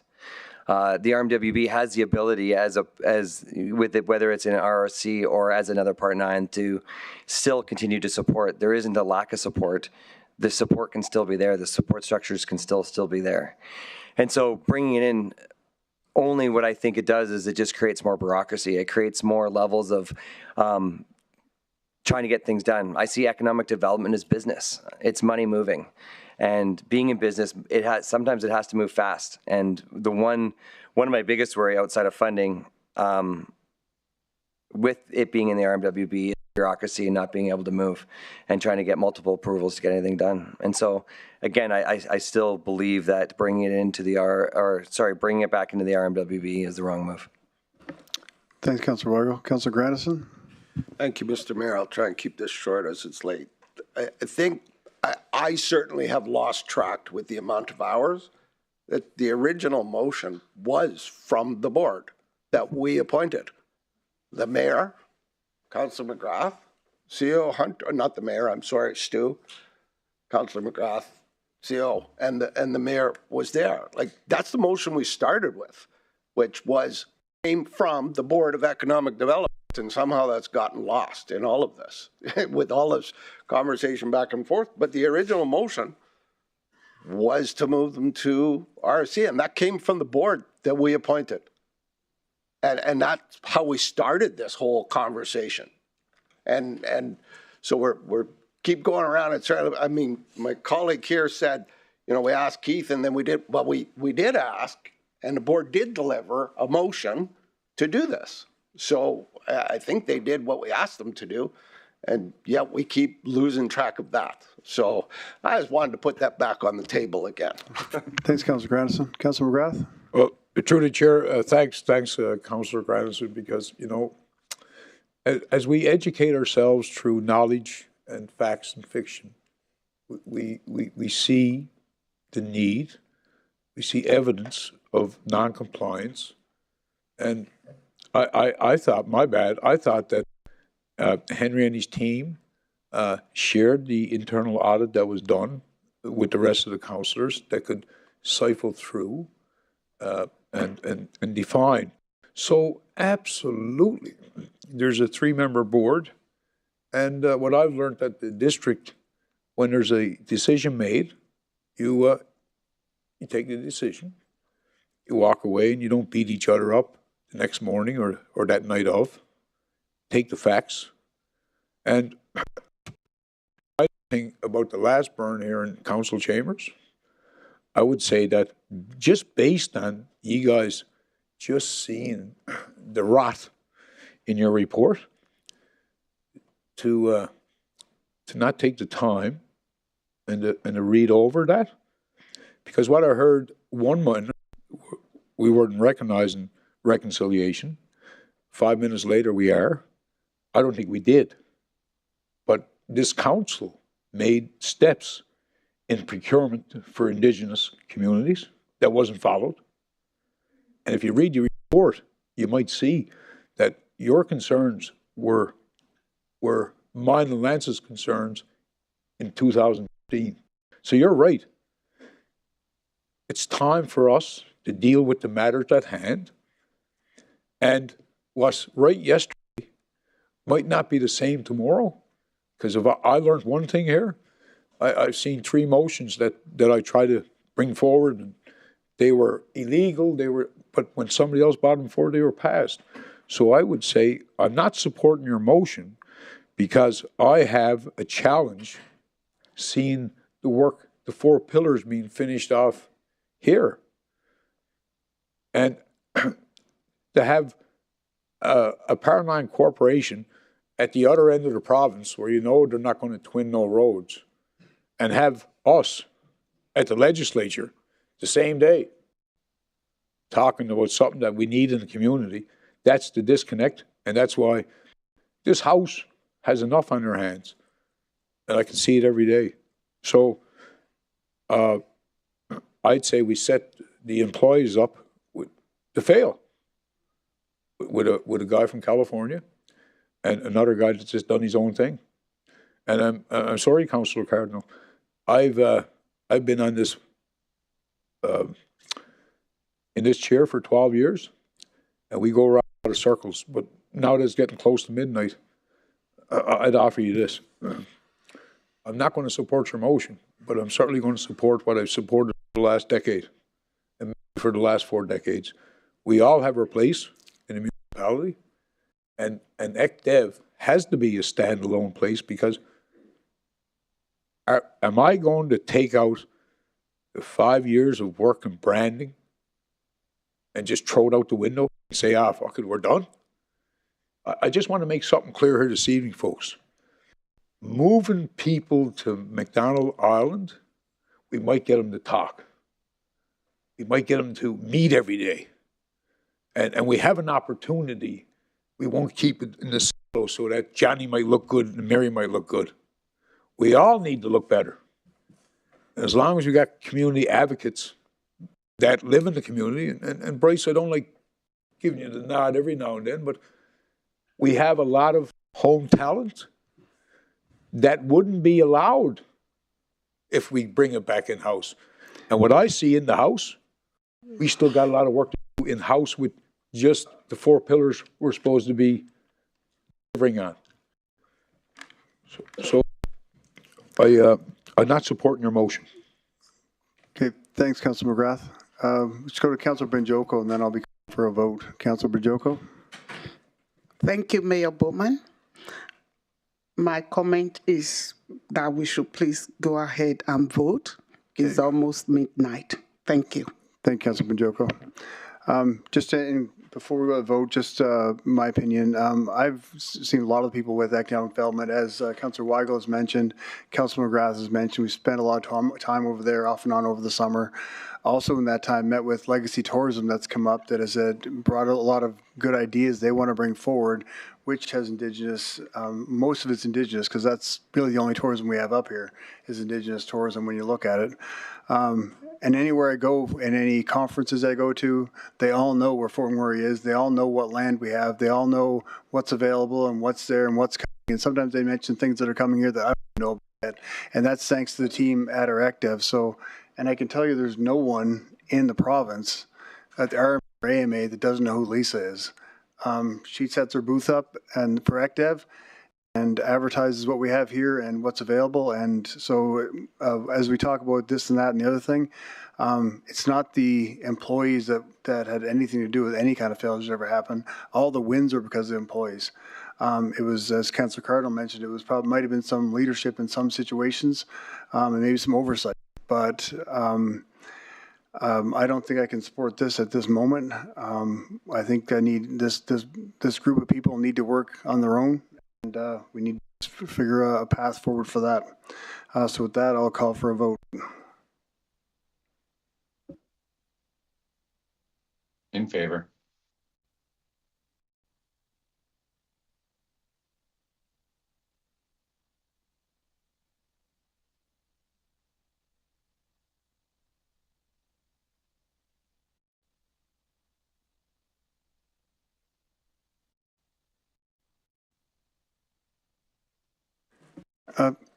Councillor Dogar, how do you vote?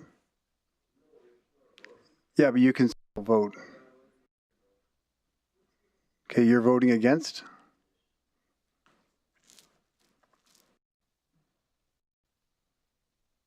Councillor Walkman? Thank you. Councillor Walkman and Councillor Dogar are verbally against. Councillor Ball is verbally in favor. So that's been defeated with 2 in favor.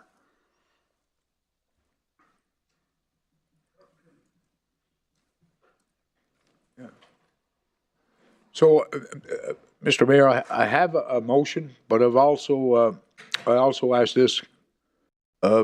For some people, you know, I struggle with a bit of health, and thanks to Lance and Kelly, you know, and Luana, your sister, for probably keeping things a little low. But it is midnight. I want to put my motion on the floor, but I want to put another motion that we recess. Okay, I have that ready. Okay. If you want, do you Sorry, want to do Mr. Mayor. So I'm going to make this motion. 1 second, Councillor Rath.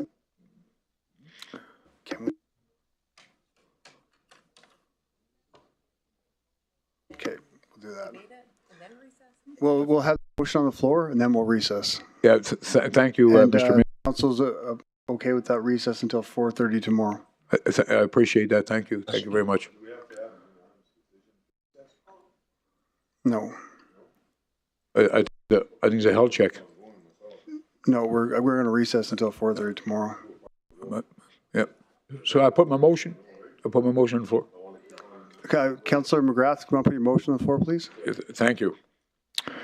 That I, Councillor Nicholas Keith McGrath, that the Fort McMurray Wood Buffalo Economic Development and Tourism future state be reconstructed, realigned, resized, responsible, redirected, and keep it as a Part 9 corporation with the staff based out of McDonald Island, with the synergies of shared services, shared facilities, and a shared vision, and that the current location be our step towards economic reconciliation to Treaty 8 and the Métis associations in the RMWB.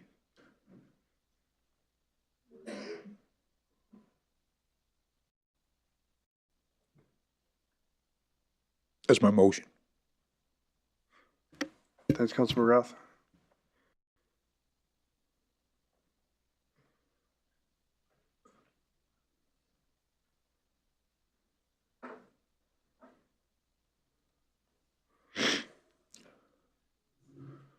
And I certainly want to say, Mr. Mayor, I appreciate the fact that this job takes a toll on everybody's mental health, and I appreciate the fact that we're going to call a recess.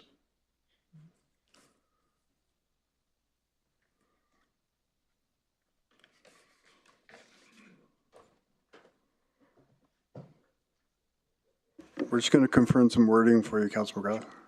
And that's been a lifetime struggle for me. Call me Mubbles.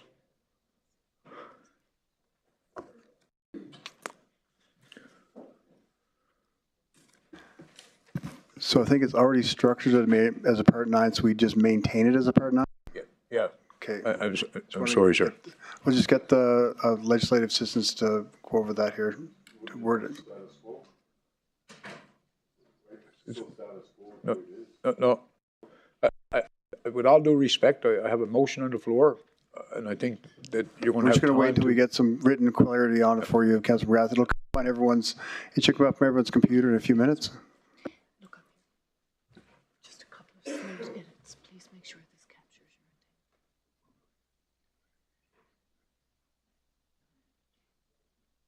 your I think it's fine. We change this. Remain as a part-time corporation, and the current location be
Okay, and I would like, with that motion on the floor, I'd like to recess until 4:30 tomorrow. Council will call for a vote to recess.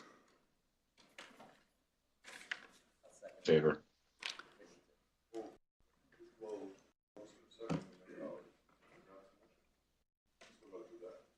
Okay. That's why I asked if it was on the screen. Okay, Councillor Cardinal second that, and we'll call for a vote for recess until 4:30 tomorrow. Just a show of hands, since for whatever reason computer's not working. And that's carried unanimously. Oh, carried, one opposed.